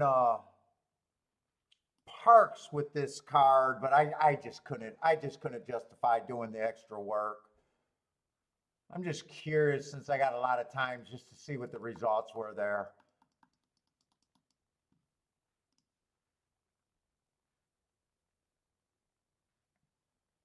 25 to 1 exacta with a $5 winner in the first race, maybe. $12 exacta, no. 2 to 1 winner. 14 to 1 exacta, $10 winner, maybe a double. Now $16 double. Right now I'm looking at the results going, yeah, I don't think there was that much.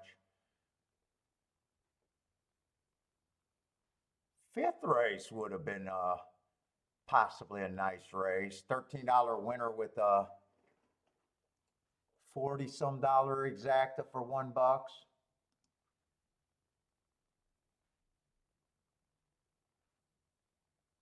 Then another like 7 to 1 exacta with a $7 horse. Ooh, they had a $53 winner there. Oh, that's Jennifer's horse right there, right? The 53 to 1 winner. Ooh, and then the race after that was pretty nice. It wasn't worth the extra work though.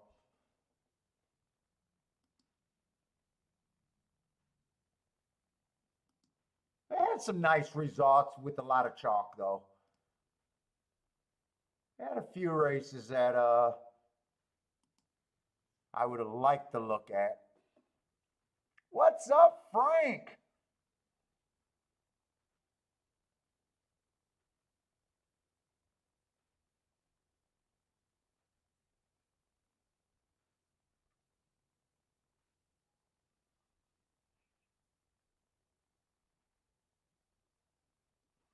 Oh, Hawthorne's running right now? Hawthorne would have started too late though.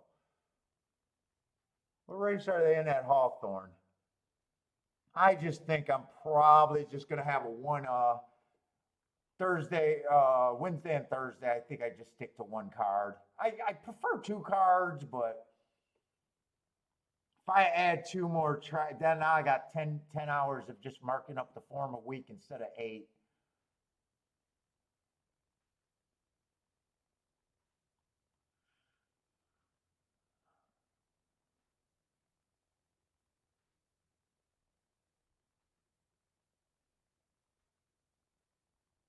I wish I didn't have to do the prep work that I do, but I have to do it.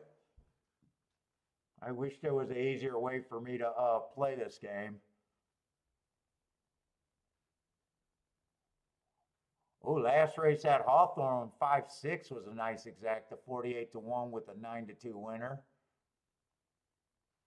Oh, Hawthorne wasn't bad today. The race before that was okay.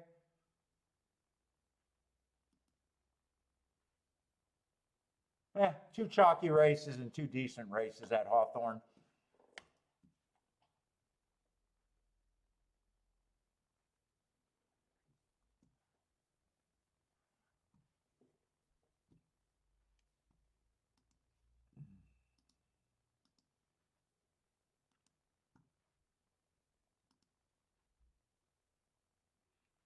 Well, I was able to look at all that, and I still got 25 minutes for some. What? How long does Saratoga have between races? It feels like an age.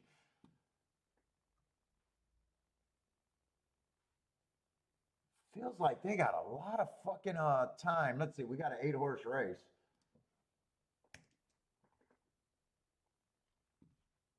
We got a turf sprint and I think a turf route to end the day.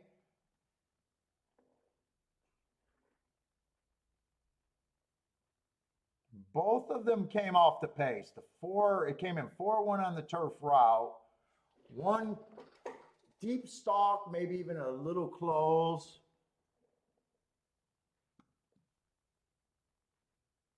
Did I hit both the turf races today? Was that turf sprint the 4-2? 4 was a deep stalk and 2 was stalking. Did I hit both turf races today? Yeah, I think I did.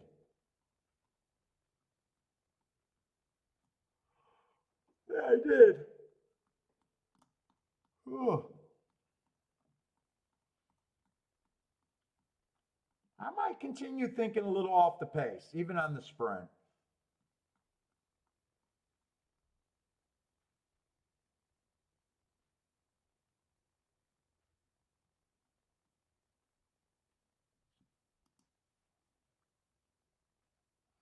We got a starter allowance here, or not a starter allowance, allowance 1x. 5.5 furlongs on the turf. I don't know why I keep putting this damn wedding ring on. Irritating it, yet I keep sliding it on, sliding it off. Let me get the numbers right.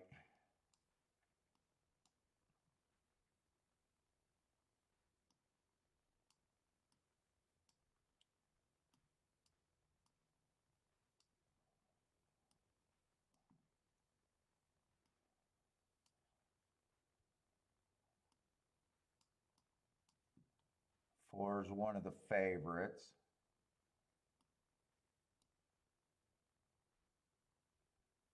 Gunboat. Oh, 5 horse. Oh man, I'm getting tired.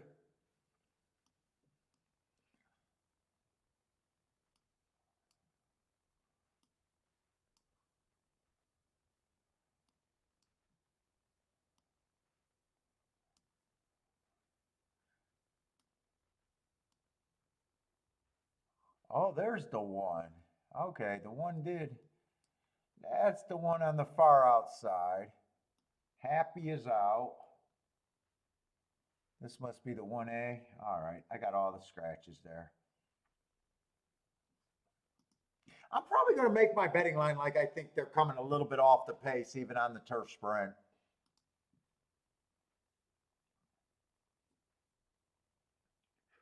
Let's see, who's the favorite? 4 horse right now is the favorite. Eyes are getting wonky. Oh, dude, Kiki's out of town. I should have bought 2 cigars. Give myself too many cigars so I can have headaches all week.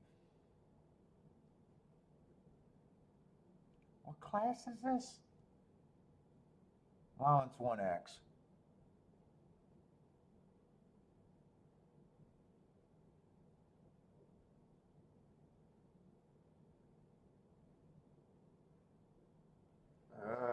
Full horse, I probably don't got bigger problems with him. Mainly, it's probably just going to be a price thing on the 4 horse. Let's see, I want to look at that Gulfstream race. I like having more races marked than less.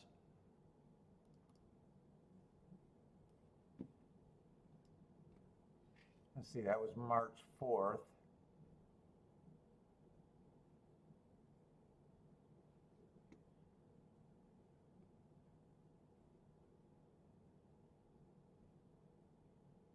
That was a stalking closing day. That's what he was.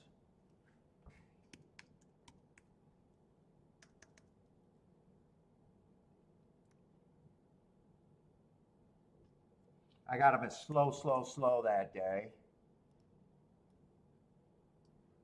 Probably just needed that race shipping over here, though, because he comes back and runs 2 decent races. Looks like a stalker, so that is what I'm looking for. 2 races ago, I got an early pressing day. He was more, he was a borderline closer there. I gave him an asterisk there. Got bumped at the break. But that race is a pretty big improvement from his first time out. And then last race, I got a bad rail day, had the 6 hole, shouldn't have bothered him. Match tries with the fastest winner, 1 tick slower than the fastest winner for the next 2 calls. I got no problem with that race. It's just the price and if I want to use them and how much kind of deal. Let's see, 5. If I'm going to be hard on front speed, I do like his race on paper. But I just think this track is just more of an off the pace track.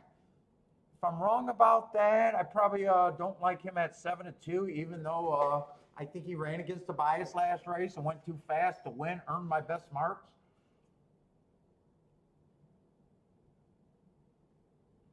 See if there's other speed in here. Six can go either way on the front end or stalk. It just depends on the trip he gets. If he stalks, I think he got a better chance. If he goes blazing, I think he reduces his chance if I'm right about how the track's playing. Other than that, I got no problem if any of these horses win the 4, 5, or 6, really.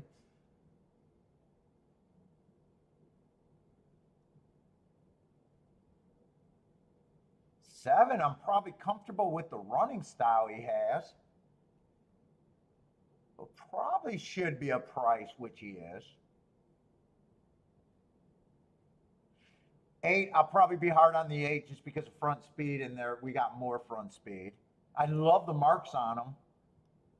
I hate it when I'm well, I don't hate it when I'm making bias plays and stuff like that, but it's, man, it's like tough when a horse like this decides to win, and they got really good marks, but I understand why I'm playing against them or being harder on them. It always puts me in a weird spot because I love to say that, hey, my marks were great, but at the same time, it's not about it's not a handicapping game; it's a betting game. I'll be a little hard on the 8 also. 1 probably got the right running style, or at least the last few races. Probably feels a little bit of cheap. Probably should be a price, but I'll have to see if I think he's an overlay or not when I start doing a betting. 2's going to be tricky because he's a front end speed sprinting, but I think, and I don't like route to sprint, but on a track that's backing up, I might not be as hard on him as I normally would because I don't think he gets the lead here, and I think he'll probably be rating. And he's 20-1, so I don't mind reaching for prices.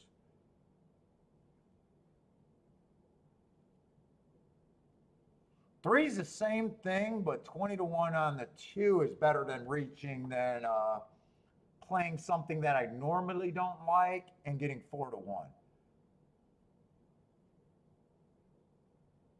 He went too fast to win in a route last race. I don't really see anyone that I think is a throwout.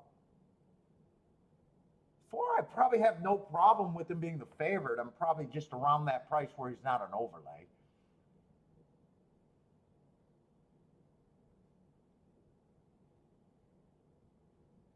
I think the horses that I want to be hardest on are the front speed horses that I think got to go to lead are probably going to be on the lead.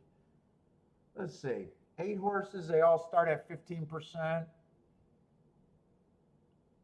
So if I'm right about the bias,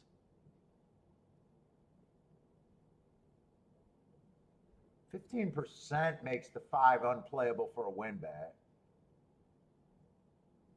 In a way, I want to be harder on him.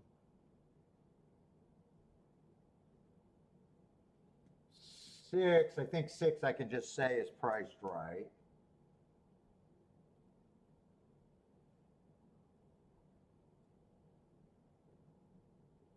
%. Let me do both of them at 15%. I don't know if I'm being hard enough. Part of me want to put all 3 of those horses at 10%.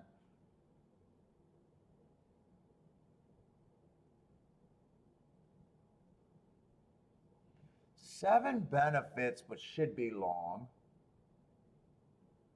If I'm right about how the track's playing.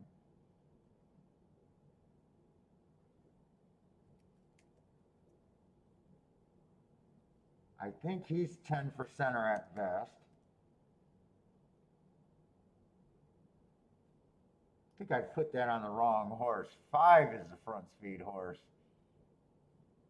Yeah, I did put that on the wrong horse.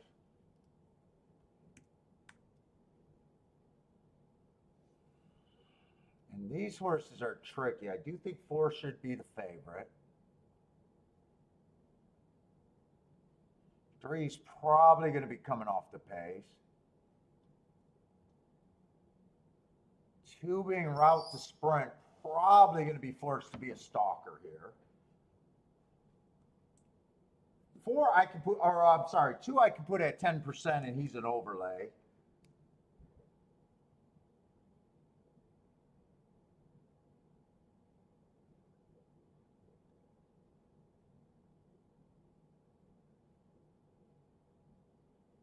One is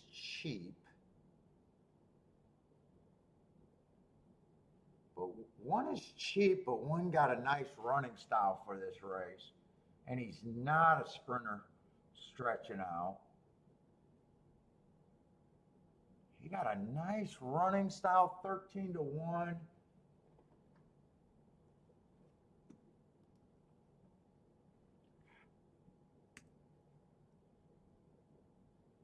I think 4 gets more than 20%. Let me see, what is a 3?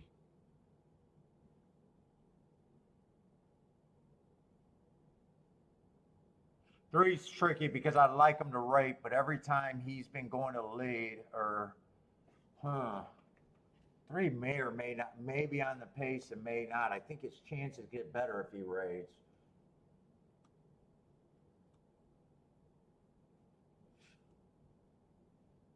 One, I'm just deciding between 15% and 10%.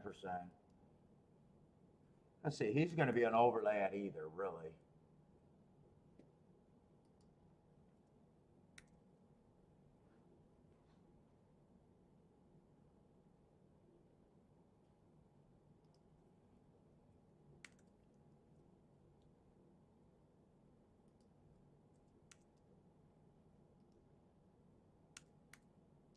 Man, 3's pretty much dependent on where he's at. So right now, I just think 4 has the best chance.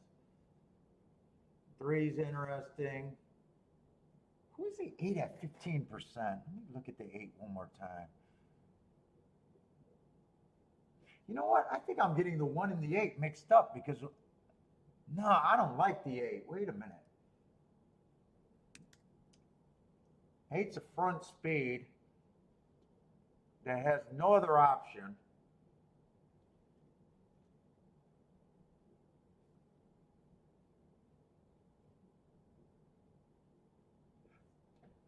Do I want to give that to either the 1, the 3,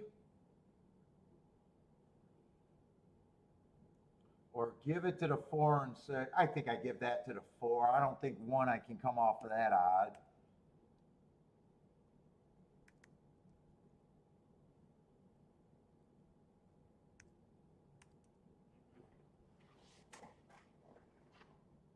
I always thought that 4 should be the favorite here.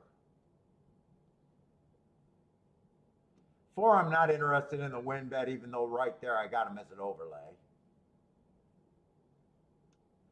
2, I'm still interested in. 1, I'm interested with him.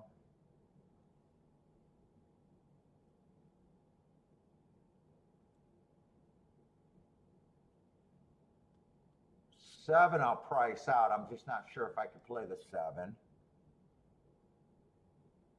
5, I still left that 15%.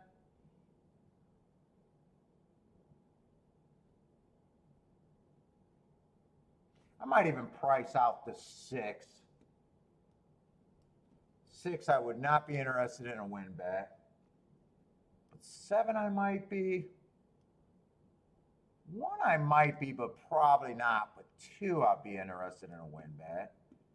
I'd probably weigh these where I play the 4 for more and just turn it around.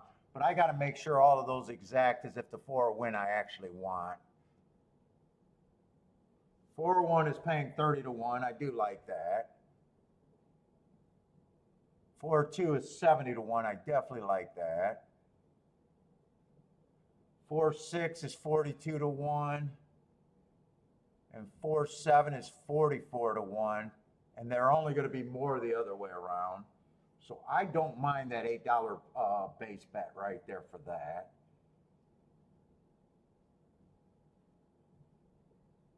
If someone goes wire to wire, I know I'm going to lose the race probably. And if the speed holds on for second with the 4, I'm probably okay because 4-8 I don't want. 4-5 I don't want.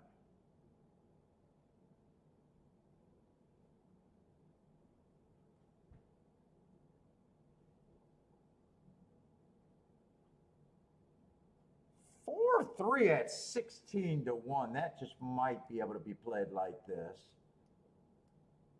Beefing up a shit exacta.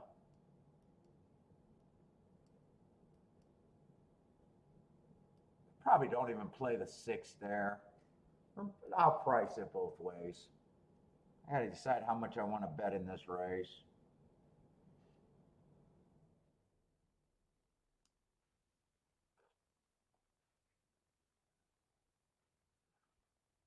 Eight, I'm not a believer in the speed right now. 5, I'm not a believer in the speed. Those are the 2 main speed horses.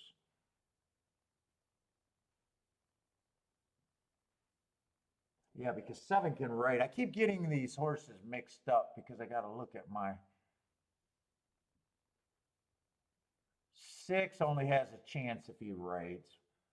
But that combination I'm happy with.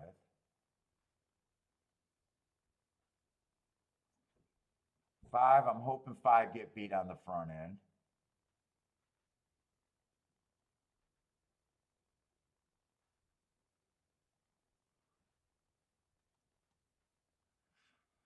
Seven, I'm probably not interested in a win bet. Right now, I think 2, I'm interested in the win bet and maybe 1.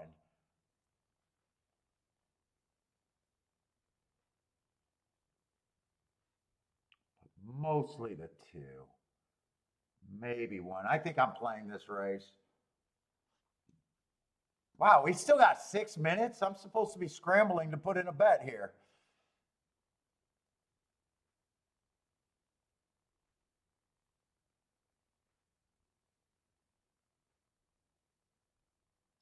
Look, I agree with jockey bashing. Too much jockey bashing is always players' fault to me.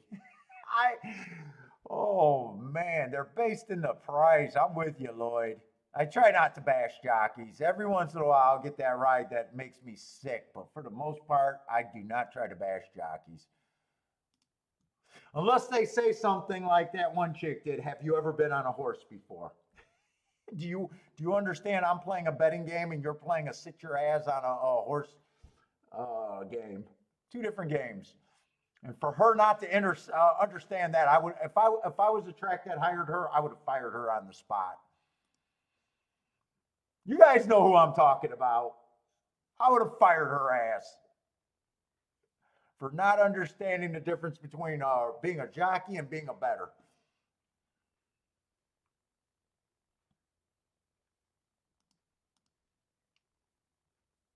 Have you ever been on a horse before?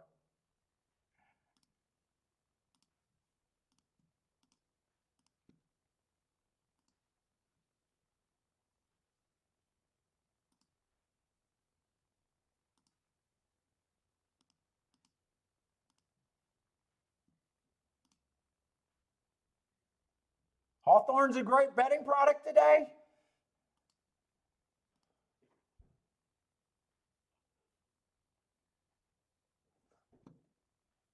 Let's see. 7 is not a big enough overlay. Not interested in him on a win ticket. Let's see. So far, all I did was the exactas here. Although, you know what? I wouldn't mind coming and getting a really small 1-2-7 in a box, but quite a bit smaller than the other bet. I wouldn't. I think I will put that in. If I'm going to bet the 1 and the 2 to win, I might as well have that ticket.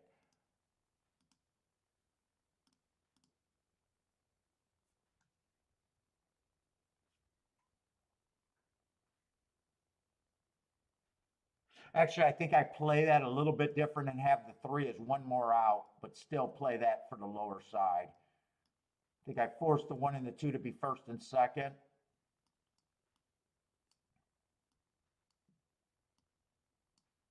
Because I do got the 3 at 20%, so.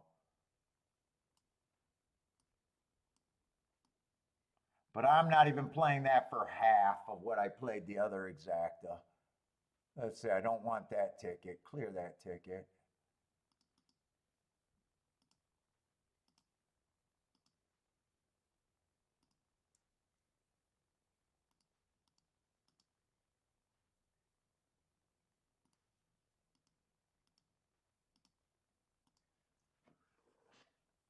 And I'm probably going to do the win bets. I think I can put those in now.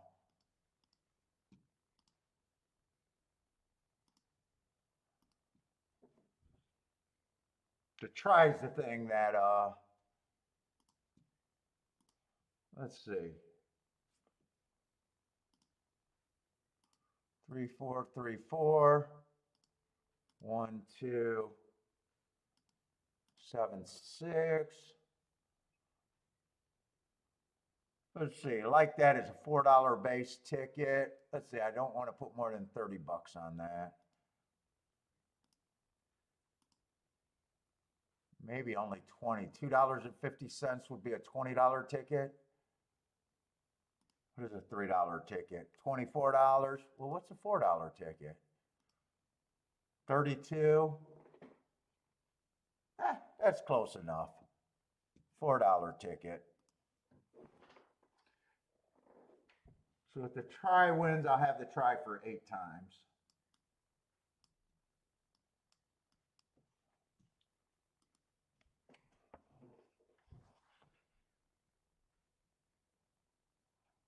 What's nothing. I just think that the track's backing up. If I'm wrong about the track back, if I thought speed was the place to be, I like the 5 and the 8. I just we've only seen one turf sprint today. That 4-horse won the race. The one, if you remember, the one was dueling. So I'm just using last year's profile. So, you know, if they go wire to wire, I lose here. I was willing to, I was just willing to do the betting line like that, but there's nothing wrong with them. I don't think anyone's a complete, even with the biases in here, I still got everyone has a 10% chance. So, really, in this race, no one would surprise me. I just leaned to the what I thought the bias might be.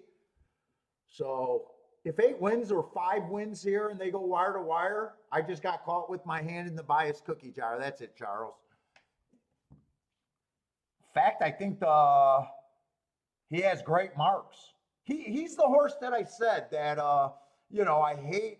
I don't hate it because I know me playing biases are better than my marks long term.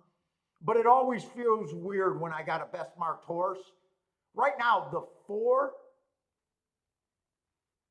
Wait a minute. Right now, the 5, the 2, and the 8 are the best marked horses in the race. And I'm playing against 2 of them.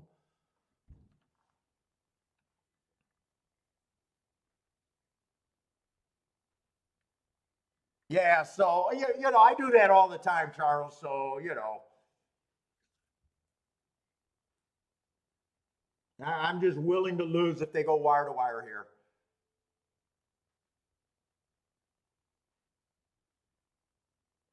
And they're going 21 and 4, so I think I'm getting the pace that I do get the meltdown. But if they go wire to wire, they're going to earn it.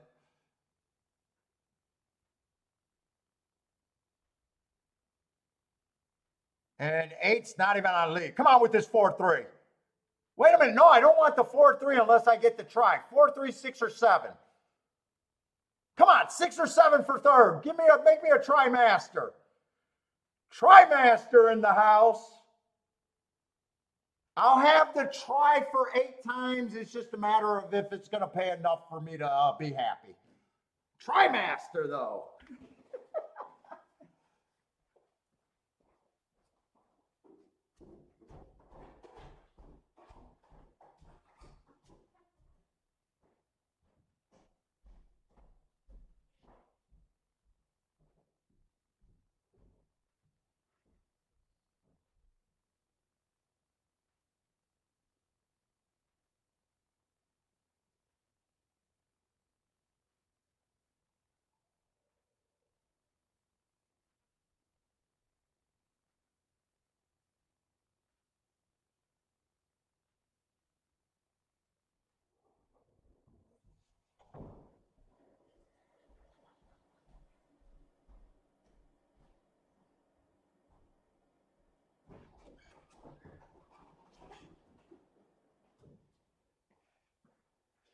Yeah, so Charles, a lot of times you'll hear me. I know you're around all the time, but a lot of times you'll hear me just say that I'm aiming a betting line in this direction, or a certain direction.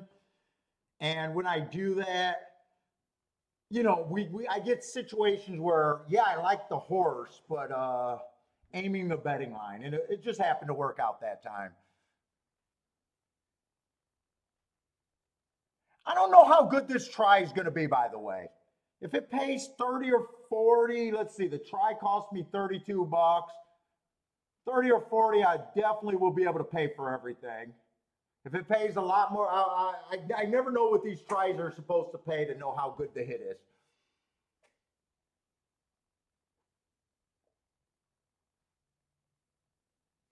And really, that's a really good betting line because I decided that four should be the favorite there. Three got my second choice, and three was a thing that if he went to the lead, I don't like him, and if he stalks like he did today, I like him. But it was a $16 exacta, and I wasn't worth playing the $16 exacta. But I thought the four horses in third at any one of them would beef up that $16 exacta, maybe make the try acceptable. I'm hoping the try pays closer to $50 for 50 cents. And if it pays more than 50, I'd consider the betting to be really good there, I guess. I played this for quite a bit less. I played that for more. I got that for $8, or eight times, not $8.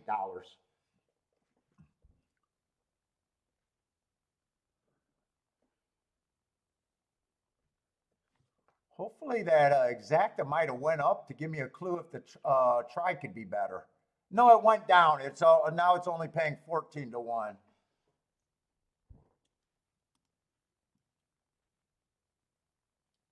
Trimaster is better than Trimaster. I keep saying it like a pregnant lady. I'm the trimester. I think that's what I meant to yell. I'm the trimester.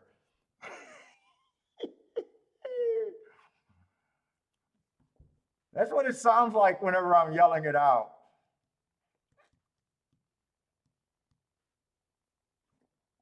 For even though I could have bet him, he ended up being an overlay. I don't like win bets that force me to bet. It's easier for me to bet more money in combinations than it is to do $200 win bets, which I would have had to at least do probably a $200 win bet to make that comfortable. Comfortable. It's easier for me to spread out in my combinations the same $200 than it is for me to just do a win bet.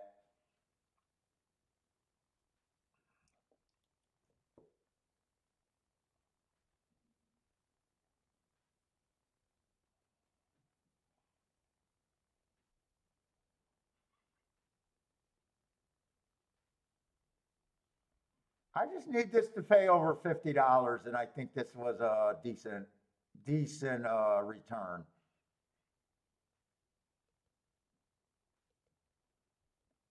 High side of $40, $50 for 50 cents. Roland saying 42.12. Is that the price of the 50-cent try? I hope it's a little bit better than that. What would that be for $8? 40, 80, 120, 160. So three something. Oh yeah, you knew exactly. Yeah, that's not going to be a huge profit. Although it does pay for everything and still be profitable there.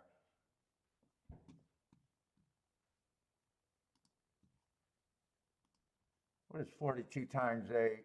I think it's like three something. Yeah, 336. Because if I didn't do the try, I would have lost everything.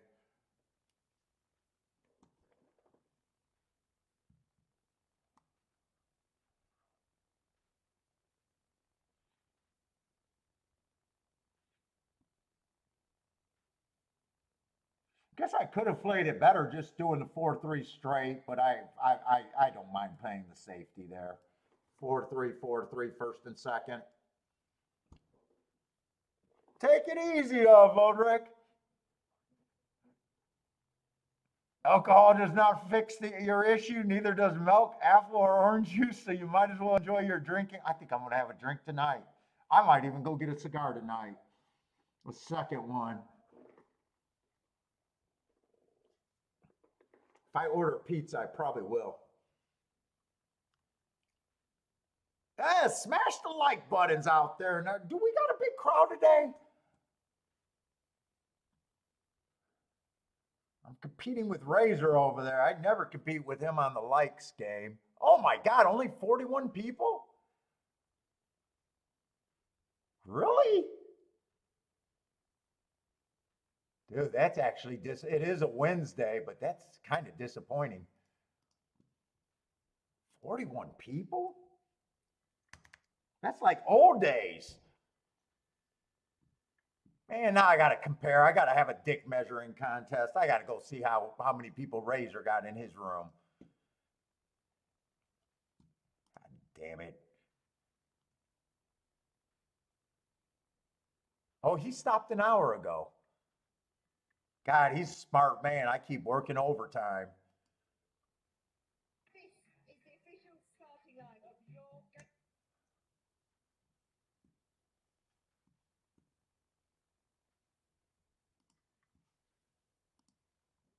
Fuck Blue Kid.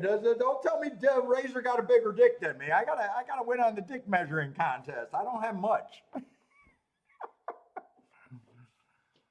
What's up, Blue Kid? In says all the 41 are top of class. No, there you go. It is Wednesday though. I don't know if Wednesday is traditionally a lower turnout. I honestly don't remember from last year.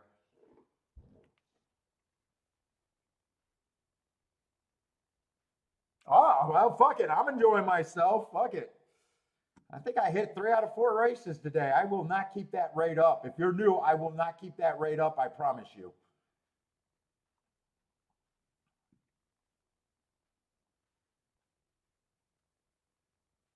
Having a very nice day, though.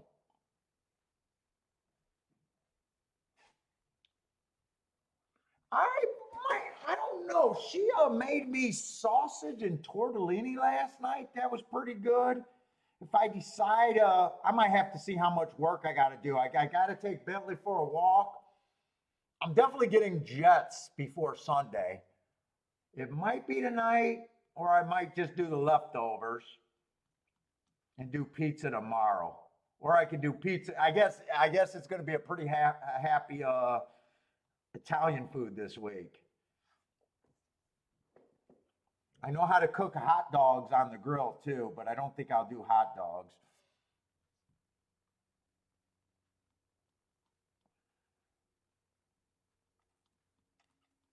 Yeah, I'm not sure what I'm going to do. Jets or warm that up.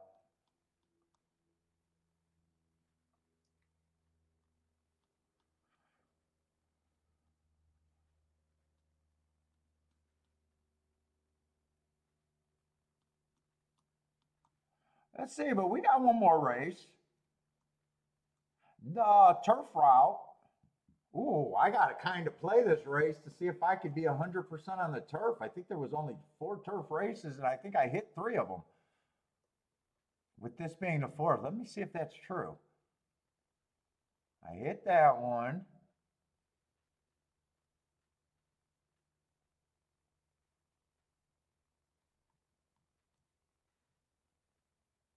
I don't think I played the 7th race, so that one does not count. I think I set out there. Oh no, that's the one I hit. I hit that one, backdoor exacta.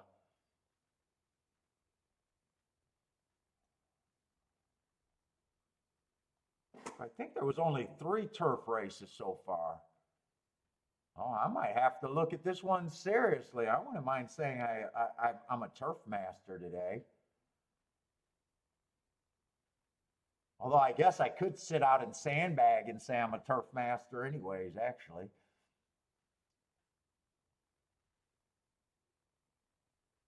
And first race does not count because that's 2.5 miles in hurdles and I did not play.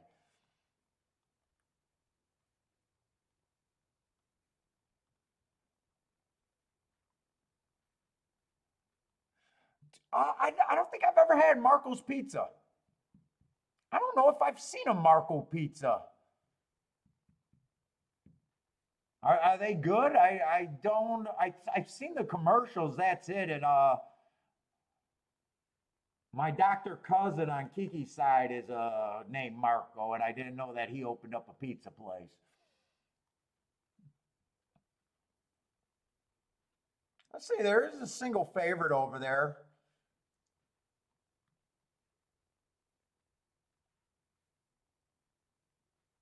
Oh, it is very good, huh? I mostly like cheap ass pizza. I still like Little Caesars, except she doesn't let me get it anymore. Jets, if I go pick it up, that's about as far as I can drive.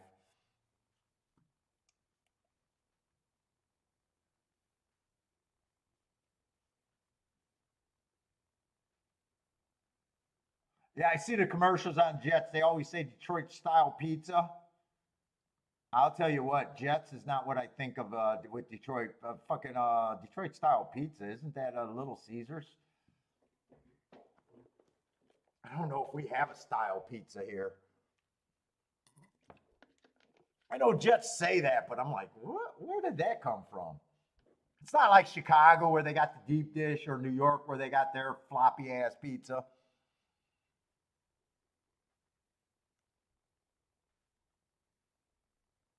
Oh, you like their pizza? I'm not. I like the Jets rounds. I don't even like the Jets square. That's what she gets.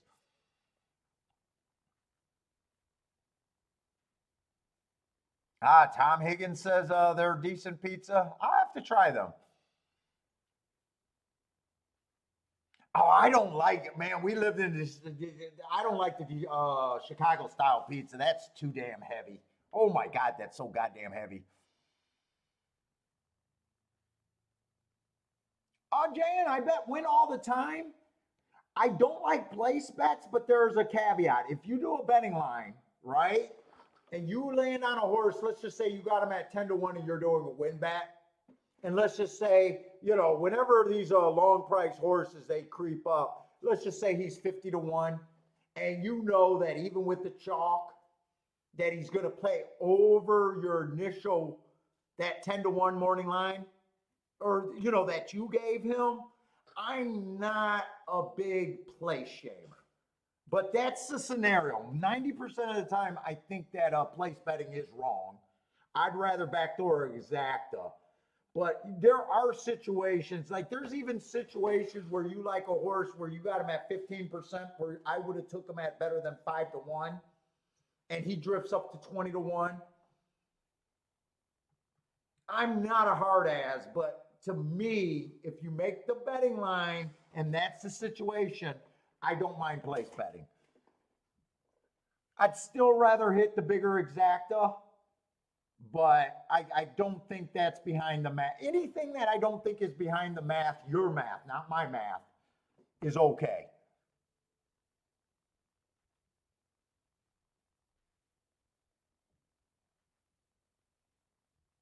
Now, usually my win bets are a lot smaller than what I invest in the exactas unless I really like a horse or unless I say I'm making the win bet more important. Like a lot of my win bets are just 20, 40, maybe tipping on $50, unless I really say I'm making it way more important. That's like my tip off that, the win bet is more important to me than everything else. Win bets to me are stopgaps. They're like, hey, the day's not going completely. I don't expect to be super. I almost expect my win bets they fall in the line of basically plus or minus 5% at the end of the year. They're not like, even though when I Dutch a lot, they're not like what I'm really trying to hit.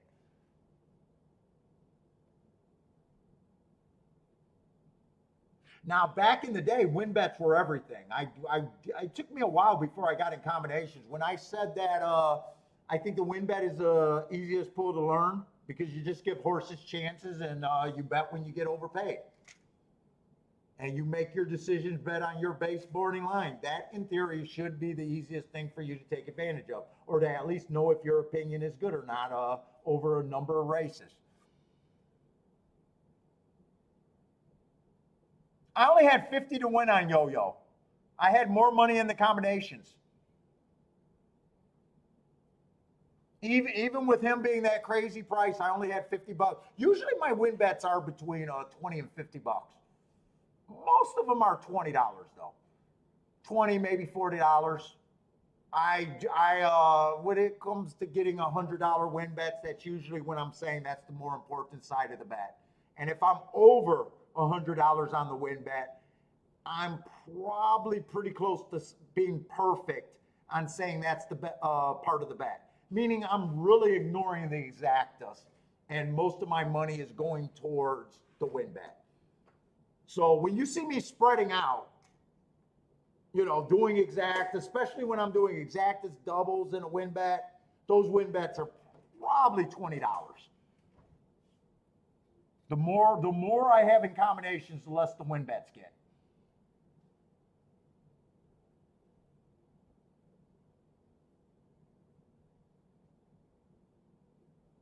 And then the yo-yo exacta, the key with the 4-horse, I had him with 3 horses, including the 9.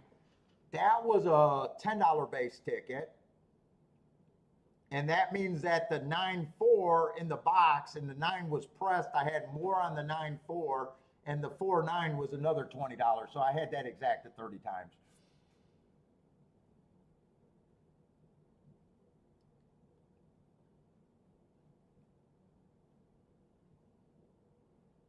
So that was like a solid $5,000 hit. Probably only bet around 300 in the race, maybe even 2 something. I don't quite remember.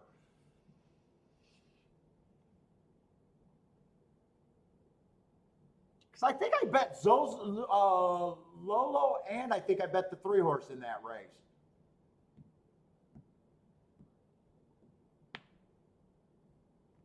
To win, and then I only played yo-yo keyed in the exactas. And I didn't even spend money. I had a 4-3 in the key with Lolo, but I did not. I don't think I keyed the 3 and the 4 first and second, because I know I wasn't playing the 3 with the 9, where I had the 3 with the 4 or 4 with the 9 on both tickets. No, half a Rolex day.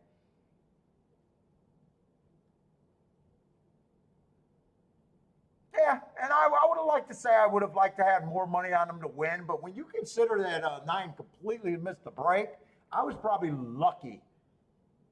I was probably lucky to get the, that happened. Although I would have still had 9-4 crushed. But then, like that's the example of I would have never had that combination 3 days in front of the race. I would have never. I might have had that combination in the double, looking at the payouts, but that's something going into a day that I was not looking forward to yo-yo there. It was, hey, yo-yo's at 45 to 1. I can get to him, and now he's the best part of the fucking bet. Just understanding what you can do with a better, with your, betting in your opinion, and getting there is better than, doing so much stuff with the 9.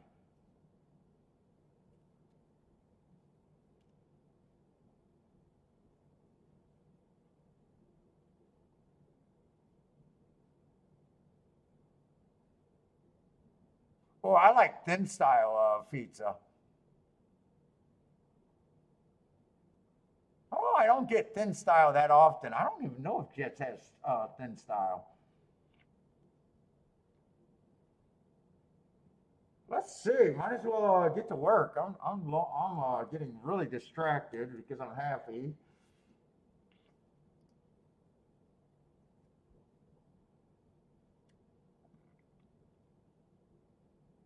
Do the tries go to fourth in the dead heat? No.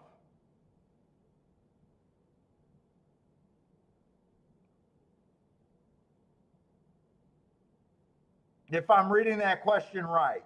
So if you got a dead heat for win, they pay the try with the winner on top and second twice, and then it'd be the third horse that's still both on both of the tries. They don't go to the fourth horse.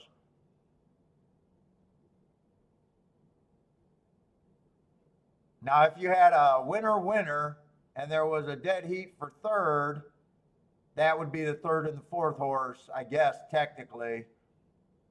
But I don't know what you're asking. But if there's a dead heat for first and second, it's not. Then they go to third and fourth finish.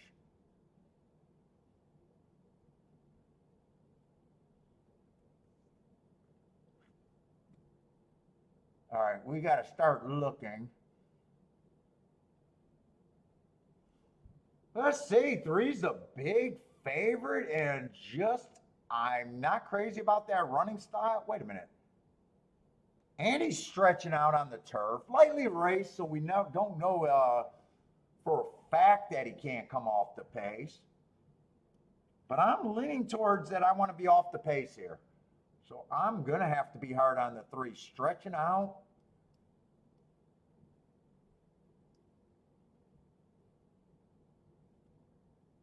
Definitely would not be 2-1 with me thinking in my head with thinking that the track's backing up.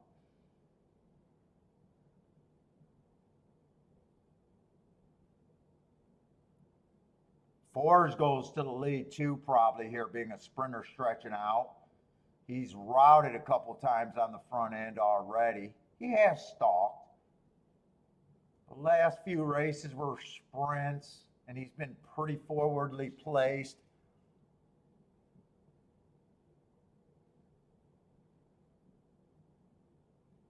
Let's see. One's taken a lot of action in that. I can say at least that's the running style that I'm looking for. Now, he's tough because he's a sprinter stretching out, so there's still a worry to be there. But I'd say that if he comes off the pace here, I don't know if I think 3-1 is value though. For a lot of questions, he would not shock me though. Two, if he goes to the lead, we got some races where he's on the lead dueling. We got a race where he kept running while he's being a closer. We got a couple wins when he's stalking. Two's tricky. It just depends on the running style. If he comes off the pace, still looks like he should be long. Even if I assume he's coming off the pace, I still would say he still has to be a double digit. Because he got a lot of races there that doesn't look like he beats these.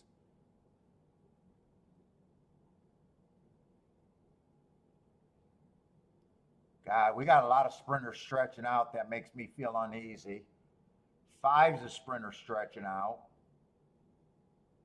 Ran against the inside bias last race. Never been on the lead, but the problem with sprinters stretching out, you never know if they're going to try to use speed here. I don't think it'd be good if he does.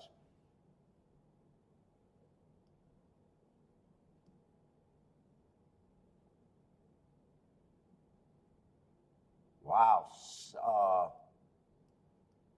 6 is a sprinter stretch, and I think this pace, I think this race should, if I'm looking at this race, how I'm thinking, this should, feels like it should at the very least be a meltdown race.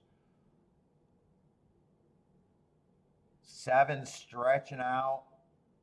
Looks like he ran with the 7 and the 1 and was nowhere near the lead. Maybe he can close.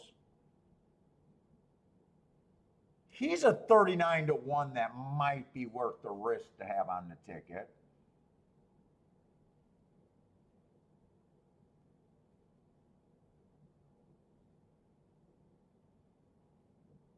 Fuck, 8 feels like another freaking front runner.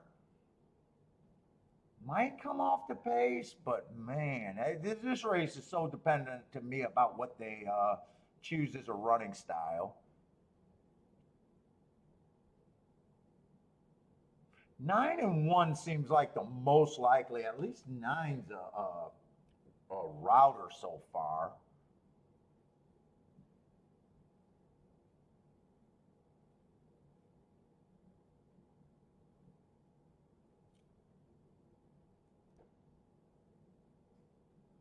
Let's see, they all start at 13%.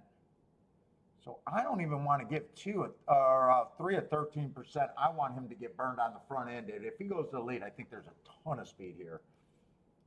I'm going to be aggressive on this betting line. I want to hit or nothing.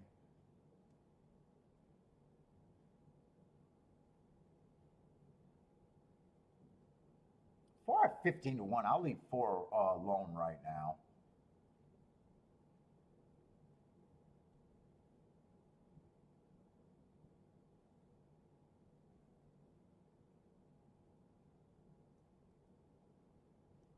Man, six probably goes to the lead here.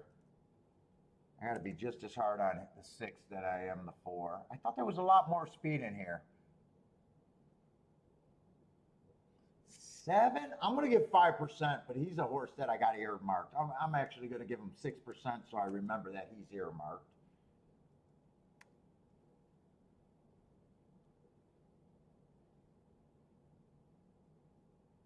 Fuck, eight's earmarked too.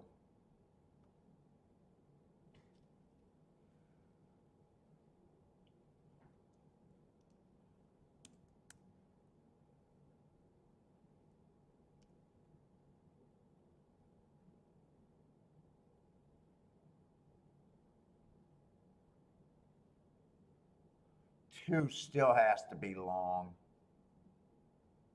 I think two, even though I think he can benefit, I still think he needs to be closer to 20-1. I think two's just extremely overbet here.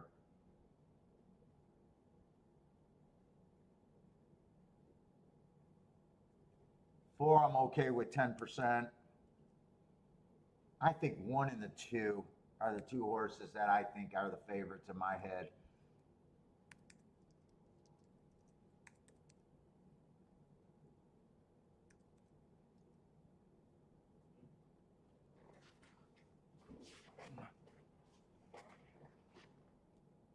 Let's see, 1-9, 9-1, I can't pair up together. Unless I try to beef up a shitty try with long shots or a shitty exacta. Neither of them I'm interested in win bets. Even though nine's an overlay right now, 1.5 overlay, I'll put him over there where I could bet him to win, but I doubt if I do.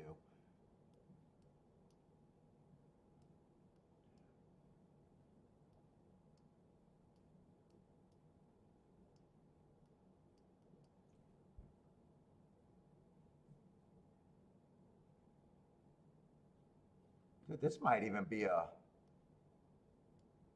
one. Hold up, how much is this try?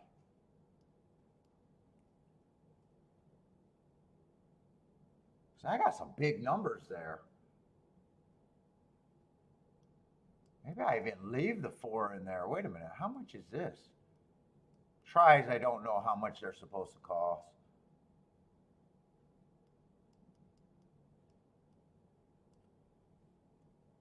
Does that mean I would want to get the four with the 7, 8, and 1? Or four with the, let's see, I got a wrong number here. 1 and 9. Yeah, it is 4. Oh, it's 3's the favorite. Hold up, I wrote this down wrong.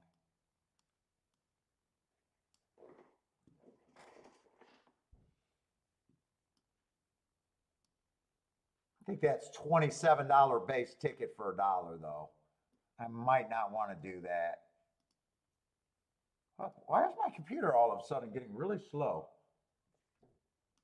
And this would be 3.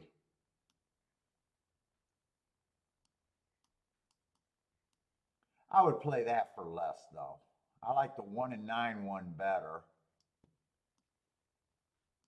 Technically, I could bet these 3 horses to win. Why the hell am I getting all...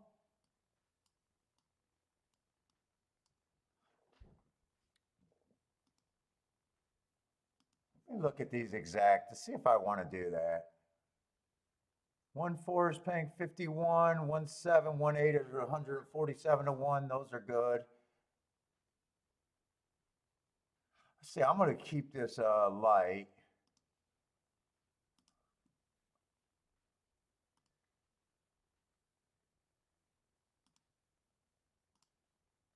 Four, 7, and 8. I'll do the exacta. I'll do the exacta with the 3, but for less. Just 4, 7, or 8 gets in the exact, I probably still want it.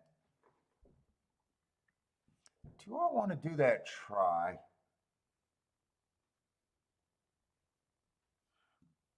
I can even do a 4, 7, 8 box there.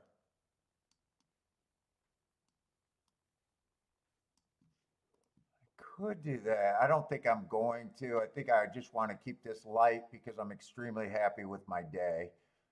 Try, I might want to see what that try costs. I think it's a $29 base bet for $1 though. Ah, shit, I'm not going to even get it keyed in time. And I'm not going to get that keyed in, so I didn't do this. I didn't do a win ticket. All I got is the exactas.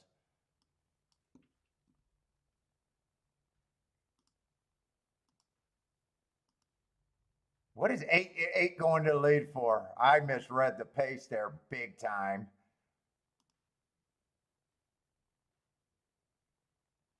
Oh no, it's not a 27 base bet for $1.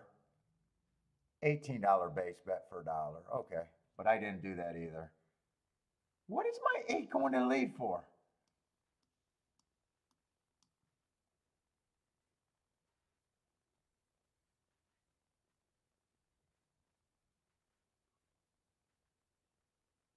He could have went to lead. I was hoping that it'd stalk. He decided to go to lead. I don't think that's good for him.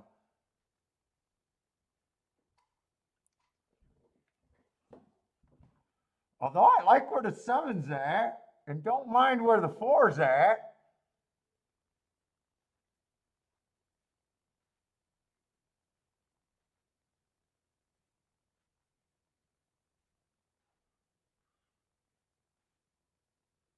I need either a 4 to 7 or 8 to get second. I think 9's going to win the race. 2's coming. I just thought the 2 was over bet.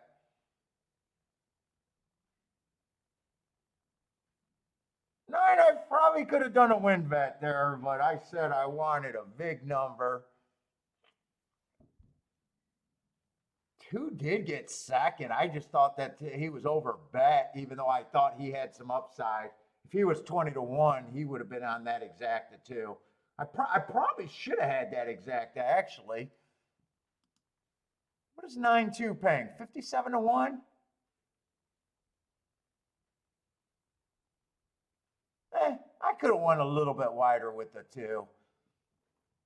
I liked him, and then when he was at 10 to 1, I just said he's way too over bet. But I loved his running style. Attila booms. Charles is booming. Exacta try and super. Nice.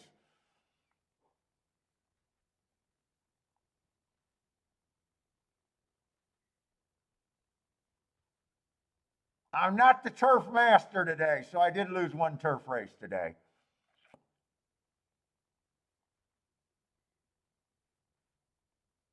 I should have just stayed that the 3 was out of there and just not got rid of the 2 even at 12 to 1.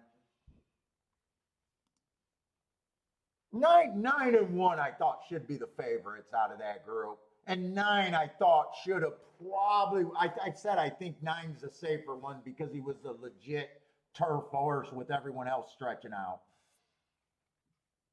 I don't mind my handicapping job there, and I actually feel like I still could have did something there. If I needed that bet, I probably feel like I could have hit the 9 too. Charles, is that the first big one of the day? You need that? Is that the breather right there?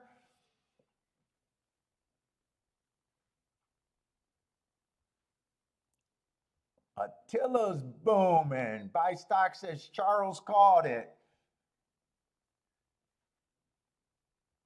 Joel finally did you right. Was that the person was Attila complaining about Joel all day today? Let's see. Lanier was all over that.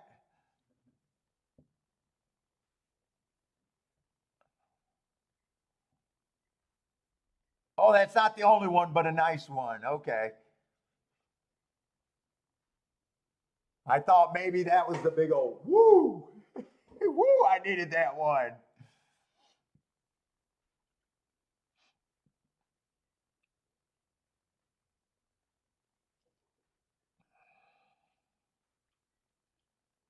Dude, like these bets you get to just knowing what you can't pair up.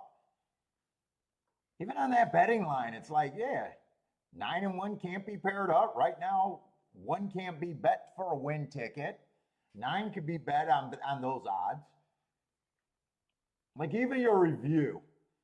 I just remember what I said about the 2, and he had the perfect running style, but I wanted more like 20 to 1. But even that exacta probably should have been fired.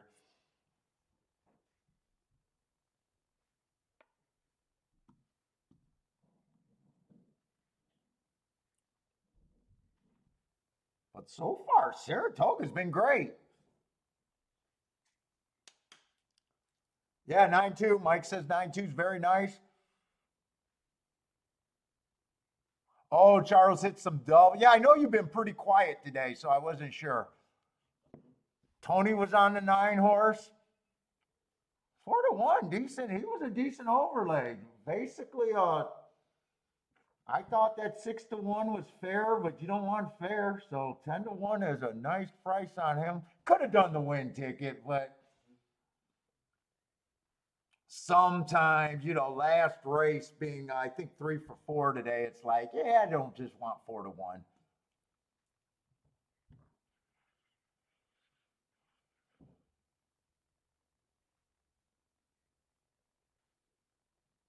Yeah, 2 I liked because 2 had the perfect running style and he wasn't stretching out. But I thought he was a solid double-digit horse. And when I seen him at 10 to 1, I was like, no, he shouldn't be. I should have just been a little bit more clear there because I kept saying he had the perfect running style. And like if he stayed at 15 to 1, he probably just gets thrown in there. But when I seen him at 10 to 1, it was like, yeah, he's not really a 10 to 1 winner right there. I got no problem with him running second and actually beating me. And part of the time, I feel like I still throw him in there, or I should at least check the exactas with him because he acted as a decent multiplier. Because that exacta still paid 57 to 1. Nice try, Charles. $130 for 50 cents, and he said he got the super too. So tomorrow we're just going to be Saratoga again tomorrow. I doubt it if I try to scramble to do a second track. I think I'm just going to, I still got a lot of work for the weekend shows. Might even try to dick around with some shorts today. I don't know. But everybody, thank you for hanging out with me, the 41 people that actually matters. Good luck if you guys are still playing tonight. Hope to see everyone tomorrow. Stay safe out there. And we'll be here all